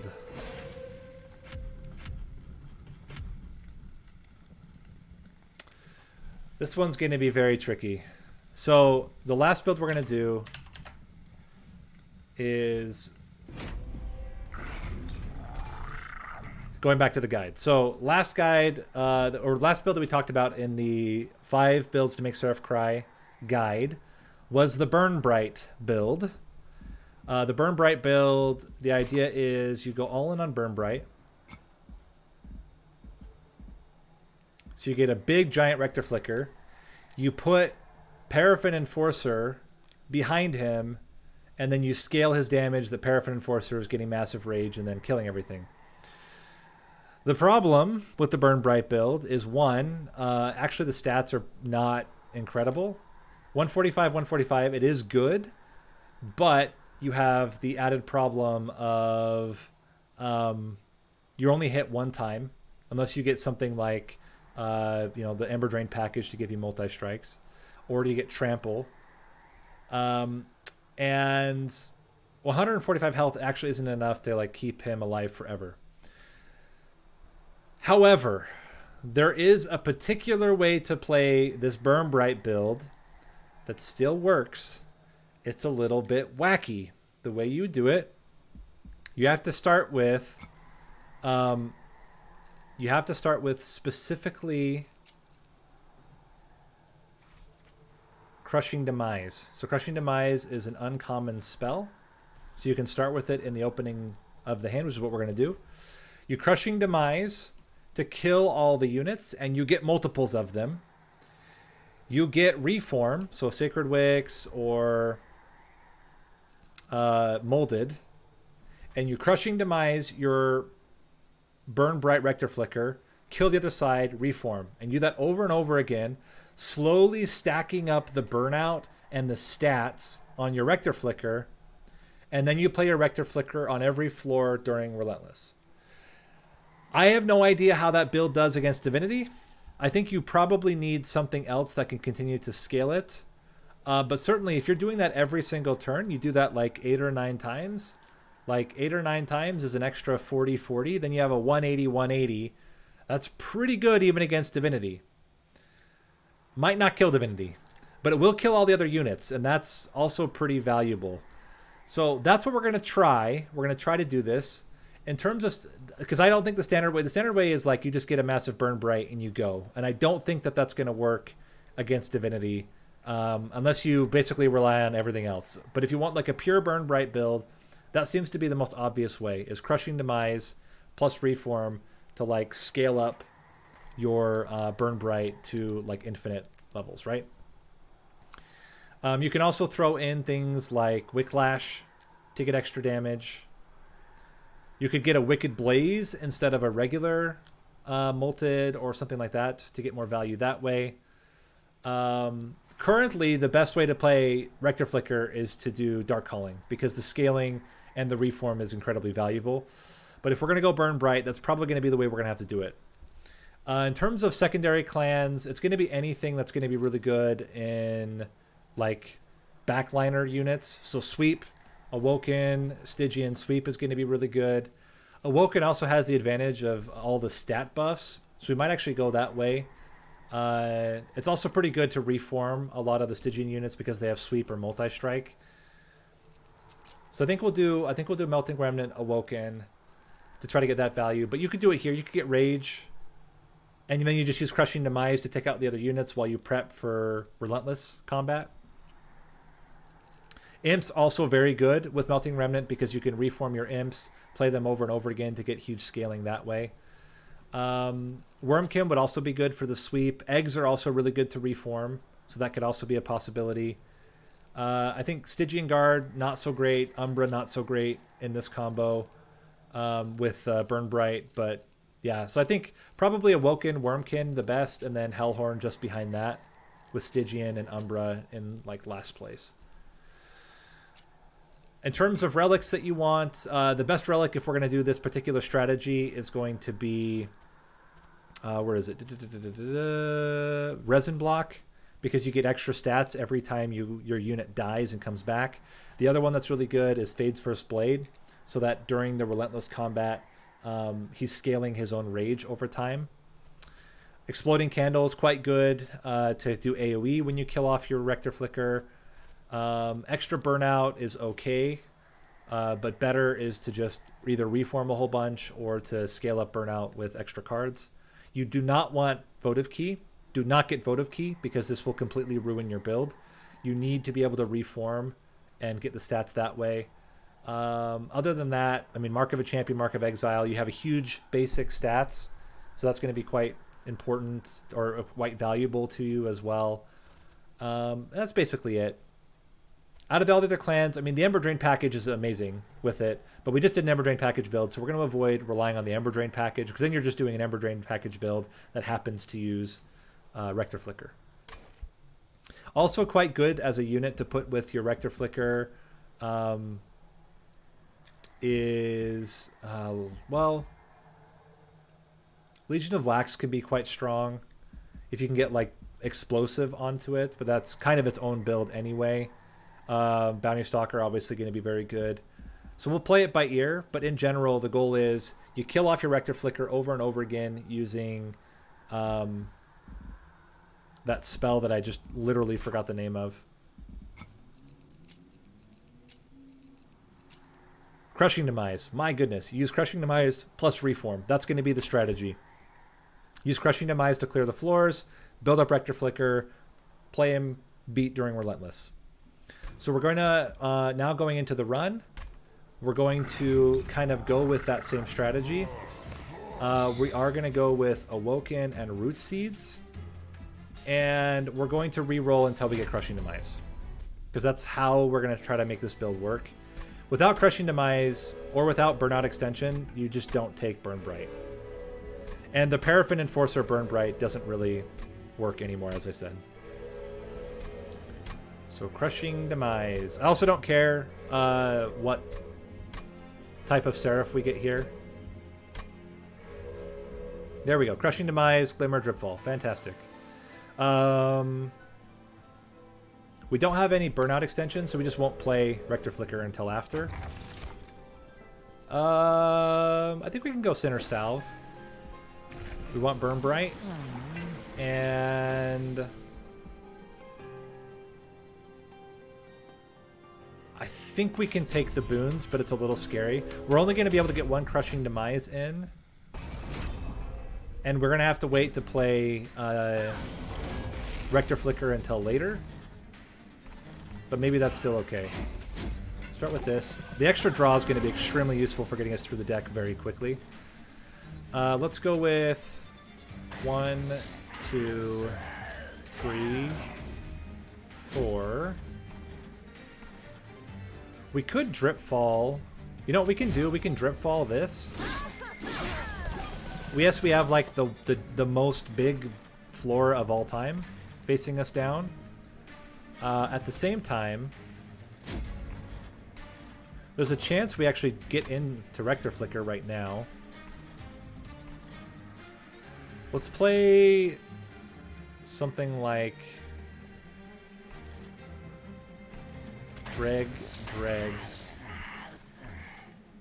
Glimmer. We did not get Rector Flicker, unfortunately. There is a chance to snipe a good unit. And now we can actually kill the front unit, which is extremely valuable. And then we only take 6 damage. Now we just got to get Rector Flicker, and then we win. Okay, we got to actually Drip Fall one of these guys and play the draw. But then we will get Rector Flicker. And Rector Flicker should be able to kill this guy. He does. Okay. Got him. Fantastic. Molded. It's exactly what we needed. We're going to try to thin the deck out now. Sweep. Sweep probably the best thing for us to get right now. And we got to go spell upgrades. What do you got for me?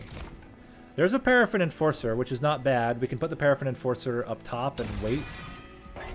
We could even put the Paraffin Enforcer onto the sweep and just try to keep it around. -1 holdover. I think we got to go with Molded first. And then we'll try to get the Crushing Demise afterward. We can make it 0 cost though, so there's a chance if we get a ×5, we can use it to get a ×5.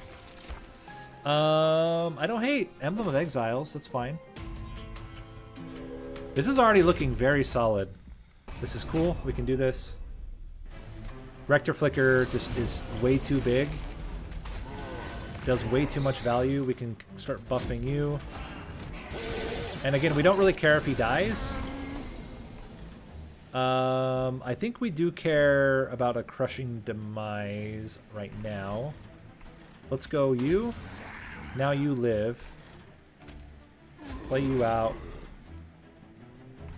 Oh, you know what? I could have saved Ember there.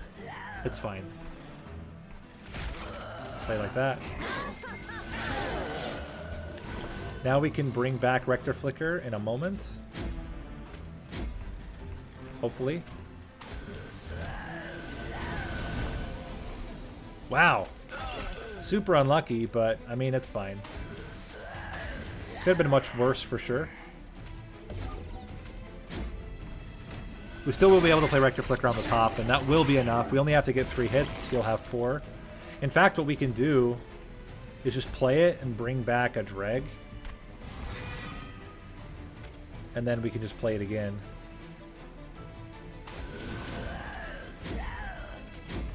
Like that. Yeah, super thin deck. We want to be able to just Crushing Demise everybody every turn is the goal. And then Rector Flicker just demolishes this guy. So we want Paraffin Enforcer merged onto the Sweeper. Skip all that. Razor Sharp Edge is pretty good, but I think we're still okay. Why? Why are you here? We're not going to take him. I'm not going to do it. I'm not going to do it. We're not going to make this a Bounty Stalker build. We're going to make that. We're going to do what we set out to do.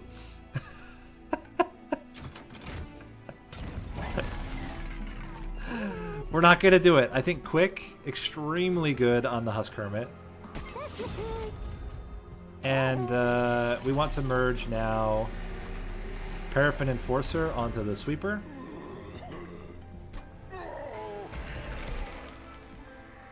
Oh my gosh. Spell Chain on Crushing Demise. Quick unfollow.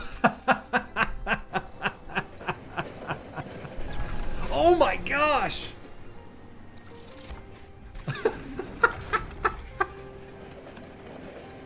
Look what we got! It's incredible! Now we...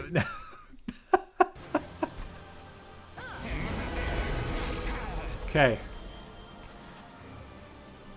Alright. So we're gonna go... You, into you, into you. Get crushed. Get crushed. Get crushed. Yeah, that's the whole point. The floors just evaporate before our very eyes. We want to play you.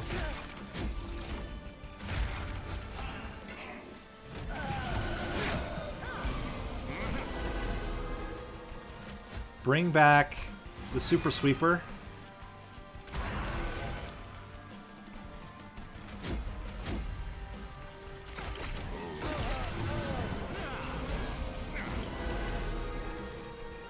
Bring back Rector Flicker. We just need Burnout Extension now, and then we're good. You know what? Drip Fall you, just for fun. Do one of these numbers.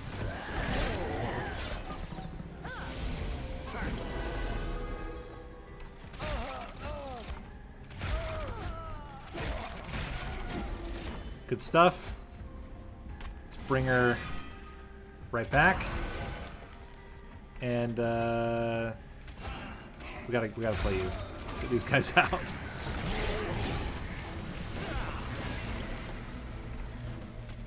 Crush. Crush. Bring back a dreg.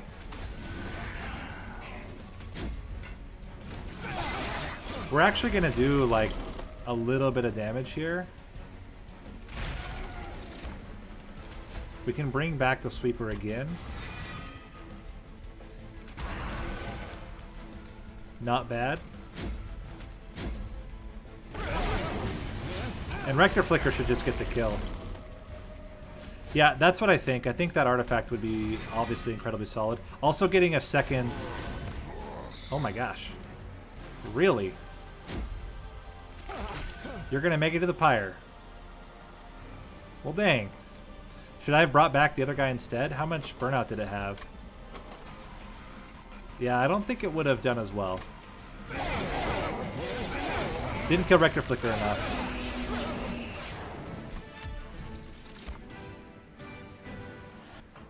Formless Child obviously would have been really good on one of those as well. We don't need any of this.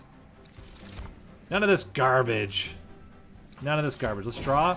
And now what we need is to dupe. Fantastic. We're going to remove the 2 Train Stewards. We're going to dupe the Molded. And then we want to kill them every turn.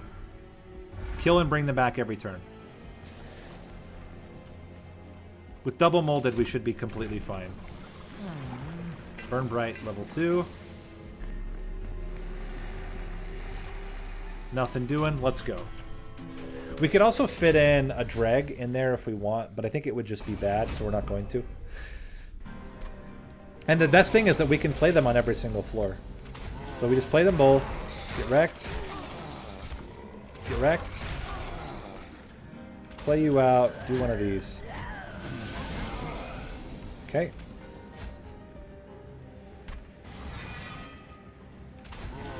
Get wrecked.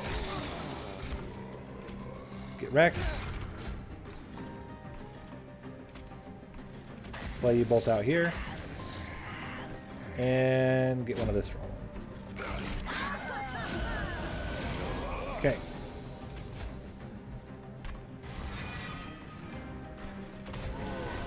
Pop. Pop. Pop. Pop. Draw. There we go. Get our squad back.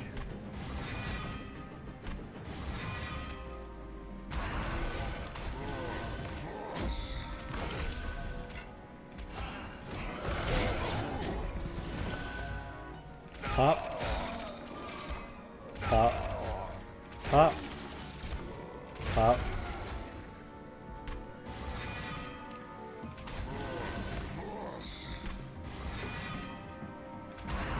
Pop.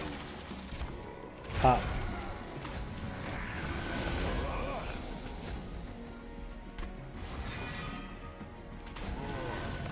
Already doing 448.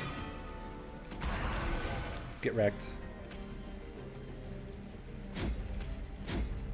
Get dazed.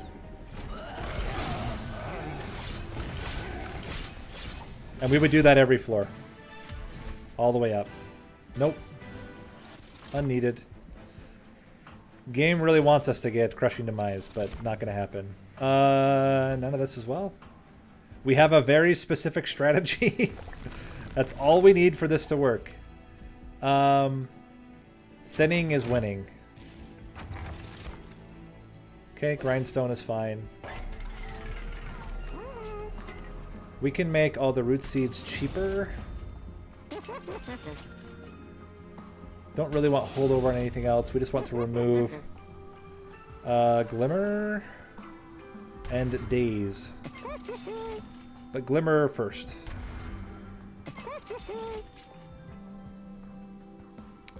Let's save our money. We do want at least one unit upgrade here.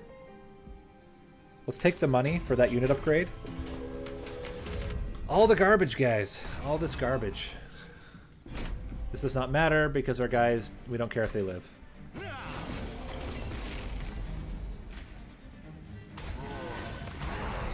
Pop. Pop. Okay.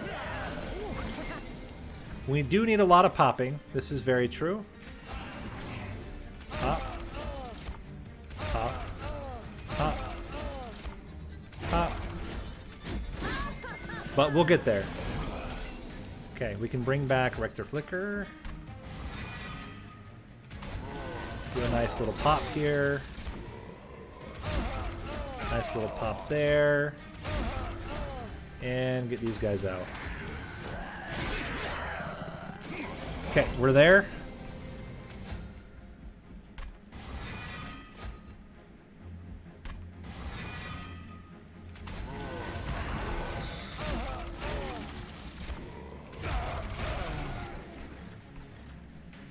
I think we can play you up here.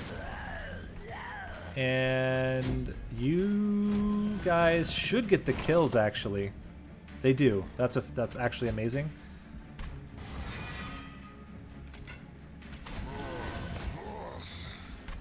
Still gonna do a pop here.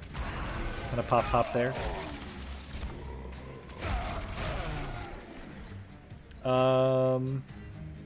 If I play you, the train steward lives.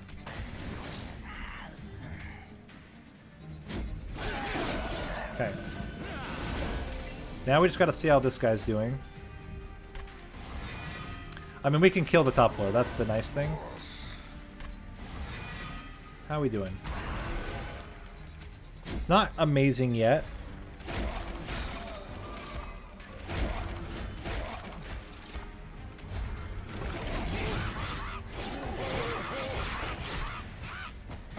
Okay. 105. I think you play in the reverse order this time. And you daze. And you get extra damage.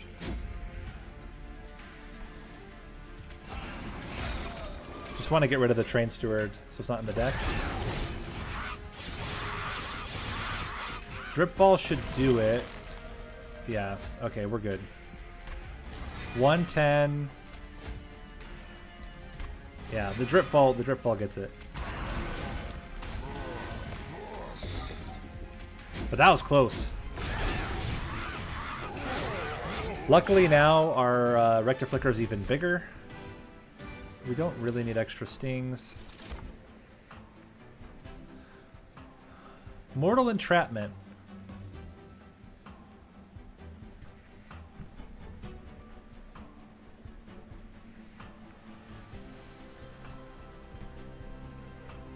Yeah, multi-strike would be really solid.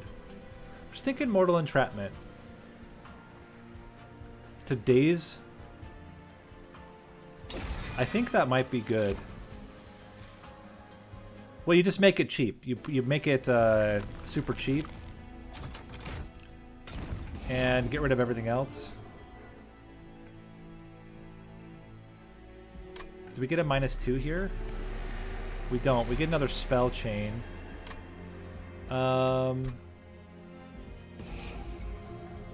Let's yeet the last two stewards.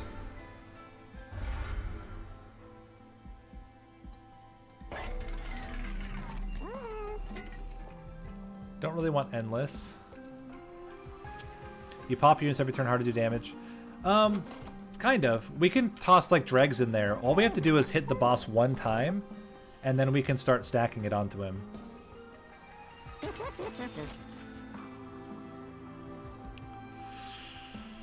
Do we just get one extra burnout? What's our last?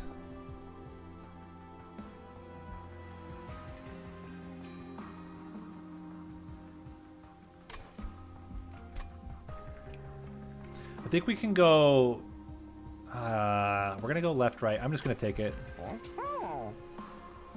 Or you know what? Just get extra 10 damage. It's not good, but it's too hard. Yeah, but I don't want to go to unit upgrades. I don't want to dupe. I want to remove and thin the deck out even further. And go that route instead. I don't think the multi-strike is what we need. Multi-strike is not for relentless. Multi-strike is for clearing waves, and we don't need multi-strike to clear the waves.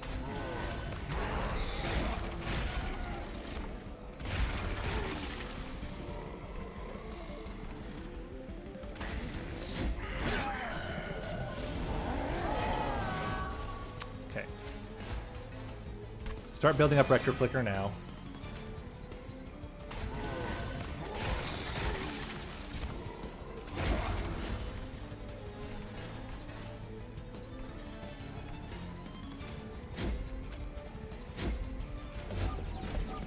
I could start stacking days, but I think it's not necessary. We don't have to make that guy any bigger than he needs to be.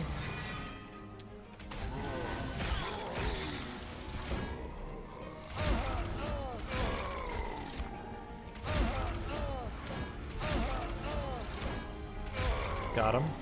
See, look, now we can just hit Sarah, or hit... Oh, wait, we have to get through his armor. That's going to take a minute.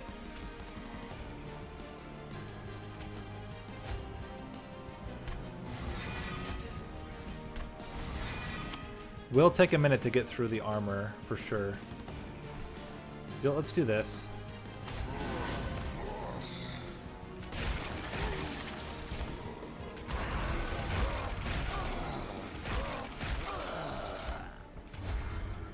And we'll take a little bit of Ember Drain in order to try to get him down. Okay, well, we're going to be able to hit him enough now. I think. Maybe not.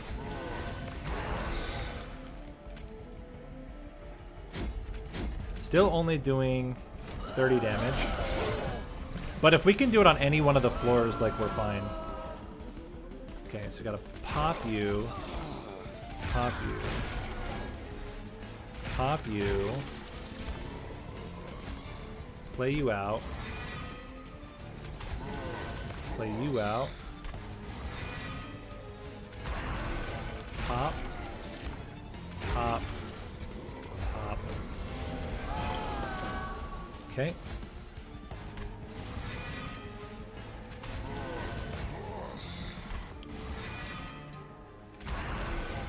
I think I still want to do this because you just want to get as much. You want to get as much stats as possible, and then. I mean, all these things are free, so if we can just play Encasement like a couple of times, we're in a pretty good spot. Actually, I want to do it on you. Or make it, if we can play multi-encasement one time, not multi-encasement, we can play Mortal Entrapment one time. Like, I think here we just win from it. I'm going to put Rector Flicker in the back this time. I think he gets more damage from the back. This is just going to kill him. Yeah, that's too much. That's why I like the Mortal Entrapment, because it acts as a finisher. We don't need any of this. We do want more draw. And I don't know what I want to dupe.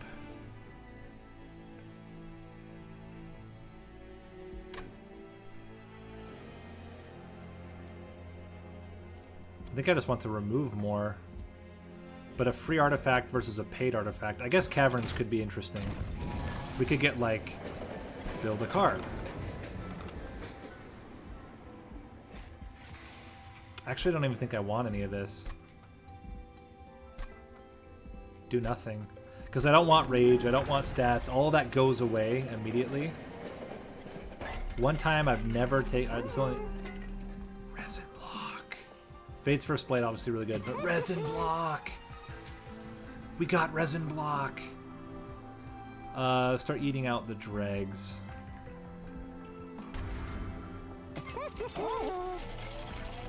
Resin Block is massive.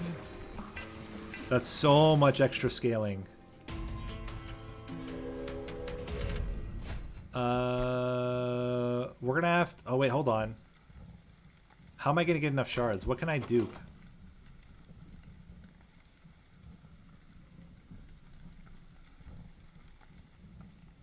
The only thing I can dupe is the... I guess we dupe the Husk Hermit. Literally just so that we can get enough shards. Dang it. I didn't even think about that.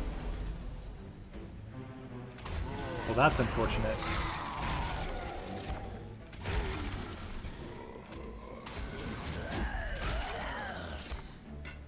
Oh, whoops. Now we have an extra card in the deck. Not really great.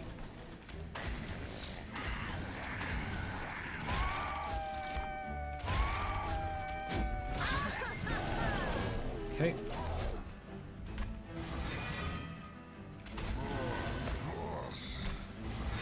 So apart from that mistake, we just needed to like merge a dreg onto a dreg, and then we're in a much better spot. I guess we can play it, like it's not gonna hurt us to play one out. But it's not the ideal way to play, for sure.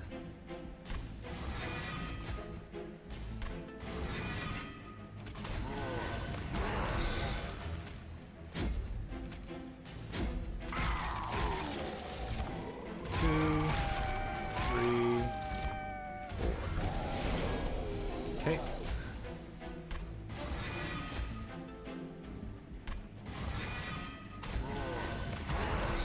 One, two, three. Oh, whoops. Lost a little bit of damage there that we needed to lose, but it's fine. Just, by the way, look at the damage on this Husk Hermit. You can see how fast the scaling gets. It's kind of nutty. Okay.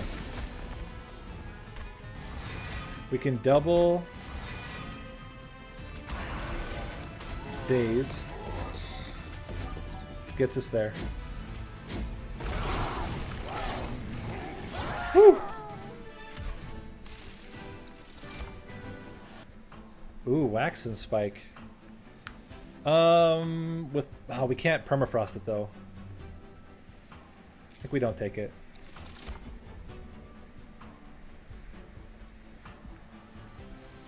Divinity. How are we gonna kill Divinity? Divinity's gonna do like... Let's see, if we get Rector Flicker for like 250 damage, which seems pretty reasonable, we kill him off 10 times. Divinity's gonna have like 400. I think we're okay. I think we got there. So we're obligated to dupe the Husk Hermit. That's a must. And we're obligated to take this. None of this is good. None of this is good. So we're just going to spend money to remove. And we want to remove...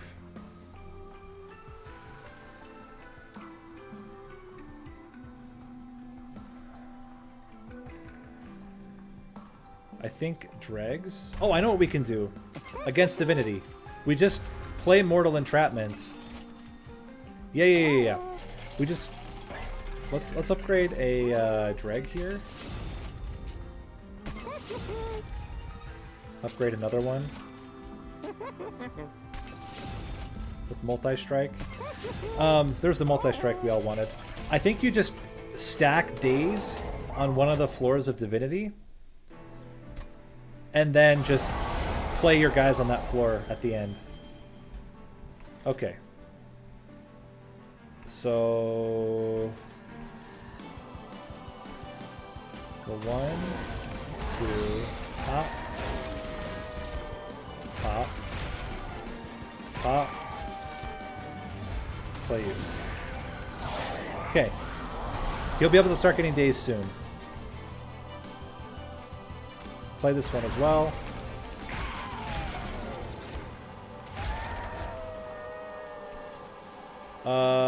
You root seeds, you drip fall. Okay, now he's taking damage to his armor. We just gotta work him down.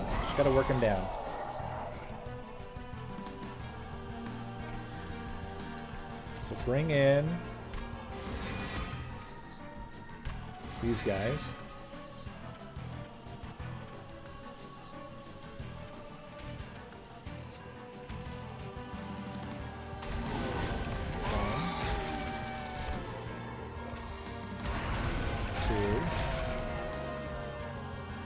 Whoa, whoa. Why are you getting all up in my grill?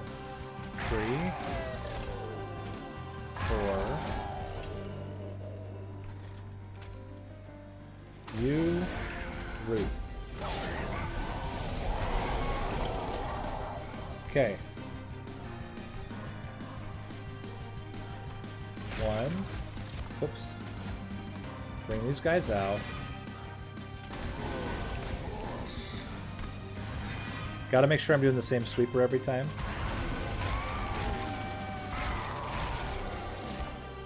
I gotta remember also, I don't want to Crushing Demise that one sweeper. I think just being able to play the Mortal Entrapment on one of the floors hopefully is enough already.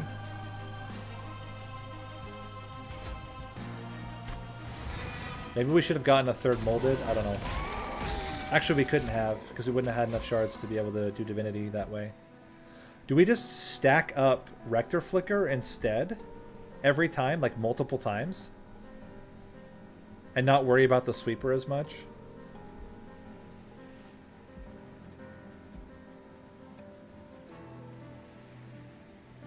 Maybe that's the play. We just stack up Rector Flicker by himself.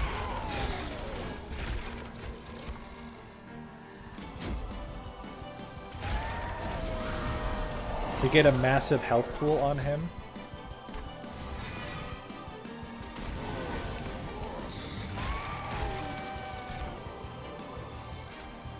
Still can't do that.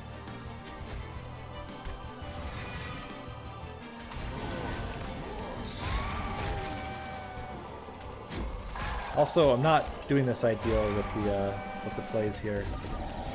Okay.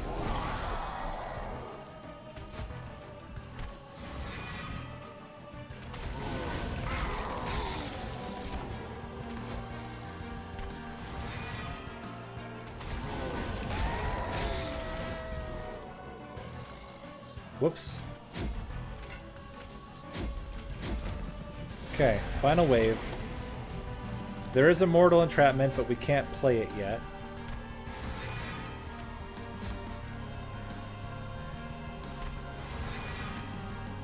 We can Crushing Demise to start. And, I mean, you're doing 48 damage. We're still going to get a lot of damage out on you. We're doing 1200.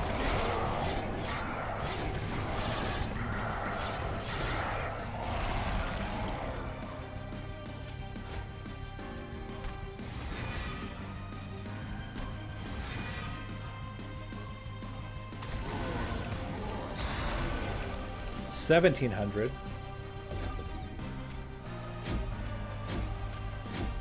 I think Rector Flicker in the back might have gotten the kill there.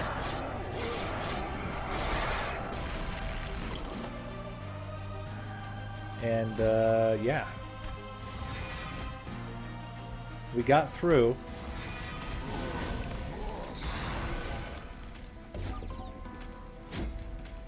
Woo! Got through Seraph. Divinity is going to be trickier. Divinity is definitely going to be trickier. We're going to have to figure out how to mix in a couple of dazes ahead of time to have enough time.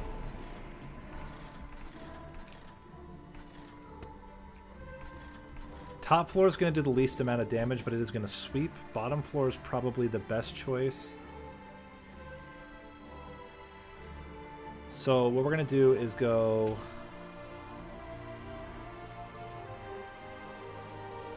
Yeah. So we go Rector Flicker, Crushing, Husk Hermit, Crushing, 6, 16, 27. Now we can Daze. Now we can daze. 1, 2, 3, 4. And I mean, we can play you down here.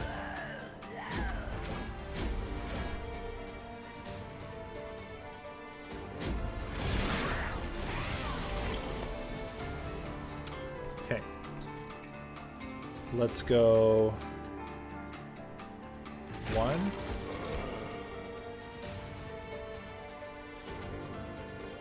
2. The nice thing is that even though he's gonna get armor, it's actually not that big of a deal.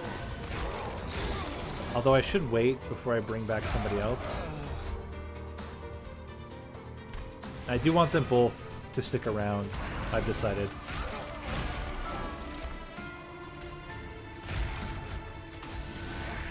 Because once he's been hurt at all, we can play Mortal Entrapment onto him.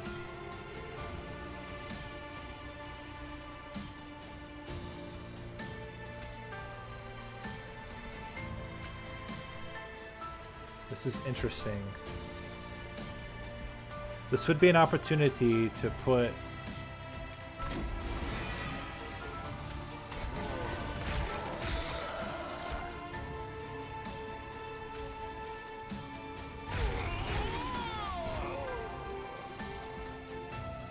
I think we still bring back the Husk Hermit again. And we can double daze. I don't think that the drip balls are going to be enough to get us there. But they will certainly help. Wait a minute, why aren't we not doing damage? Like, why don't we end the turn doing damage? Doesn't that just make more sense?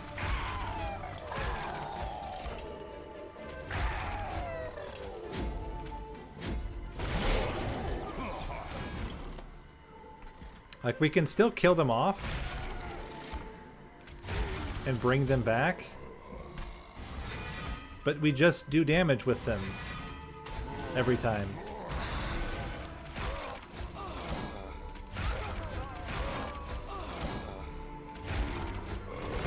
I don't know why we weren't doing that every other time. Like, this just makes way more sense.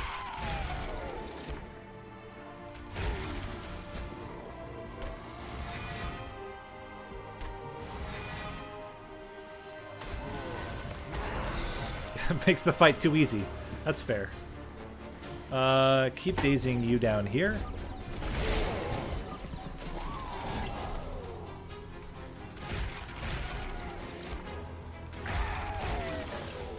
Can bring back Rector Flicker and Paraffin or Husk Hermit.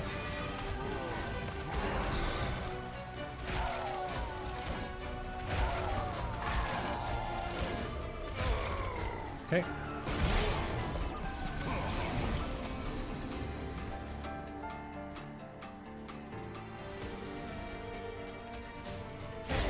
Two, 3, 1,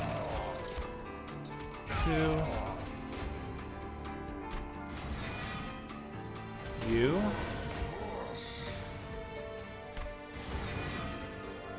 You. 10 hits. I mean, we're gonna do more than 10 hits. How are we doing? He's dead. You dead, man. Get wrecked.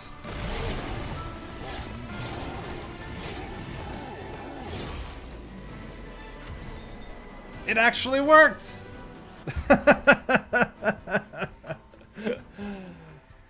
Oh man, that was a trip. Can't believe I didn't think about just just have him be dead every time. We don't want to do damage. That would be ridiculous. I mean, I don't think it would have changed anything during most of the bosses, but I mean, the proof is in the pudding. We got it. And the daze was really solid for some of those fights.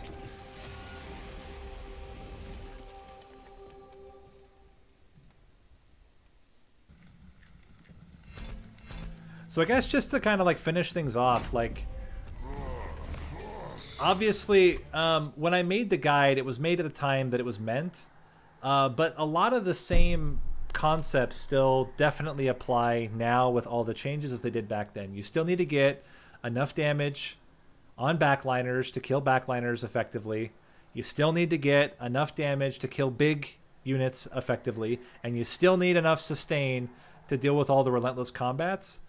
And the core concepts behind each of the builds still make a lot of sense. Like Angriest Prince, you're gaining sustain while, you know, building up damage at the same time. You now just have to adapt to the fact that there's going to be more units you have to kill, and you do that in a variety of ways. We ended up doing it with multi-strike, but I mean, there are other ways to do it as well. We could have done it with a backliner. We could have done it with imps. We ended up going a route that I think was pretty good, but there are still other ways to make the Angriest Prince work. Sentient was definitely the hardest one. Spikes are just in a really rough spot in general. I mean, obviously the Angriest Prince run aside, where we got just insane spikes.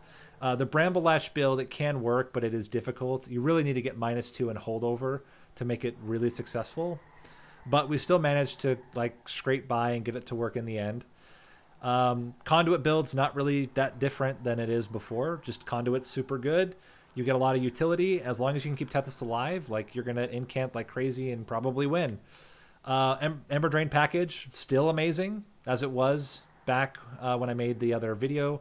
And Burn Bright, also very tricky. I think you have to kind of do this specific setup like I did. Burn Bright as a unit right now is just not good enough unless you have the support of, you know, something to clear the floors, which in this case we use Crushing Demise, but something like that to clear the floors, and then some way to scale up the damage. And that was a mix between the Death and Reform and the extra Rage from the Paraffin Enforcer infused Sweeper. So very, very, as I said, very interesting to kind of like go back to those builds and see how they perform nowadays. Hope this was useful for you. Hope you enjoyed. If you're watching on the stream, my goodness, it's been 4.5 hours. I hope you guys felt like it was worthwhile. And for those that are watching the shortened video clips, if you have not yet, would love for you to subscribe to see more of similar types of content. And as I've mentioned before, we're still trying to do this December goal of hitting 50 subscribers and members. If we do hit that goal, I will be doing an all champions, all Covenant 25 speed run in one stream.